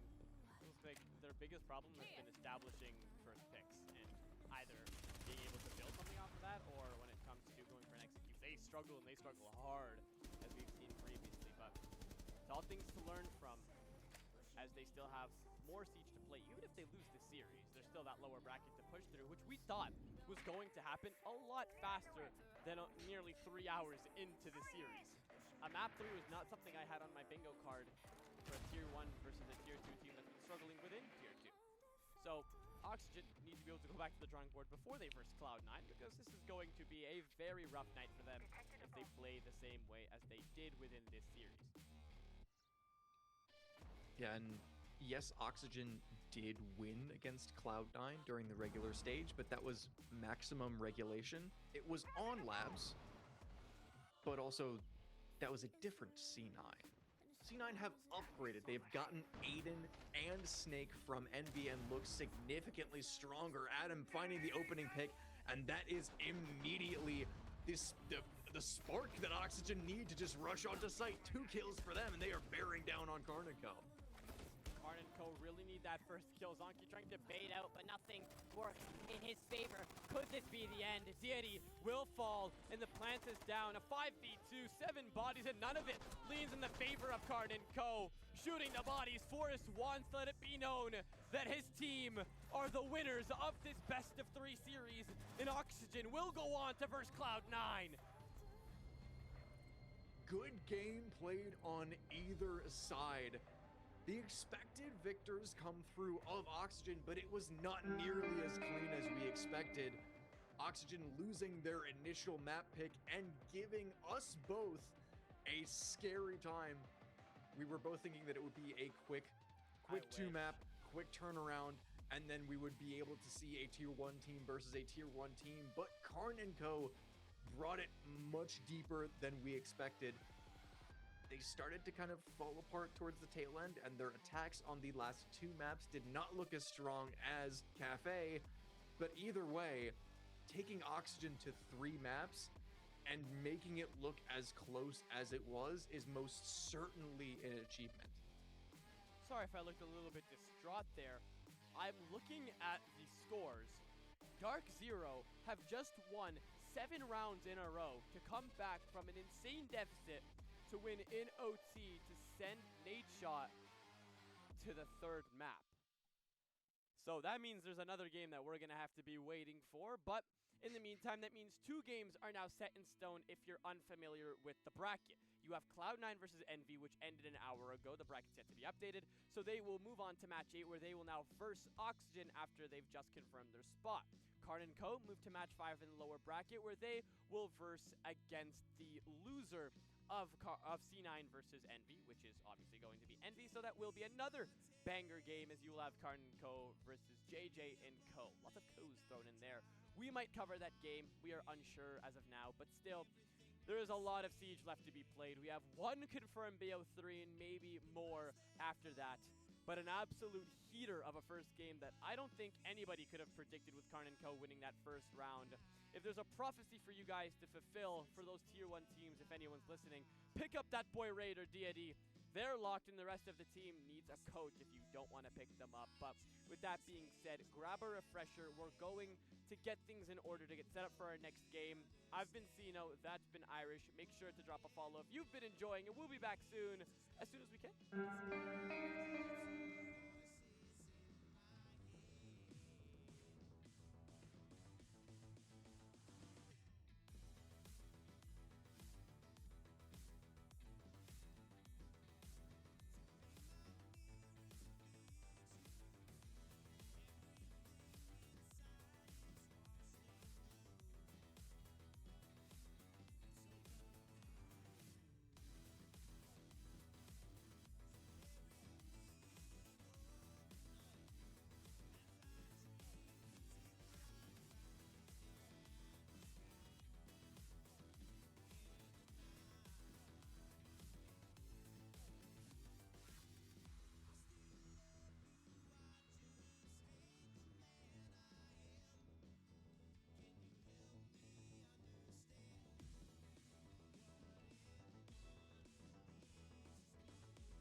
That is the greatest moment in my life, bro.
Oh, I love that opener.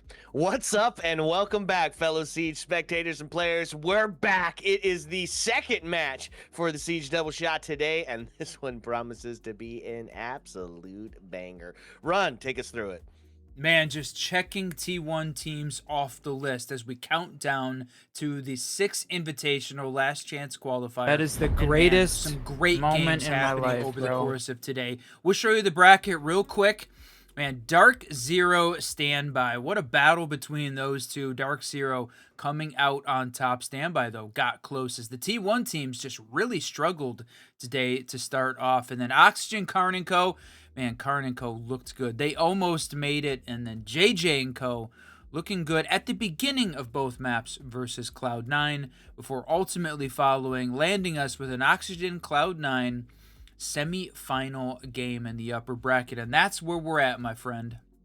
Yeah, and what a turn of events here, right? What a trip around the world is just this time last year, kind of not the same teams, but Oxygen in a very similar situation last year for this. Yeah, fighting for their lives in the last chance qualifier, and we got a chance to cast some crazy matches with Oxygen v Wildcard in that upper bracket semifinal, and there's some crazy stats coming out of that game. But first, we got to figure out where we're going here for this best of 3. It's the last game for us tonight, the last game for any of the community casters, as the T1 T2 staff takes over tomorrow for the rest of this bracket. Oh, okay. So let's find out where in the world is it. Lair, Kafe off the board, Club and Chalet gone. Run.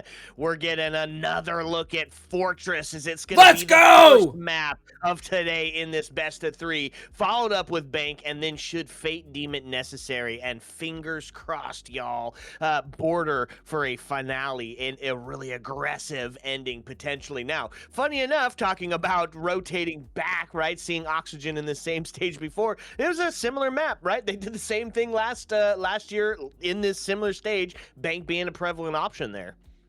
Bank, Oxygen v Wildcard in the upper bracket semifinal of the last chance qualifier. It was 1 year and 5 days ago. We got to see Bank between Oxygen and Wildcard, and that went 15 rounds, 100% defensive win rate. Honestly, I'm a little bit shocked that we're seeing that. Yeah, that we see that, and this is that. Wow, that's funny that graphic is showing that. Funny because, yeah, that was Oxygen picking into Bank and knowing that they're going to have to start on attack there. So wild that's going to happen. But first, before we get to Bank, before we even have the option to replay that defensive powerhouse, we get to see Fortress, my friend. That's right. Another look at how Fortress is going to play out. Who are we banning? Who are we bringing in? How are we holding horse? That's going to be the big question mark on this one. We saw some fun ones, right? We saw JJ & Co. bringing out the Miras. It wasn't banned out to great effect. And of course, some Clash play was good, but the highlight was Smoke holding in to some of those critical push areas. I wonder who we're going to see taken off the board immediately for this one. Yeah, the shields, not surprising there, I think, because Monty for sure on the Cloud9 side was a devastating tactic used against JJ & Co. And certainly Dream is one of the best shield players in North America, probably the world, and was great on Monty to start this game off. So, yeah, get rid of him. And then the big question is it going to be Blackbeard? Yep. They are playing into the Cloud9 attack style and taking those assets off the board. The other thing is, I mean, we talked about Smoke and how good he was holding upstairs on the game side of the map. Gone this time as well. So it feels like that we're already seeing an adaptation on Fortress after just a single map here in the LCQ. Not just games, but also on that main staircase, also blocking the tower drop, also blocking the potential jump in on the window, which is that new balcony created. Honestly, that is a W ban right there. Getting this Smoke off the board is just going to help them take some of these spaces a little bit easier. Jay, just want to say real quick, Frank, thank you so much for the tier 1. Appreciate it. Welcome to the Siege Double Shot family, and enjoy those custom emotes, my friend. Okay, Run, we're in it. Let's do it. What are we bringing to the table? The Oxygen on the defense, trip connectors here as Yaga's going to bring out the Denari, and then, honestly, just getting a bunch of things opened up. A lot of room to move here.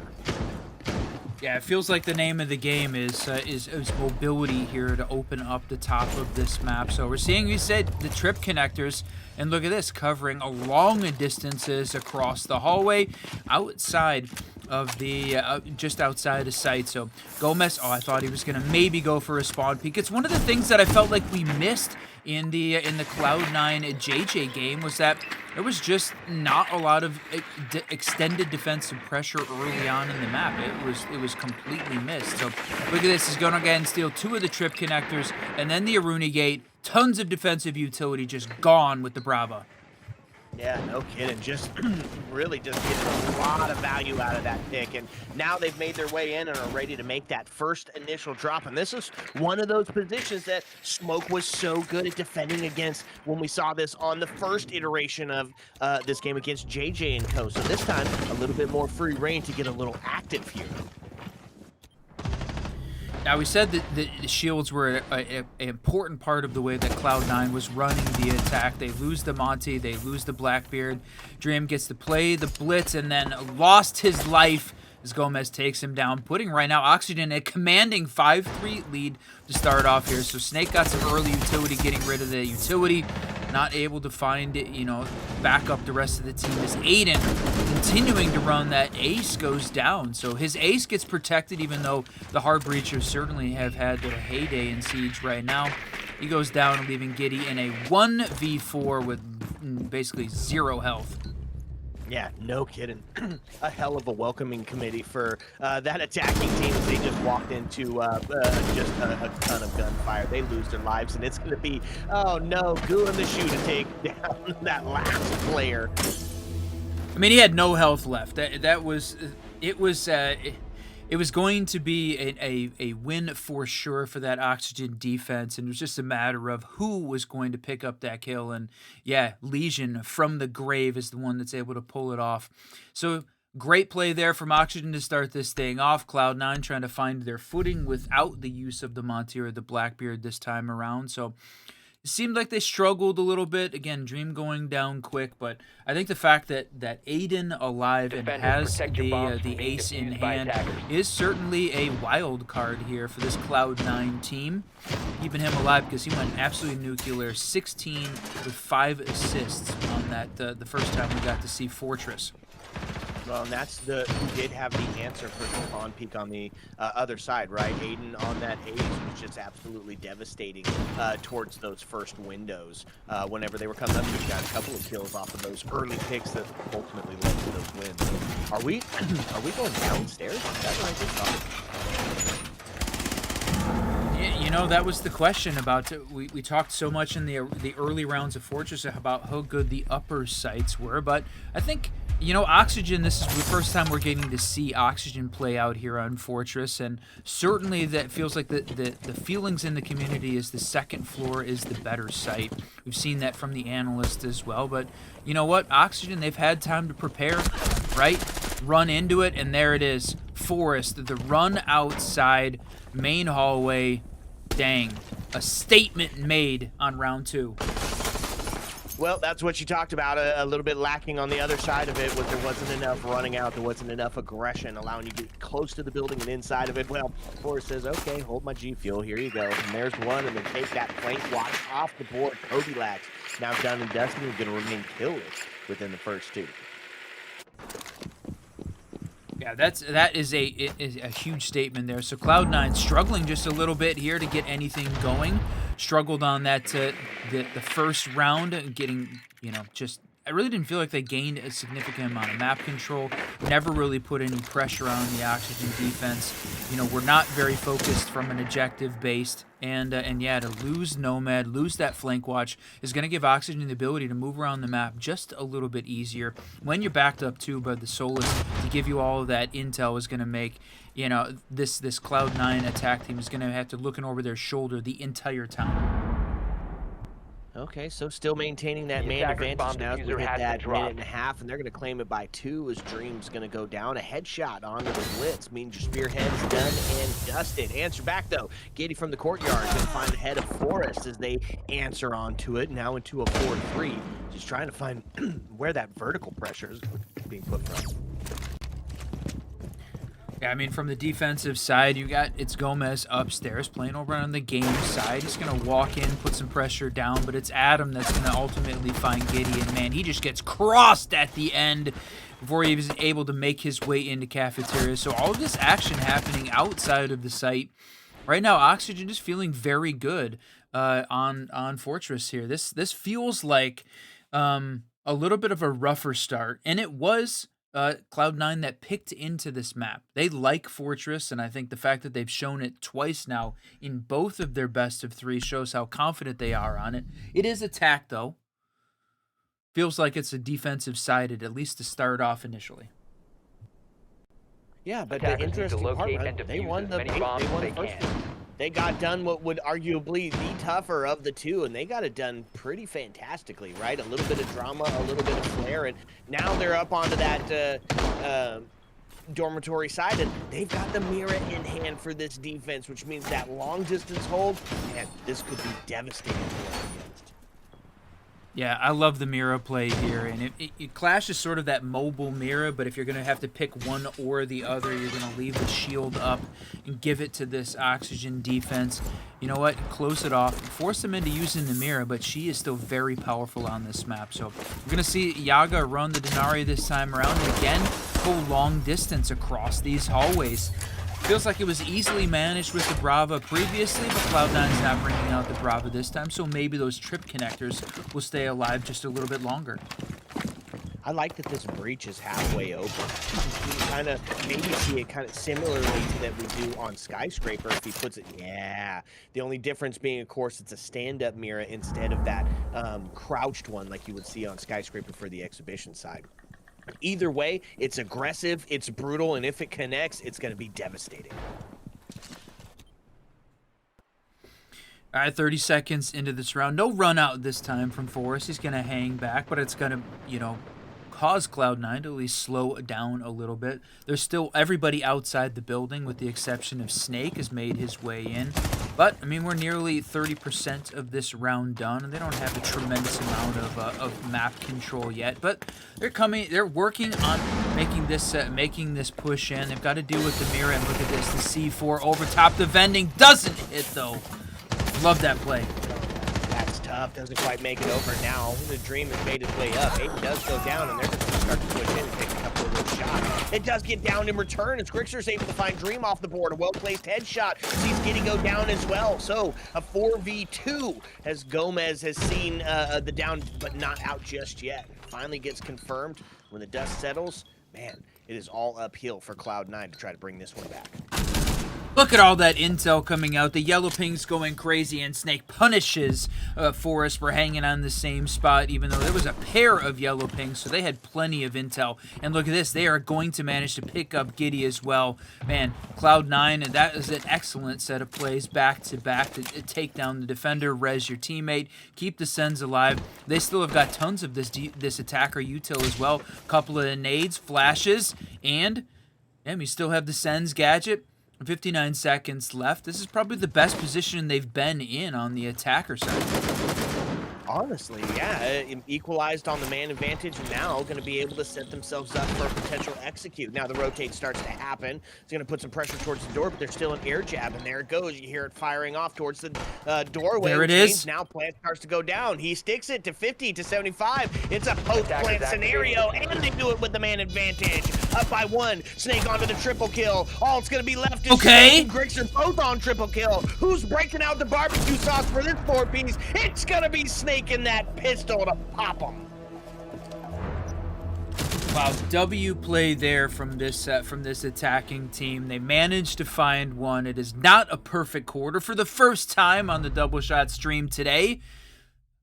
Both teams win at least one round in the first 3 rounds. Kind of crazy that was a stat we had to deal with. All both of the first quarters. 3 O's to start off the map, but Cloud9 comes up big. Combination of great play from the Deimos and Snake, obviously picking up a 4K, but also objective based. Take over games, default plant in the corner, good cross held because they had the main breach open by the old stair, the old tower.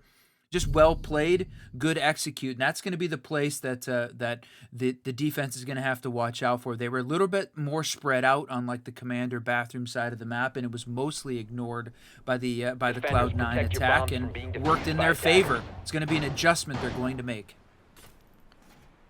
Yeah, honestly, you saw it in the chat. A great recovery. You're down in the man advantage with one person on the ground, and then you manage to bring it back in a post plant. Beautiful, chef's kiss. And now we're going to see something similar, right? Blitz back on the board. Dream's going to stay active with the shield that blinds, and then Aiden on that glass. It's Parka smoke in the doorway and just spray and spray. They've got an answer for it. Adam on the other side, Warden being brought out. Means probably going to see him holding near that horse area, if I would have to guess. The big question for me is who's going to be holding the tower drop?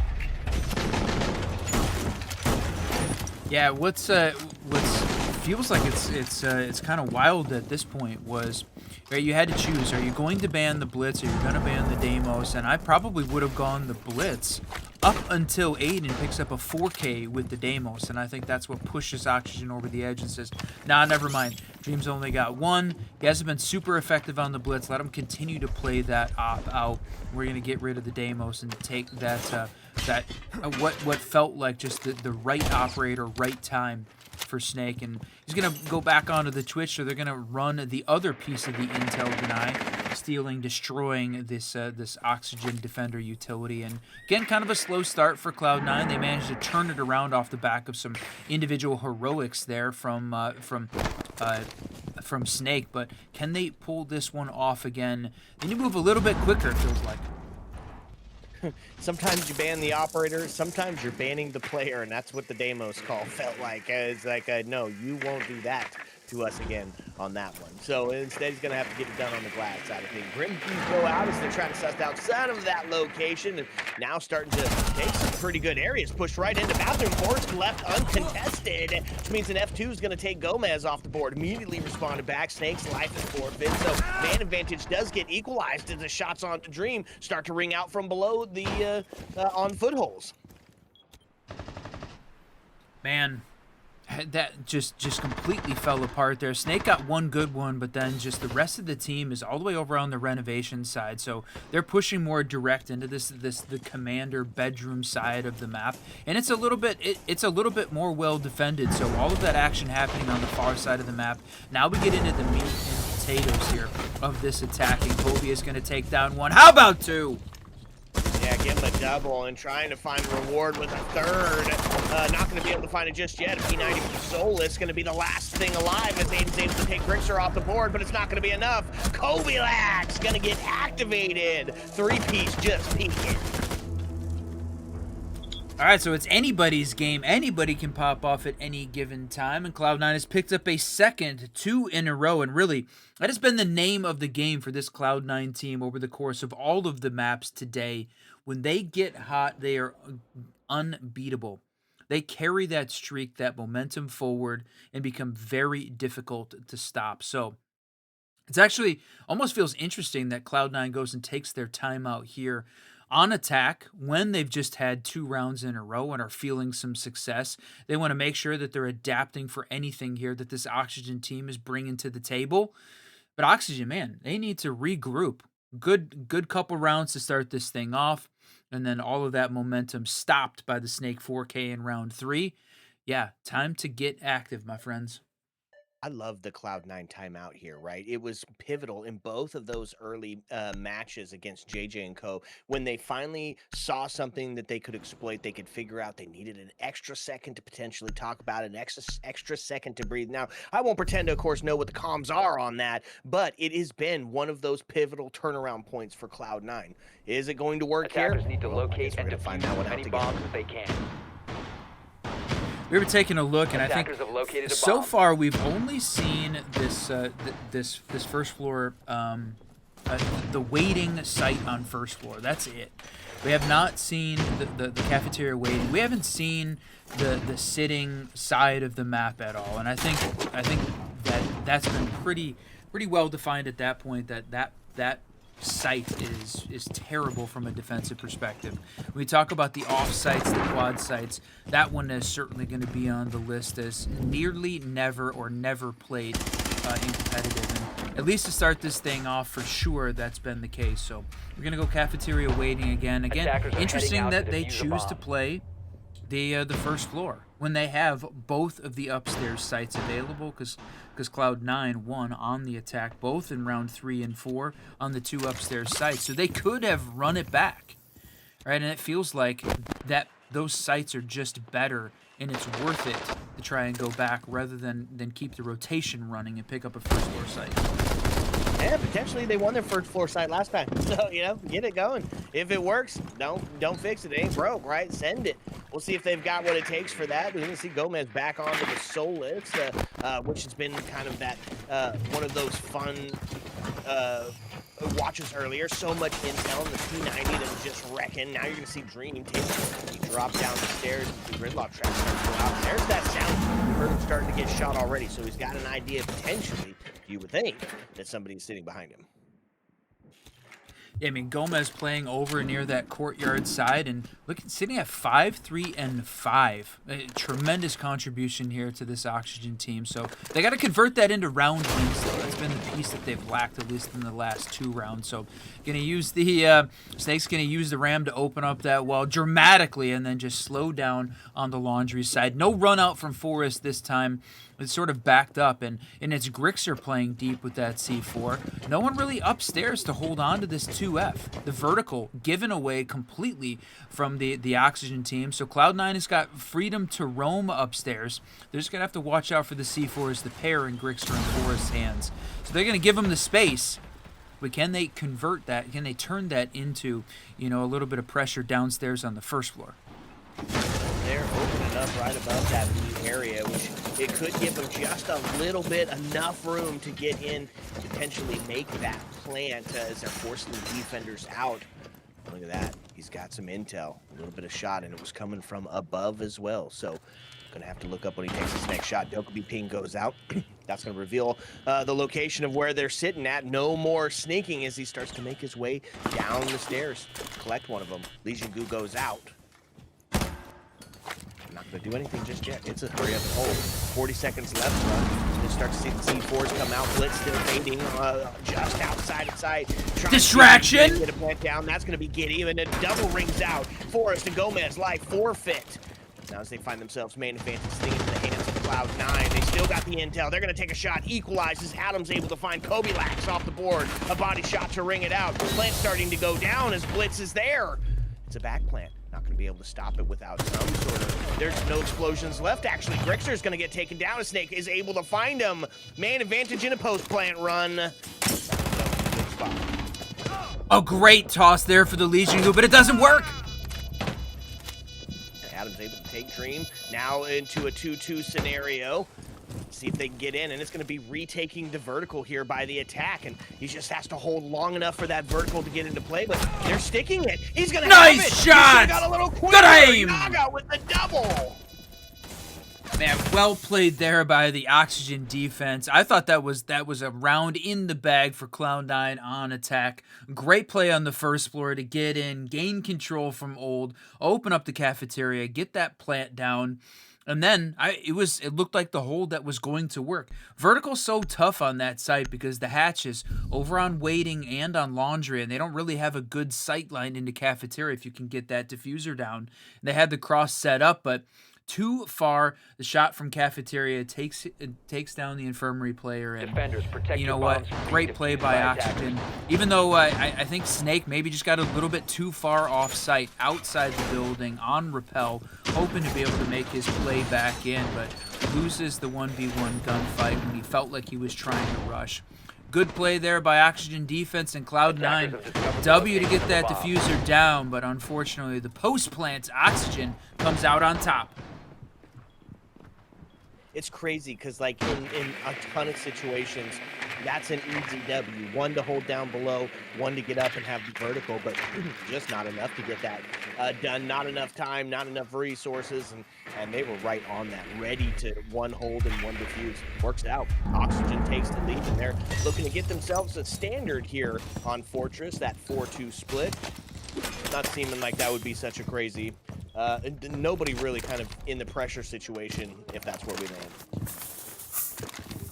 Yeah, back upstairs, holding on to this 2F, and it feels like it's again pretty spread out. This from a defensive standpoint, you've got dorms covered, games, tower. I mean, they're fairly spread out. The only thing is, it feels like maybe giving away a little bit too much space. I know we talked about the horse and portrait side of the map over by Commander. Doesn't feel like the attack or the defense has really been holding on to that spot with a ton of util on any of these rounds, which feels unexpected based on how much analysis that side of the site had. Well, and what happened when they didn't hold it? Cloud9 was able to walk into bathroom and get a double, and then site is eventually theirs, is how they're finding that same exact win. So giving up that space, yeah, it got some pressure towards tower, but unfortunately, it's a critical push point. You gotta take it now. It's gonna be Yaga sitting right there trying to see if he can capitalize on the hold. Yeah, this play there on the main stairs, the lobby stairs, and he tosses the C4 down. Doesn't blow the C4, allows them to just shoot it. He's playing the Warden. They're gonna completely make the rotate off. No Warden is playing on those stairs, so both the flashes and the blitz completely ineffective. Good read there from the Cloud9 attack to back off the engagement and sort of change up the way that this one's being played. Right now, Oxygen adapting pretty well, and Cloud9 adapting, so feels like who's gonna be able to get one of those first entry points in. Well, step one's going to be getting Yaga dislodged from Museum there. And now starting to send the blitz in. They're going to start opening up on the other side of things. A little bit of reverse pressure here. Grimbees go out, trying to claim some locations, and here it is. Blitz pushing up. Going to see that first bit of contest onto Yaga as they're just holding on to the pillar. Gomez, though, with a C4 that's got something else in mind. Twitch gets taken off the board. Kobe, lad! Oh, yo! Pixel peak shot. 4 is able to answer back. So, in the end, main advantage does sit in the hands of the defense, but Blitz made his way inside. A potential for the plant is here. He's just got to get the kill onto the Warden. He's going to get the down. That's... Oh, never mind. Down onto... or the kill onto Gomez instead. Adam answers back onto Gideon. Now it's all going to be up to Kobe Lax. He's got to be perfect for 3. Finds 1. Needs to find the last 2 to be able to bring this one back and tie it up for that 3-3 yet again.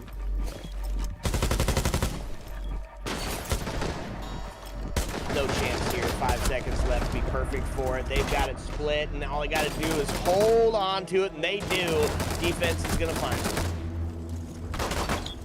It's an Oxygen sandwich as they pick up round 1 and 2 and 5 and 6. Cloud9 picked up those 3 and 4 in the middle, and it felt like it was going to be a bit of momentum for this team as after they felt pretty dominant on rounds 3 and 4, but Oxygen came back, and you said it. They won downstairs on that first floor on the waiting side. They won it twice. So all the talk about the first floor sites being relatively weak here on Fortress, Oxygen didn't hear that noise. They showed up and picked up the win both times the first floor was played. So see how that changes up the strats overall. Cade and Monty to go down, which is definitely interesting. I didn't feel like Cloud9 had spent a lot of time playing the Cade. I know there was a couple times you saw the sniper shoddy come out. So Oxygen looking to make sure they open up all those sightlines, focus on the fundamentals, and get rid of the clash and the glass on this second set of bans. Yeah, interesting, but I'm not mad at it, right? Just speaking to wanting to hold on to some of those critical push points just a little bit longer, and Cade, of course, can help facilitate that with some electrified barricades. Not going to be the case here, though, my friend. Now we get a chance to see what Oxygen's bringing to the attack side of things, and obviously going to see some upstairs play out of Cloud9 right out the gate. Cloud9 was incredible on defense on this one too, right? That was the big thing. They won 5 defensive rounds in a row on their map pick.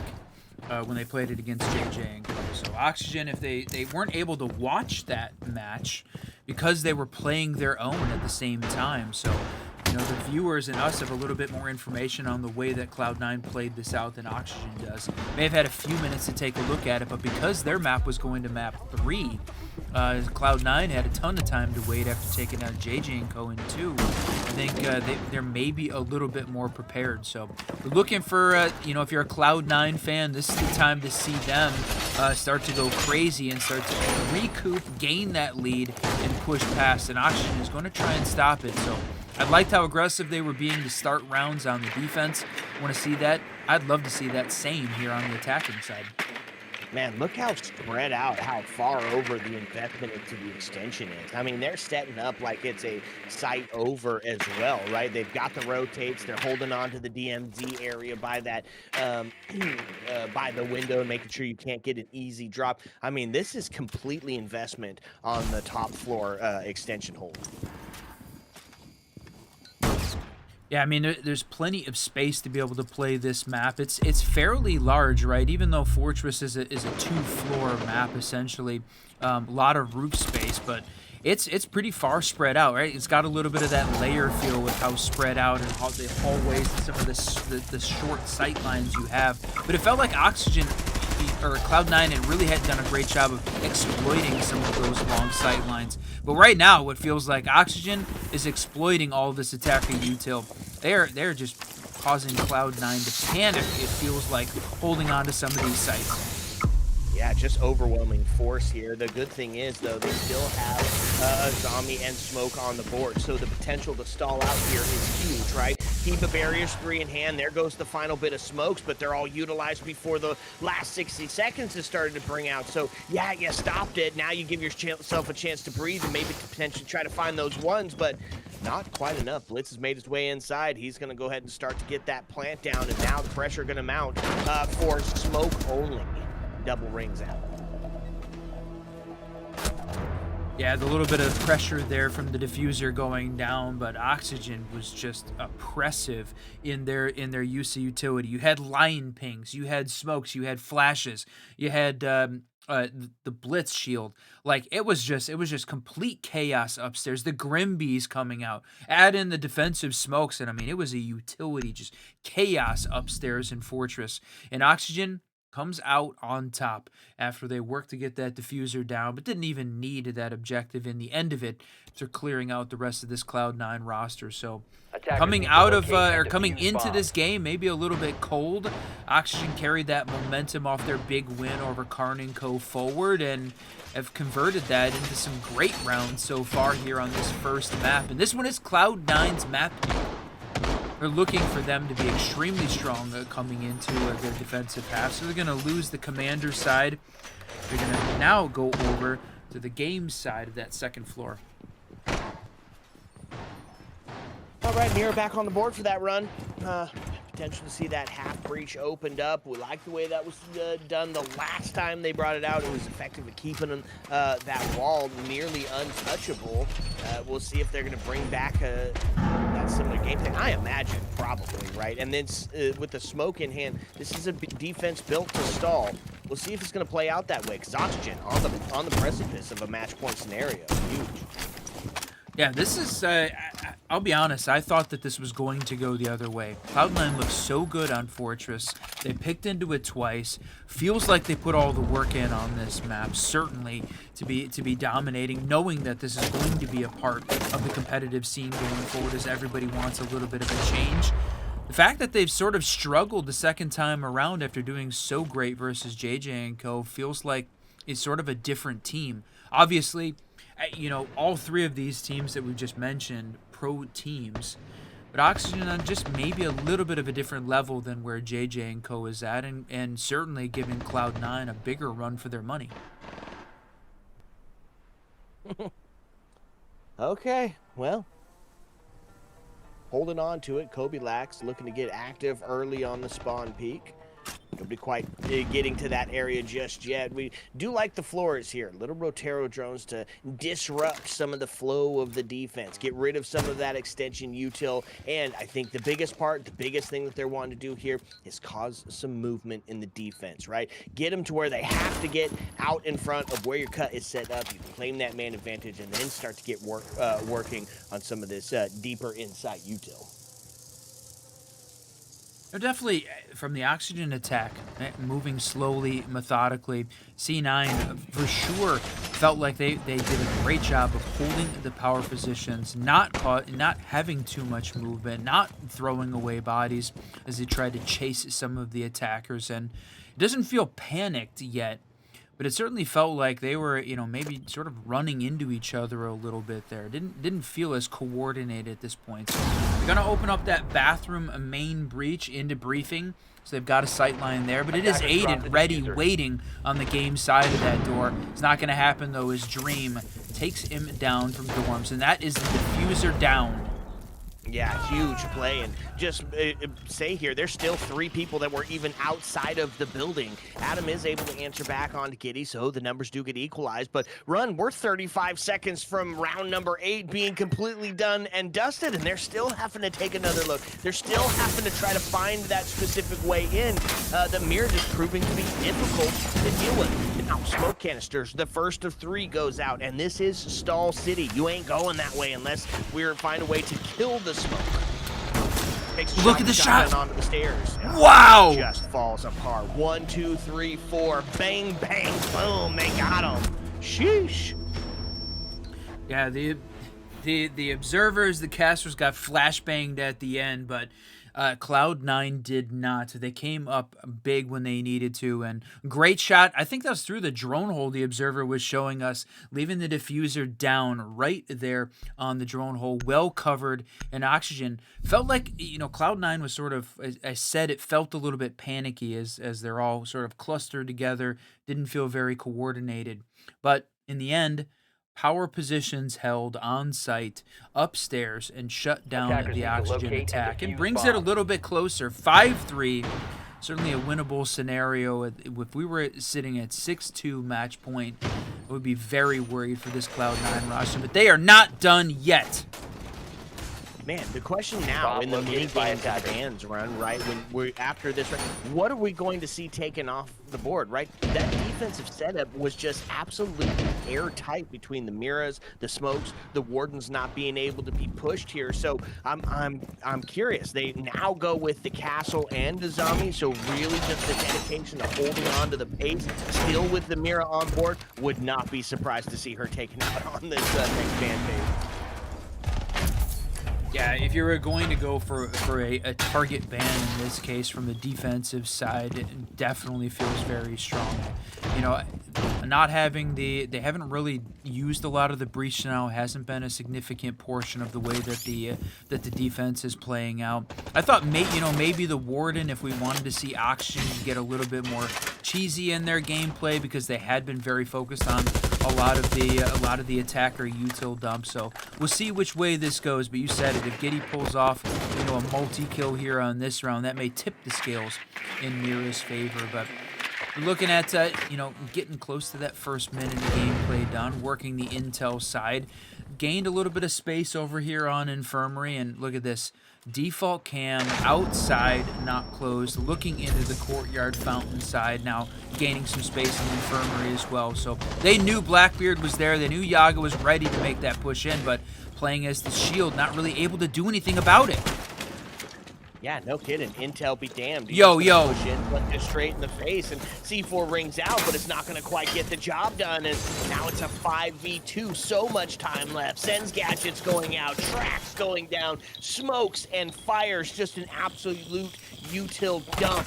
They are going to suss out the Warden, who's playing close. Dream, and a little bit of fire now as he's trying to rotate around to get himself in a position to potentially stop the plant coming in. It's a 5v2, and so much time left for Oxygen to work.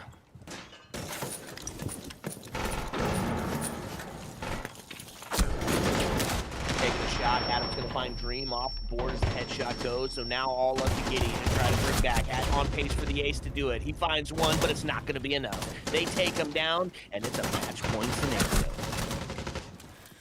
Oof, and if you're just joining us, welcome in everyone to the NAL 6 Invitational Last Chance Qualifier. We're in the upper bracket semifinal. It is a best of 3 between Oxygen and Cloud9. Couple of words that never imagined we would get a chance to say together, my friend, as we're taking a look at a pair of T1 teams looking to make their way to the 6 Invitational. And we've seen it happen before. Last chance qualifier, unbelievable runs all the way to a hammer. TSM pulled it off in 2022. Oxygen and Cloud9 looking for their opportunity to pull it off. And it is a double elimination bracket, so the loser does not go home. They're going to go down to the lower bracket, and those games taking place tomorrow on the main Ubisoft channel. So it's a best of 3. We've got Fortress right now. Bank is up next, and then Border if it is necessary. But on this map pick, Cloud9, man, this is their map pick, and struggling against Oxygen. They've just been playing a little bit better across the board. It's not been major. Cloud9 hasn't been, just absolutely falling apart. But a couple too many mistakes, and Oxygen has been there to pounce on it immediately and thoroughly. Yeah, what a callback. That was, I think, the first major that we ever watched together was that historic run. Now, it's trying to see if somebody else can do the same dang thing. Got to be perfect for 3, Cloud9. What are they bringing to the table? It's some slowdown, anticipating some shield play. It's, the L is on board. Aiden, of course, going to be utilizing the Azami, and it was the Mira that they took down that they just didn't want to deal with. So Smoke will be able to be utilized to keep that pace alive when they get onto that next side. Got that main breach locked down this time, and Giddy playing the bandit. And man, after we had said that there was not a lot of use of the electricity there to try and prevent the breach from happening, they're going to go ahead and run it this time, bandit. And they've got, even though Cade's not available, we're going to use it. And we were talking about whether or not I was going to be the Warden, whether or not I was going to be the Mira on the defensive bans. And yeah, called it. Mira, gone. Cloud9. I'm going to get rid of the Grim, too. Take away one of those pieces of this attacker util that Oxygen had been completely dumping and causing chaos on the site. So they're outside the map looking, taking some shots, and it is Dream back on the Warden, ready and waiting for this jump in. Well played. Ready for it, too. Just absolutely takes Yaga off the board as the Candelas ring in. That's going to be a second shot. Gets a double! Dream's holding on to that main stair area, and just like that, huge main advantage for Cloud9 is they have to be perfect for 3. This is a huge start towards that direction. Yeah, W play on the stairs, keeping 5 alive, 5v3 scenario. Grix was trying to look upstairs in dorms, but it's the other side of the map, and right now Cloud9 has got that thing on lockdown. Backed up by Keeper Berries, deployable shields. There's too much defensive utility in play, and Snake. We said his name an awful lot to start this map out. Kinda went quiet. Picking up another one. Oh, man. There it is. Forrest gets ripped off the board. Now it's got to be Adam, perfect for an ace to get this one back into contention. And just seems like that's going to be a little bit too much, especially he's not even going to get inside. Right? A little faux timeout. He wants, let's take a second. Let's talk about it because Cloud9 just ripped us apart on that run. And it was only one round at this point, right? Oxygen, Cloud9, but back and forth here in the second half of the game with Oxygen picking up 7 and 9 and Cloud9 picking up rounds 8 and 10. Kind of funny how that works out. Diffuser's down 1v5, so yeah, pause, talk about it, think about it. They want to close this thing out before Cloud9 can even get themselves started on a claw back, but that's pretty decisive here, sitting at a 5v1. We really never got to see Cloud9 gain any significant map control again. They took a couple shots outside the map. They with Dream holding on to the Warden. That is the greatest on the window. Moment in my life. It was just, locked in right now for Cloud9. Great time to take a faux timeout. Yeah, that's right. Speaking of being locked in, thank you, Pro Man Thano, for the Tier 1 31 months sub, 28 in a row. Appreciate the hell out of you. OG right there. Thank you for the tier 1, my friend. Thank you for the tier 1. There it is. Cloud9 confirms the round that we knew was already won. They needed to be perfect for 3. They pulled off 1. 2 more to go on defense. That was upstairs on the second floor commander's side. So now we get to see the dorms game side of the map. This was one that felt like it was, in general, pretty successful for the Cloud9 team. So Oxygen, real timeout. Faux timeout on round 10. Real timeout here before we start 11. And it's been a little bit of a back and forth. It really has been, and not a bad time to kind of talk about it, right? You've got That one is the that you're trying to put this greatest team away. moment This is in my something life, that, bro.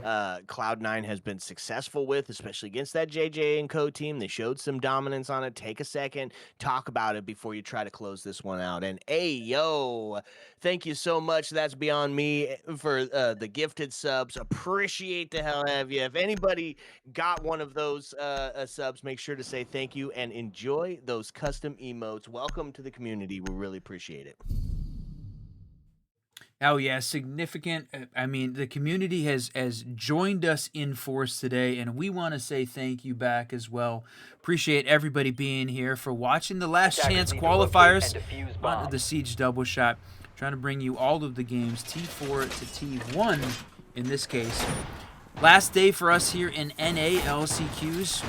Mainstream's taking over tomorrow and Sunday to close out the bracket, but we'll be back for SAL next weekend as well. Seriously looking forward to some of those matches because finding out who gets to go to the 6th Invitational, I mean, the fact that anybody can qualify is one of the reasons why we love the open qualifiers, why we love this game. Absolutely. Okay, we said it. Perfect for 3. They found their first. What is the response here? Snake back onto the smoke. He was a stopping power the last time that they were trying to push in here. So we'll see if he's got that same. He's got to have it. A couple of cheese ops on the board. Something potentially quick to go through. Yaga back on the Ying. Potentially, I'm not sure if on tech or not, showing the Reaper at the moment. And then Forrest with the new DMR in hand. Open some stuff up and then absolutely bang it through. 30 seconds in, and man, this is another time we've seen, it feels like maybe the teams have, I was going to say, not really focused on the default cams outside. They've been a serious boost for intel there for the Cloud9 team. So Grixer's going to take some shots. He survives keeping that default cam up, but that's happened more often than it feels like for this new map. Teams are just getting focused, used to where all those default cams are outside. Yeah, and tough to find them all, especially in the reworks, as they like to put a ton of them in. You see Giddy holding on to Museum, that horse area, which is we were talking about earlier as being one of those critical push points. They're already going to start to put some pressure on them. The flash comes out as they're just pushing right up. A little bit of intel as the Banshee starts to go off, but it's going to be Adam. That new DMR able to claim Giddy with just a couple of shots. That's main advantage now to Oxygen as they're on the match point scenario. Defense, though, made it to a minute 30. All they have to do is hold. Still 3 smokes, still a couple of Grismots in play. So enough to disrupt this attack team. Try to bring this one back for some OT. So close. We're down to that last minute 20. 9 players left alive in the lobby. Yaga busting out the Reaper again. We saw that thing go crazy in the previous match, but it's going to be Gomez to take down Aiden. Man, really struggling versus the game he had on this map just a couple hours ago. He dropped 16, now sitting at 2 and 8.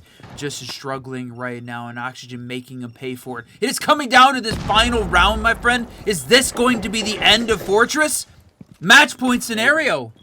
50 seconds left. They still just got to hold. Rotero drone starting to get in and deal with some of that extension util, but they still haven't made everybody inside. We still got 3 members outside, and now Candelas are going to be put through the drone hole. A little bit of disruption, and you're going to be questioning where in the world is it even coming from. 30 seconds to hold out. The 3-2-1 bingo call is starting to happen. The air jabs are out. It is going to be Kovacs to take Adam off the board and get closer to getting that number count equalized. Gomez goes down, but in the middle, Oh, no! Kobe Lack now into a 3v2. 15 seconds since they got to make the swing. No diffuser in hand, so it's got to be killed. Dream just has to hold on for 9 more seconds. Go Now big, Plant's gonna no! Go down. Oxygen's gonna take map number 1. We're gonna see Bank on the next.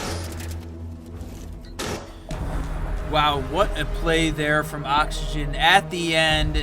W victory there for this team. Come out on top on Cloud9's map pick. I wouldn't say it's shocking at this point because it's T1. Anyone could win. We were definitely expecting to see the Cloud9 guys go crazy on their map pick. They picked into Fortress 2 times in a row and looked very good versus JJ, but Oxygen was ready for it. Great job, guys. Big GGs to them.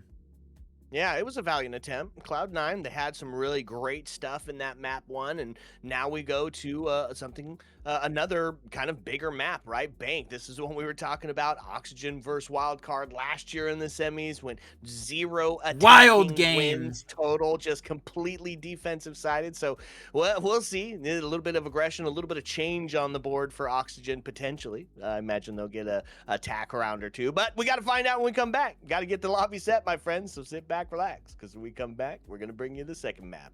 Ayo. Let's go.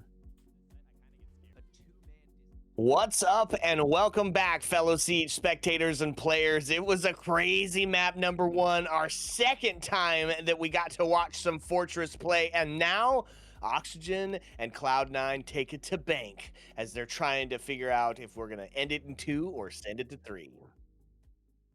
Man, Bank, my friend, one of our favorite maps. I think we absolutely love this one. Top 2 for me. It has been one of those maps that huge map, plenty of space, lots of place to have actions. And we got to see Wildcard and Oxygen, we've said it, play on this map. Go 15 rounds, 0 attacking wins. Will it happen again? I mean, if we had to bet on that, that is a solid no, and I'd take that one to the bank. Yeah, probably not. It was our own little piece of history run that we got to be a part of. Not to be repeated, but it is going to see us going down to the basement for round number 1. Oxygen's got their defensive lineup set up, and one of the things they're going to bring along is the Lord himself, Tachanka, on the board to try to slow down any push in through Defenders, protect your servers. bombs from being defused You by know, attackers. I've been changing a little bit of my opinion on Tachanka. Not so much that I think he's a great operator, but when in conjunction with a couple of other operators, treating that legion of boom and doom, I think he can be a good one. By himself, I'm not sure. We'll have to see how Force puts this one together. It is Forest, it is Oxygen. We get to see some crazy plays out of these guys, so love to see how... And Tachanka's one of those players that certainly was not part of the T1 scene. We saw the lower levels of Siege picking it up, being effective, making it work. And I cannot wait to see how Forest has adapted to making that piece of it. So you said it, in conjunction with some of the other operators. They don't have the Smoke and they don't have the Goyo on, partially because Smoke banned out. And honestly, I love the Cloud9 attacking bans here. Smoke and Warden gone. Certainly going to make pushing in at the top of those blue stairs easier, and forcing them, if they're going to use the Tachanka as the area denial. He's a little bit more difficult to play around from the defensive side, so I love that style for Cloud9. It means they're very focused on winning this basement site. Like it. First minute getting going as they're getting some drones up top, making sure they can push this for some relatively free. Nobody up on the second floor, really. So get some bodies into the first and start getting some of those hatches opened up. That real first bit of pressure going to come potentially on Yago, who sits at the top of blue with a shotgun in hand, trying to live up to the same caliber that a Smoke would bring there. He's got a C4. He's got some working to get in. No denial, though, as far as, those smoke canisters to slow them down. Yeah, work in the upper side, and the fact that you've got the Cade on the board means you can lock down both of the hatches. So they have lobby square and the archive side hatches closed off. But look at this, Cali. Aiden running that, taking a shot at the top of blue. Warden's not there to make that a little bit more difficult, but in that case, still able to hold on tight.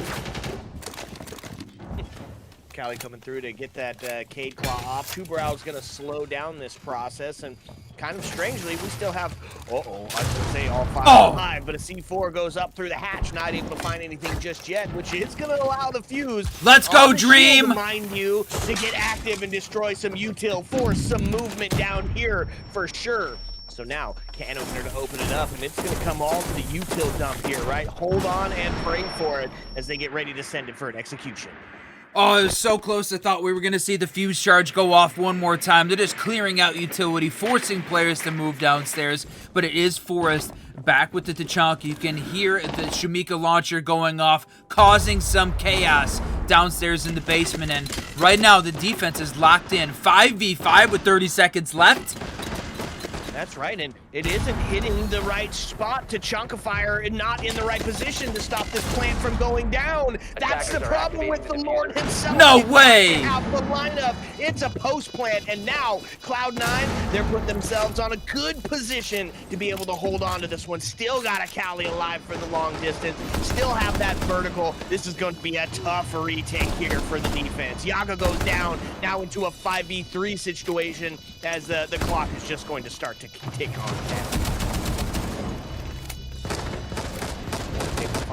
Kobe Lax goes down. Force good for 2 now as the headshot ring. Yo! Top 13 seconds. They're going to have to get onto it, but he's going to be dealt with as Aiden's able to find him now into a 2-2. You got to have one to hold, one to shoot, but it's the shield. Aiden takes one off the board, and Fuse is going to claim one with a pistol right afterwards.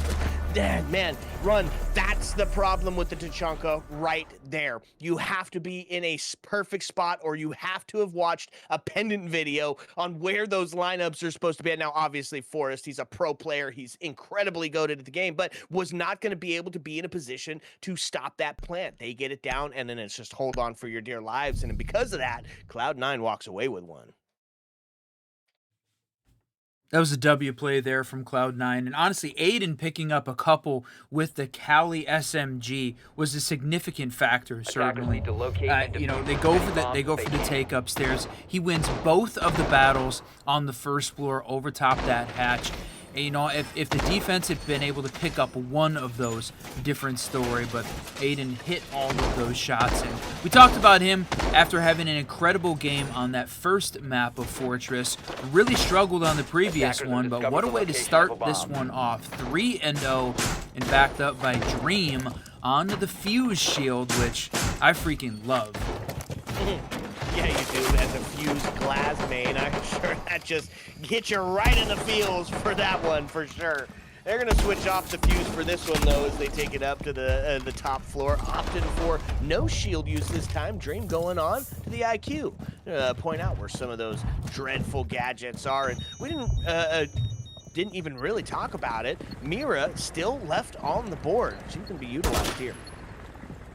Yeah, when you have to choose, I mean, going with the smoke and the Warden feels very targeted for trying to win that basement site, which is exactly what happened. Cloud9 on attack managed to pick it up. It's going to make your attack upstairs on the second floor, though, a little bit more difficult. So, yeah, she's available. And, man, good question in the chat. Fox say, yeah, he played for Oxygen, along with some other legends like Laxing, Newers, and you know, some other friends of the stream. So this has been this was one of my all-time favorite teams getting into R6 Pro League. So getting to watch them right now duke it out with another giant in the scene, Cloud9, is a bit of a dream come true, my friends. 100%, absolutely. Wouldn't have been able to do it without you. We just want to take a second and say thank you so much, folks, for all of the subs, all of the follows today, almost 200 follows so far. We just appreciate you guys allowing us to be part of this community and bring us arguably some incredible siege. Up onto the 2F run, now down to 1 minute and 40. Everybody's still alive. Demo's ping is going out, though, right? Trying to hunt down this zombie. So close. Takes a couple of shots at it, but gonna live. That was one of the fun techs, right? You seeing the zombie throw the Kiba barrier down on the ground as the Demo starts to get active. Gonna take a couple of extra shots to get that death. Sussed out in E2. See how they play it.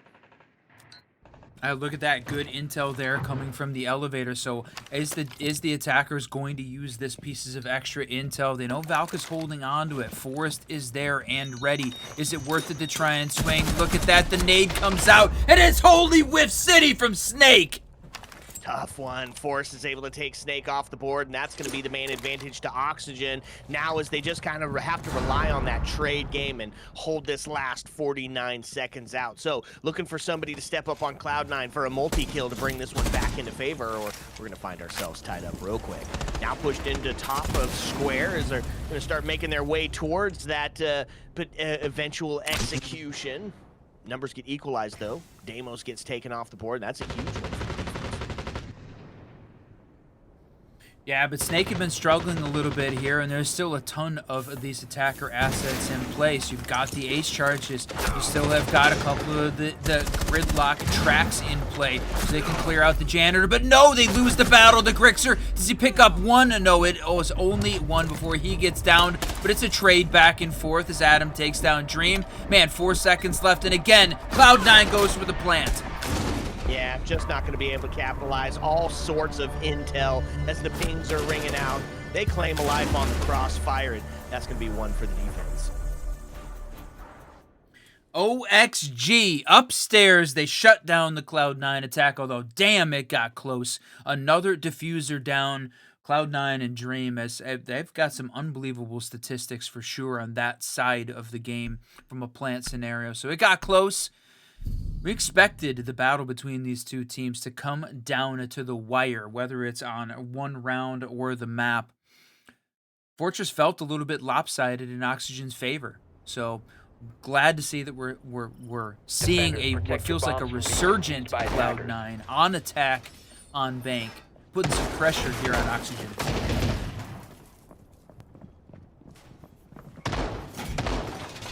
Okay, one apiece tied up. Not too bad. Gomez onto the Scopos. So a little bit of a change up to the strat. Get across the map pretty quick, and we're going to take now down the test on the Perch. And honestly, Runs, this is a built defense, right? Stall out completely, intel for days, and then that deployable shield kind of situation that the Kiba barriers can bring. I mean, this is definitely destruction from everywhere. Yeah, I like this hold, and it feels like this the tertiary site for some teams becomes that secondary if you want to try and stay away from the second floor, because it leaves you a little bit vulnerable. But not every team likes to play that style. So the fact that Oxygen didn't go back downstairs to the basement to me feels significant, because this is round 3. That means that we're going to be able to go to the basement with another ban in play, rather than try and find a win on that tertiary after the ban phase, and you got a little bit more knowledge, and it's going to be a little bit harder to hold on to basement with that next set gone. So Oxygen and Cloud9 doing battle here, and there's that first as Adam takes down Snake and continues the struggle that he's had here on Bank.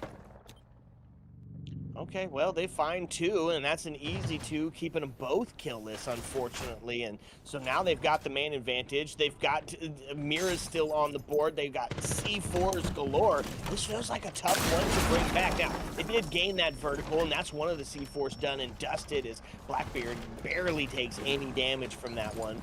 Still plenty of time, too. If they get a couple of picks here, Run, they can bring this one right back into contention. Yeah, they've got to isolate 1 or 2 of these Oxygen players, try and force a 1v1 or a 2v1 here to try and catch. But look at this the idle shell upstairs is going to be able to take that one down. Nobody watching that mirror window, though, after they got some intel that was completely clear, freed up just enough. Problem is, they're just working on clearing utility at this point, not players. So Oxygen still holds on to this advantage. They've given away completely the top floor at this point. The Cloud9 attackers can roam around, but when you're sitting in a 5v3 scenario, yeah, you can afford to give up some map control, because the guns at the end of the day are going to hold a lot more power than map. Yeah, that's true, right? Play off the trade game, just the power of friendship and the buddy system in play. Now starting to make their way down Marble, getting rid of some of this intel, waiting for that potential cue of the swing, but nobody going to be there. Blackbeard now made his way into Archives, looking to put some pressure onto the closet area. He hears it. They've got the sound cues going on of exactly where it's going. He's able to take Adam off the board. Now as Blackbeard moves in, they've got that space. Now time to put the pressure onto Yaga. C4 goes out, so not really going to be in a position to push in until that thing is absolutely dead. Starting to count down. Force is able to take Aiden off the board. It's starting to fall apart for this Cloud9 attack team. They've just got only getting left now to do it, and Pixel peeks in which to do it with. Finds one, looks at two, onto the triple kill, on pace for the ace. A pistol pop to bring it out, but an eagle response. Yaga, good night, sleep tight. Forrest coming alive on that round, backing up the rest of the team, and Oxygen goes up 2 rounds to 1. They win the tertiary site. Early lead in the man count, 5v3 scenario, and Cloud9 was just really never able to claw back. Giddy got close. He hit a couple great shots, but then Oxygen just held on, shut it down. At the end of the day, you're pushing in through the double door at the from the marble stairs, and you're playing right up against the beeper. The defense is going to know exactly where you are when you make the push, and they can just sit back, relax, and rely on the trade game, like you have said so many times. Forrest, hell of a game so far. 5-2 to start this thing off. Cloud9 timeout after the first quarter is done. Feels like it's become their MO. And not a bad one, right? You're seeing just about every site being brought to the table. You're figuring out what the read is, where the zones are, any mistakes that you think that you can exploit going into the next one. I think it's not a bad call to get it done in early. The problem is you don't have it later on, right? If it starts to slip away, if momentum is not going in your favor, you don't have a way to ice the proverbial kicker at that point. But you know what? If it leads to the round wins, it's not a bad play. And man, Yaga with the deagle in hand. It feels like one of those things when you make a shot and you call out Kobe. It's Yaga, the deagle in hand. I'm gonna be looking for that. Yeah, I love when you get to see a player who is just on point with a weapon when it's theirs and they're just Attackers locked need in. to locate and defuse You bombs. called it earlier though.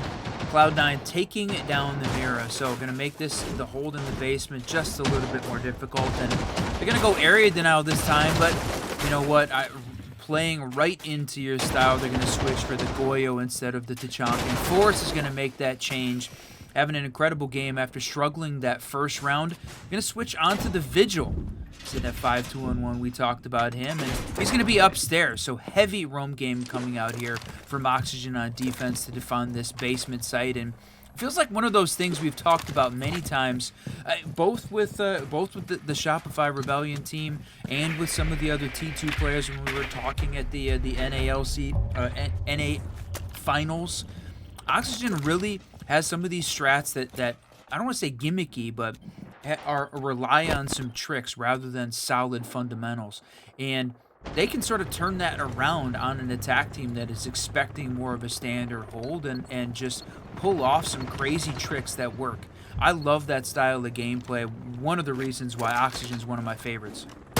Yeah, absolutely. And same, and it can be those one-off strats that get it done. And you talked about it. They switched to the area denial of Goyo, and the big difference here for me is choosing that Goyo over Tachanka is that you just got a better gun, right? The only difference here is Vector. If he had the same similar gun, then he'd be in a similar situation of, yeah, those Goyo canisters are dealt with really easily by the Twitch if it's allowed to get inside and get them off the board. I do like the switch up, though, because a Vector in the hands, especially of somebody like Crixer, absolutely devastating.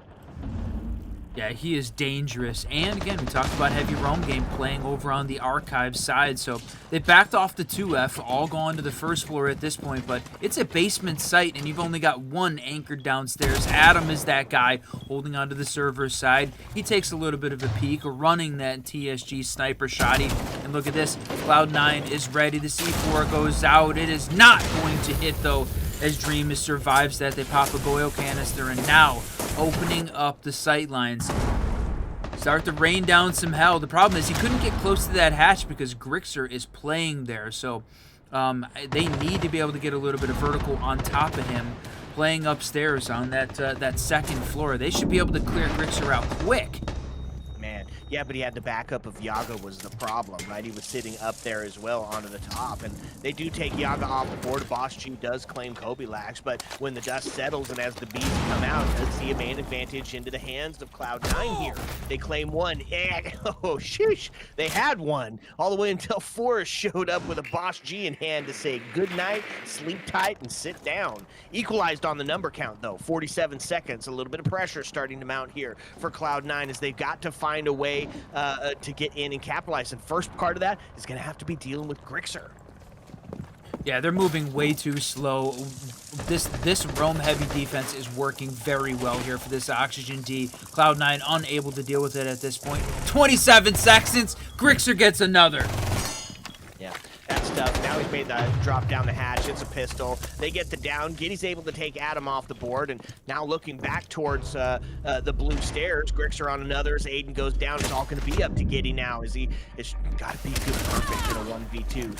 Stairs, does get the down on the Grixer. Gets into sight, but not going to be enough. A 3-piece with the Boss G, and that's a statement. Oh, holding the long angle. Forrest was right place, right time. He makes the switch off of the Tachanka onto the Vigil, and Oxygen picks up a defensive win in the basement. I know that's what you're thinking. 3 in a row for Oxygen. Cloud9 only able to find round 1. Man, when we talked about the end of that first round, it really felt like Cloud9 struggled to get anything going on their map. Felt like they got a little bit of that mojo back after picking up the opening round here on Bank. But since then, again, struggling. Defenders, protect your 3 in a bombs row from from being defused by Oxygen. attackers. They felt a little bit more dominant as we move forward. Haven't really been able to find any significant success. Cloud9, it is time to lock in, my friend. That's right. Now, of course, it is attacking on me. This time it's still defensive. So a 4-2 split here would still be quite the ideal situation. So not all hope lost. Lock in? Yes, absolutely. What are they going to do that? Well, they're switching Attackers it up have a little discovered bit. the location Aurora of a being bomb. brought out. 10 The seconds left Thatcher, before of course, insertion. after his rework, and Sens as well. So the potential for that execute is definitely looking like it's on the horizon. Yeah, it's one of the things that Cloud9's so good at is that objective-based gameplay and the execute. So Dream, again, he's had was very consistent running the shields early on the day's matches, and has been had a lot more variety as we moved into the ending part of this day of LCQ game. So it's our second best of 3 today, the last one of the day. The winner goes on to the upper bracket final to take the winner of the DZ versus Alix. You know what, we love the Alix guys, but up against that T1DZ team, it is going to be a very tough battle. So the upper bracket game could very well be DZ versus the winner of this game. Not ultimately the end of this. We got to go through all of the games tomorrow and Sunday to decide who gets that North America League 6 invitational invite. It's crazy the amount of talent between Tier 1 and Tier 2 that is still on the board, that is still leaving this left undecided. And honestly, at this point in the bracket, it is still anybody's game. Anybody can win this out for sure.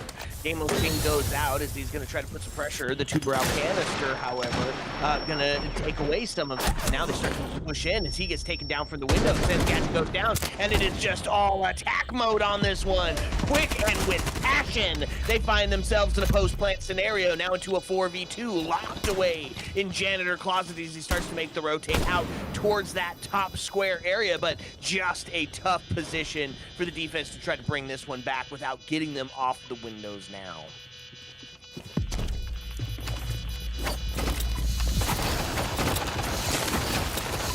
Oh, I love that strategy of using the Kibas to block off those windows. And look at this, going to counter diffuse in the smoke. The nade comes out, gonna have to move. Gets one to Aiden with the quad. Is he gonna get the ace?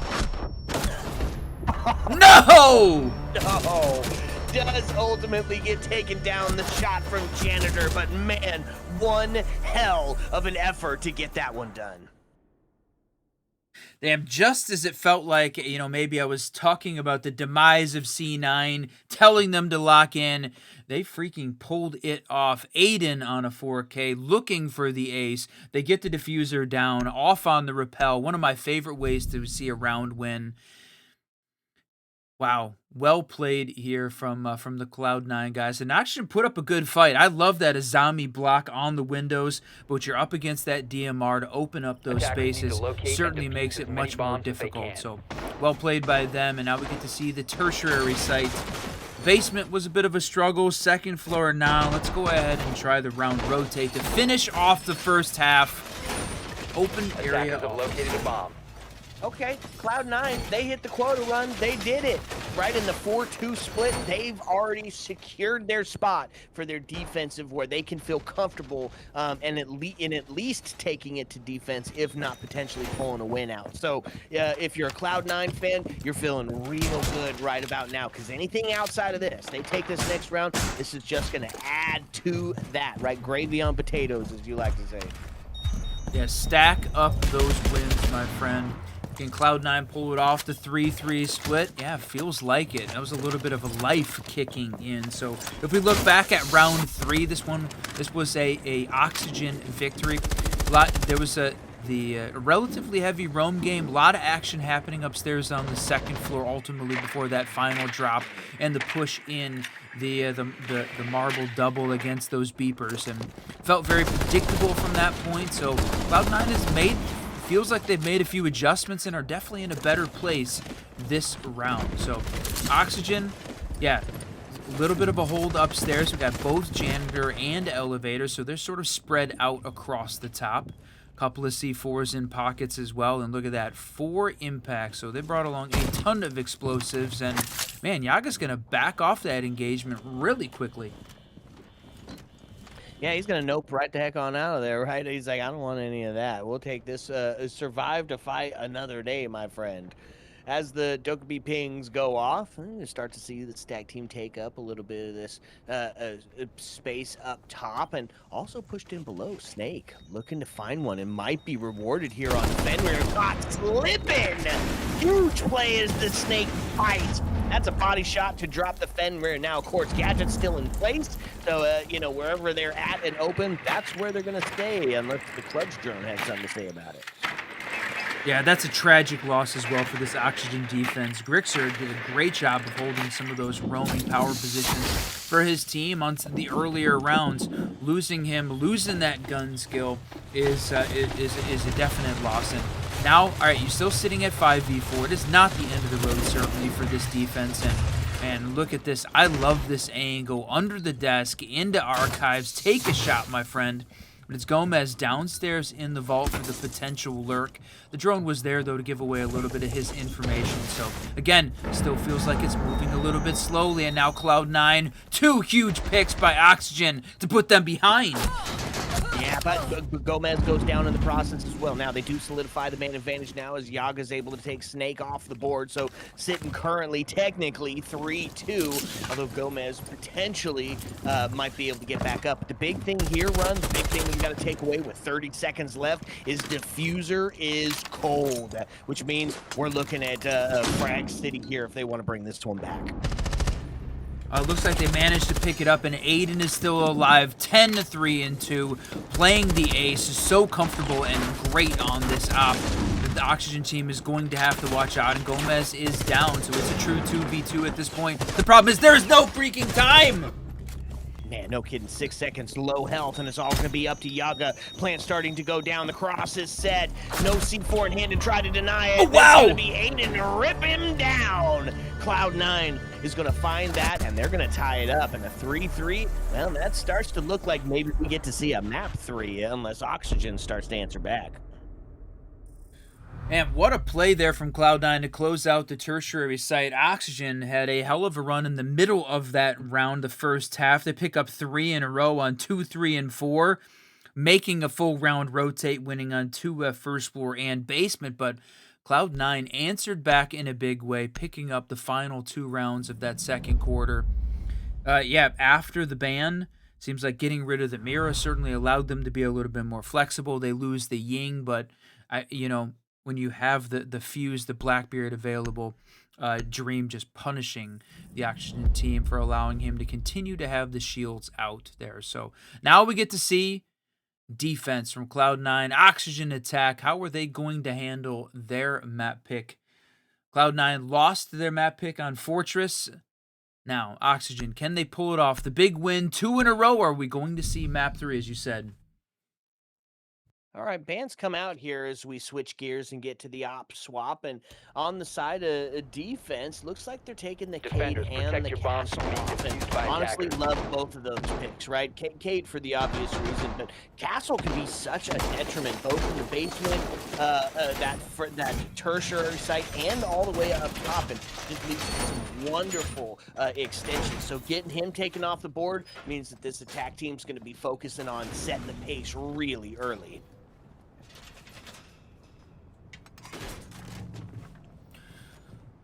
All right, my friend. Dream playing the Tachanka. 10 seconds Upstairs, to insertion. roaming all over the place. 5 He's seconds to gonna go. close off a few of those hatches, but I mean this is a ton of vertical Attackers investment moving here out for to the locate a bomb Cloud9 and defense, defuse it. right? You got basically only one player downstairs, just Giddy. He looked like he was still setting up part of this. Aiden running that vector in the mirror all over. This is a very heavy roam, and I'm not sure if it's just still set up here for this team or they're gonna play fully extended.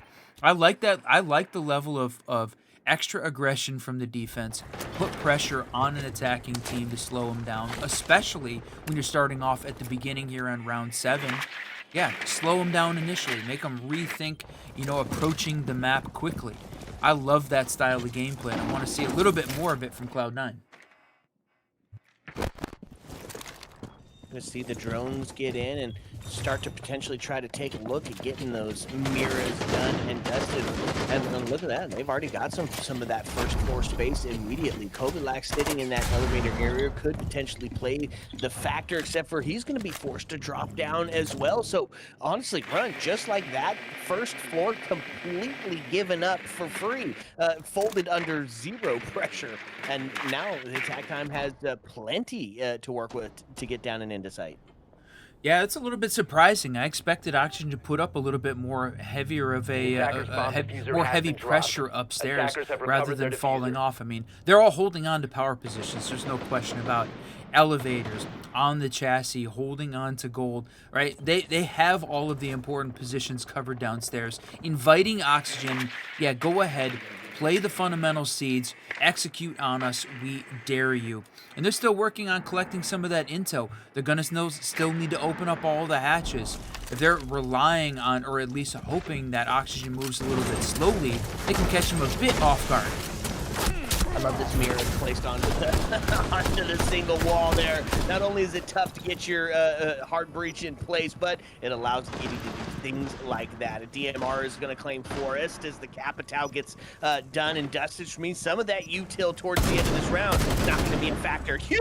Wow, Adam! Oh, Adam with a double, 2 headshots back to back is going to find one. Gomez is going to take down Dream as the Tachanka falls, and now it's all going to be on the shoulders of Kovilac, and Gomez says hello and also goodbye.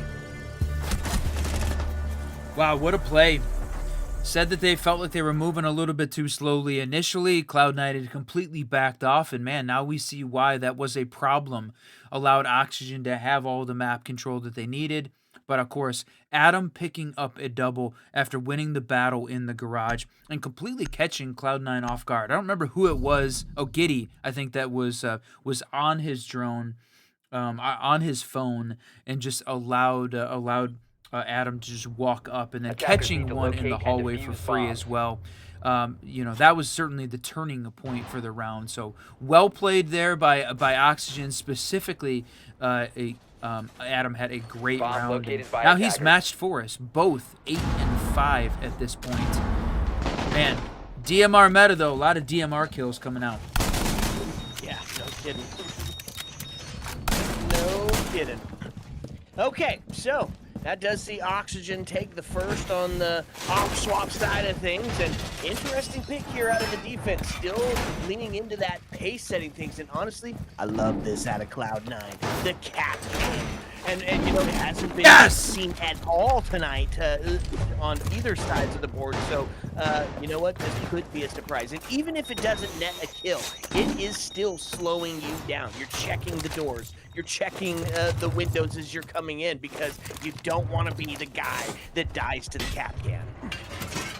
Yeah, that's a great point. We haven't seen Capcan at all. And actually a little bit wild with how often we've been we saw Capcan for a few of those seasons. So holding on to this first floor spot, Bank has got a couple great places for Capcan traps, so they are very difficult to see. So I love this play from Cloud9, hoping to catch this Oxygen team off guard. So rather than go to what, you know, I feel like was widely considered the primary site for a while, they're not going to have the second floor, but they are going to spend a lot of time upstairs clearing out this space. They need to get Janitor clear here, but Aiden is holding on, and man, somebody said it in chat, just carrying this team right now for the second map.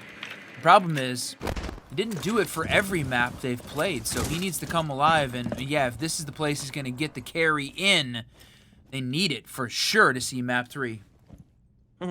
Absolutely, and he's back into that prone position, right? Just a little bit of the off angle, not quite sure where to push it and take the swing, and with the shotgun could be absolutely deadly. Look at that! To find Yaga, but it's answered back immediately. Kitty goes down, but there it is. Kobe Lax onto the double before Aiden gets taken off the board. So top frag down, you find yourself equalized on the number count, but Kobe Lax just not to be denied, on pace for the ace now as he puts himself in the triple. Smokes ring out as they're looking to put some pressure directly into sight, and now it's a pistol out.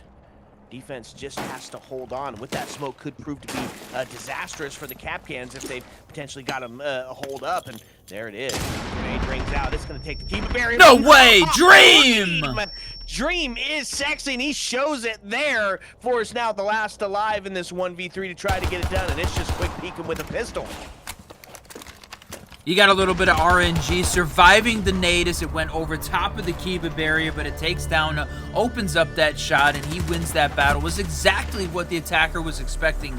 Dream was just better in the corner, and they tie this thing up 4-4. Big win there, holding on to that first floor site. Man, a dramatic victory.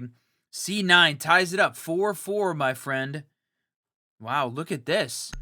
They're not going to play 2F at all. They're going to run Teller's Archives, the offsite. I love it.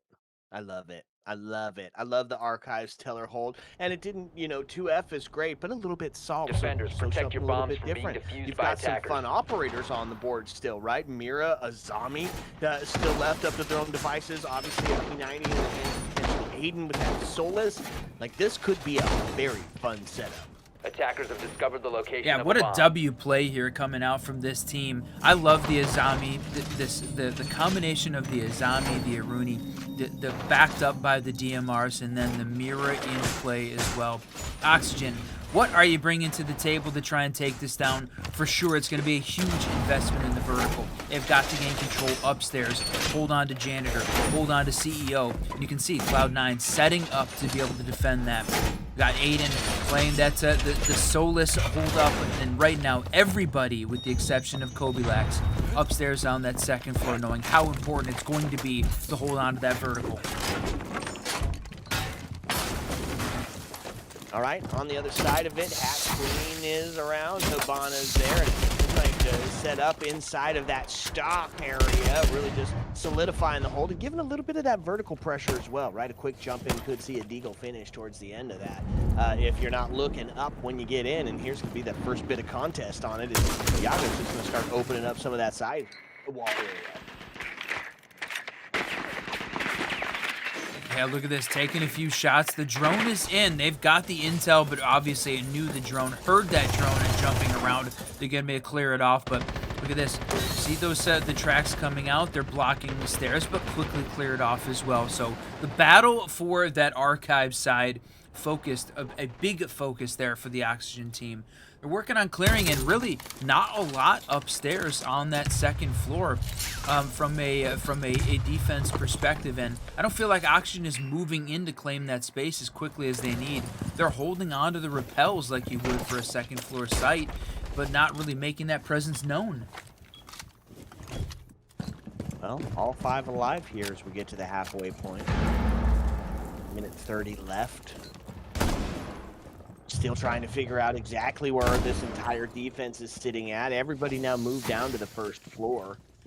No more vertical pressure to be had. No more vertical presence, excuse me, to be had here by the defense. So now they can start opening it up. They got double duty on that vertical, Ram and Buck, so plenty of time and room to make sure they're pushing these defenders out of some of those critical hit points. You only need a little bit of space if you got a huge vertical hold here to get in and make that plant right off the door. Look at this. So they've gained this space. They forced the defense back downstairs, so they've completely gained control of that top floor. The problem is, man, Adam, look at this. Using this super shorty to try and open up some of these sight lines is not going to be super effective. Gomez has already used up all of those, all of the boogie drones.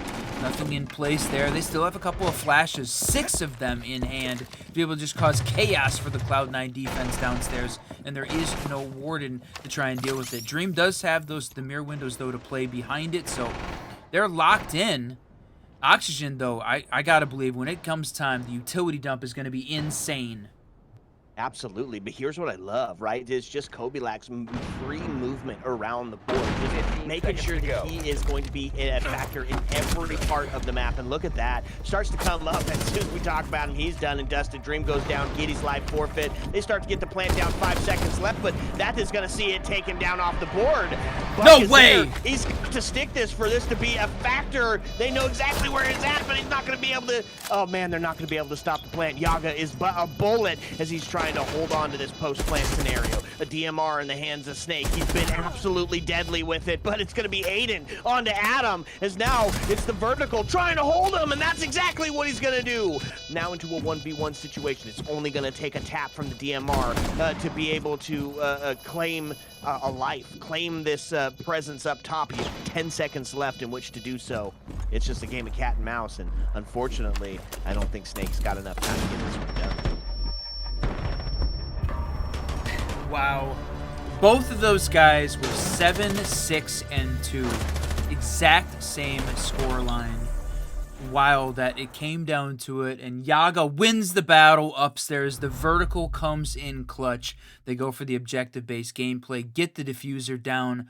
Perfect vertical coverage upstairs, and he goes 8, 6, and 2 to win that battle. And man, Aiden is having, again, not a career game certainly for the man, because he's had some incredible ones, but just having a great one on bank. The problem is it's not helping his team put up those rounds. We're sitting at 5-4. Oxygen now 1 round away. They're already up 1 map to 0 in the best of 3. Cloud9 is in a must-win scenario. They have to win on bank to force the map 3 border.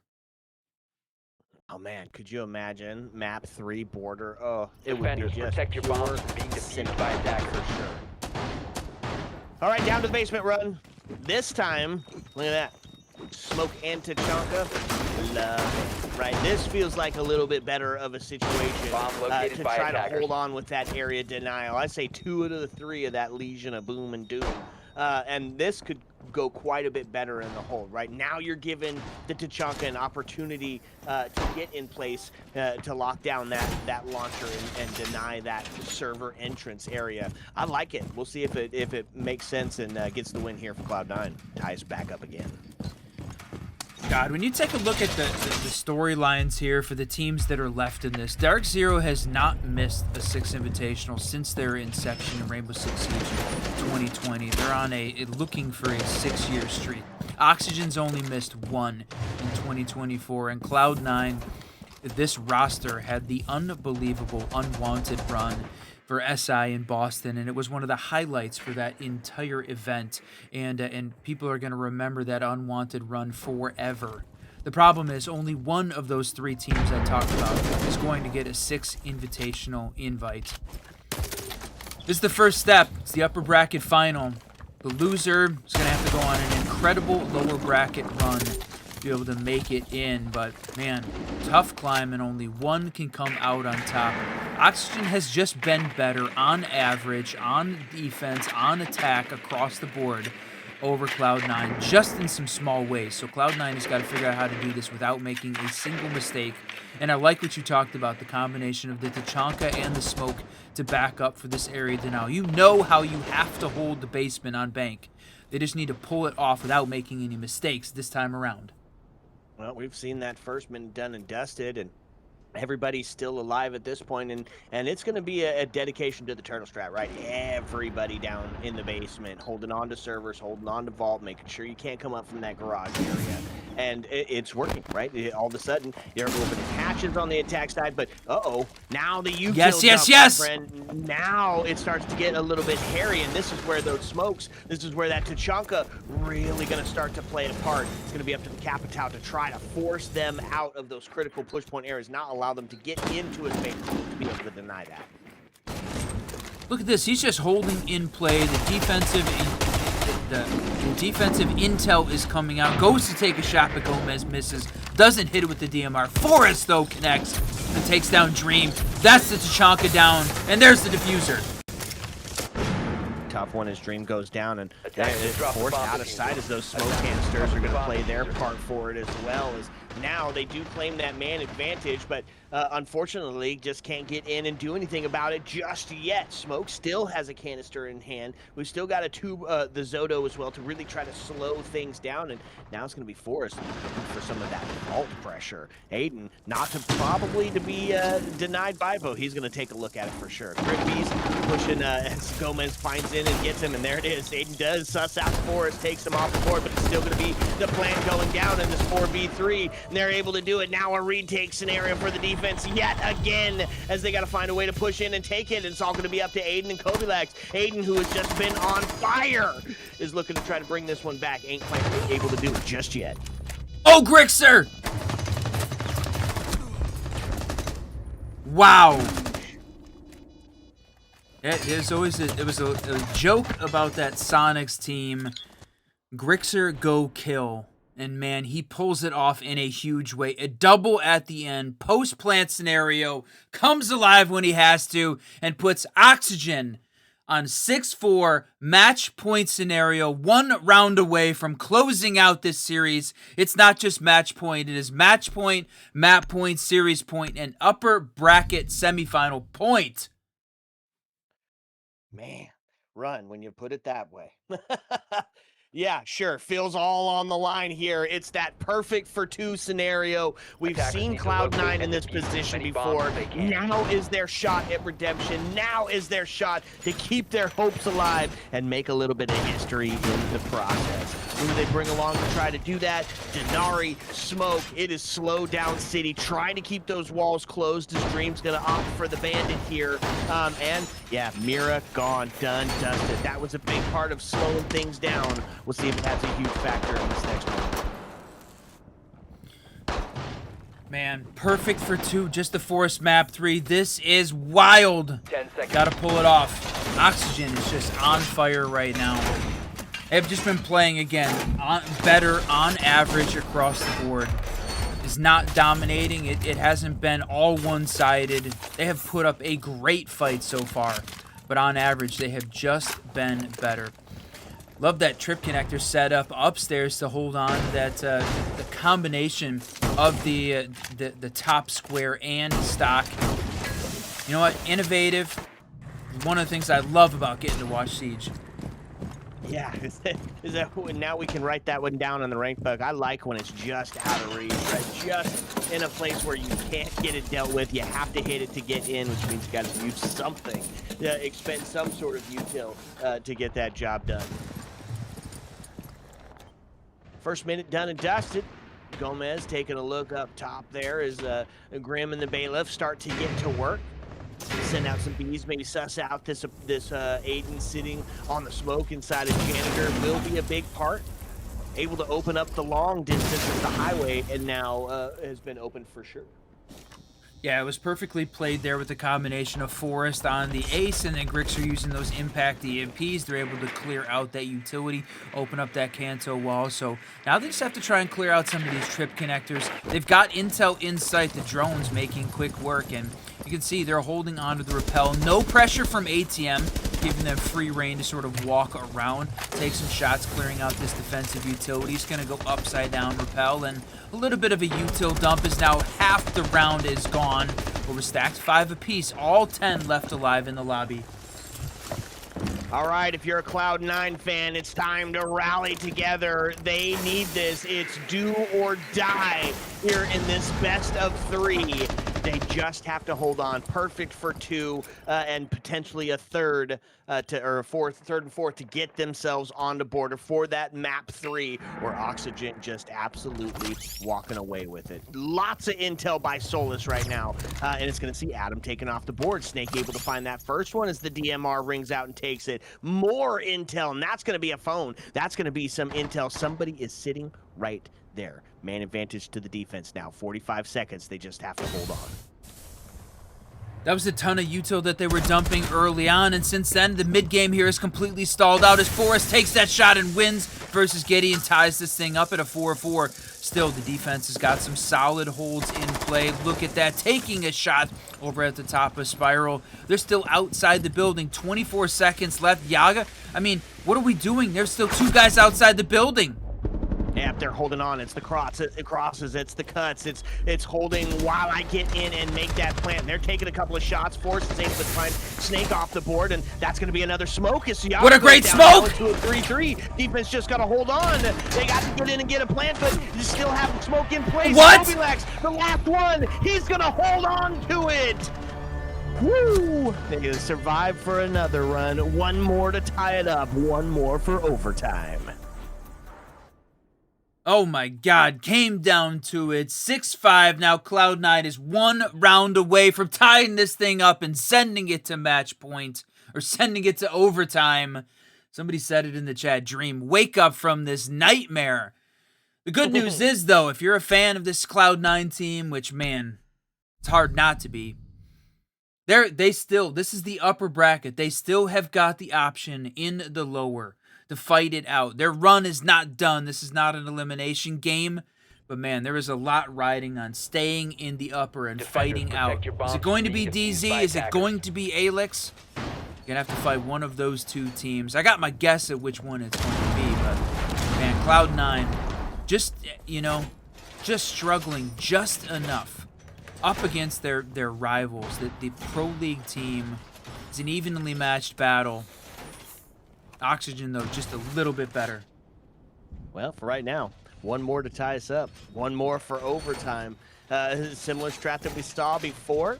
Snake back onto the Capcan, looking to set some pace here. A dedication to the vertical. We've got plenty of intel on the board. Keep the barriers to really lock in and get some of that static warfare, some of that trench warfare to hold on to stock and some of those other verticals. I like it. We'll see if they've got. Can we get an overtime, or is Oxygen going to shut this down? 2 minutes and 49 seconds to find out. Man, we saw Oxygen win the basement both times they played it. They did find a win upstairs, but they can't play that site again. So they're forced to go to the tertiary site, and that's a dangerous scenario. The fact that Oxygen was so successful holding on to attack on the basement is really what feels like it's going to win this game for Oxygen. With Cloud9 being unable to hold down that basement and having to fight in the tertiary site, they put themselves in a significant disadvantage. Normally that basement is an absolute legitimate stronghold here for this team. So Cloud9, what are you going to do? I love the fact that they brought out the combination of the intel and the Denari had felt like it'd been a significant factor. Smoke holding on, and then you talked about it. The cap can. Snake, can you come alive? Aiden, 14, 8-2, getting close to his 16 he had back on map 1. 5 freaking hours ago, my friend, as we've been live watching the NA SI LCQs. All right, Dokeby call goes out now as they're trying to suss out where these defenders are at. No mute. Oh no, jaywalking across the hall?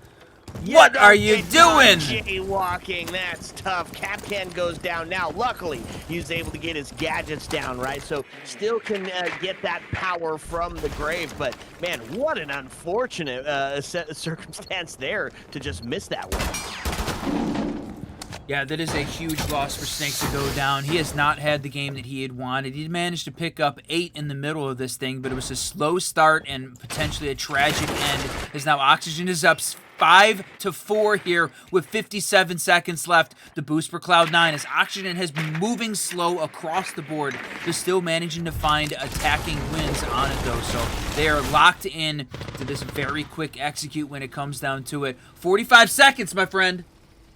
Man, yeah, but it is here. It's active. Oxygen checking all the boxes right now, making sure that they are in a place to hit that 3-2-1 bingo collapse onto the defense. But we still have a C4 in hand. We still have 3 of those smoke canisters, and that feels like that could start to lean towards Cloud9's favor. Except for, well, there goes the C4 off the board. So vertical pressure still going to be a huge factor here. There's a smoke canister. Second one rings out, flashes, grenade, pressures on. Oh no! Kobe Lags answered back, now into Yaga, and that's gonna do it. Oxygen just gonna be better. One more round, and they find it, and they move on up in the upper. 7-5 victory for Oxygen. Congratulations to them to moving on to the upper bracket final, taking place tomorrow on that main Rainbow Six stream. Man, what a play here in the SI LCQ. Man, my friend, they had a hell of a run to make it this far. So much fun getting to watch Cloud9 and Oxygen 2 battle. And what an opportunity it was. You all have been great with us all night long. 5 hours, a couple best of 3s. And the SI LCQs aren't even over yet. There's still some great games still going on. We're going to find out this weekend, Sunday, which team from the NA is going to get that invite to the 6 Invitational. What a banger game. Valiant attempt by Cloud9, but they got to do some battle out now into the lowers. So, yeah, Dream's still sexy, but he's going to have to do it from the lower bracket, that unfortunately, my friends. Man, what a good set of games today. We just want to say thank you guys so much. Almost 200 followers today as we're taking on the LCQ. All of the subs, we're just so grateful for the opportunity to be here with you guys. And we've got plenty of more Siege coming your way on the Siege Double Shot. A couple of new leagues that we're looking into to bring some of that T4 through T2 talent your direction. And, of course, if you want to find out where you can watch all of that, go follow us on Twitter. I'm at glitter_whiskey. He's at racing ENGR, and together we're the Siege Double Shot. And honestly, we've got another cool thing that we haven't really talked about that much, but Siege Double Shot merch. It's live. It's out there. Eat, sleep, Siege. If you want to be a part of that limited time run Siege Double Shot hoodies, beanies, gamer sleeves, all the goodness. And not sure how long we're going to keep this specific line open, so get them while they're hot, my friends. But man, Run, I think that's it. I think we're done and dusted. Yeah, this was another great SI LCQs. The second year in a row, Ubisoft has invited us to be able to cast all the games through to the end, and cannot wait for Challenger Series coming up just after the 6th Invitational. So looking into that March-April timeframe to decide who gets to make it to the Pro League, our friends. I mean, we got to see M80 have a historic run as a part of the Challenger Series last year, and ultimately JJ and Co. beat them in the very end to earn their Pro League spot, and it's been great watching JJ. You know what? Play in Pro League, play all the way through the LCQs as well, and I cannot wait to find out who is that next team that is going to be fighting for that spot. So Challenger Series coming up, but I mean, all the way up until even on Sunday this week, we should have a closed qualifier game for some big money coming at you right after, I think maybe before the SILCQ Grand Final finishes up. That's right. Okay, you guys have been great. We love you all, but unfortunately for us, we have reached the dreaded part of the evening where we must, alas, bid you adieu. So as the lights start to dim and the jukebox starts to sing closing time, as always, my friends, you don't have to go home. But you can't stay here. Ayo. Let's go.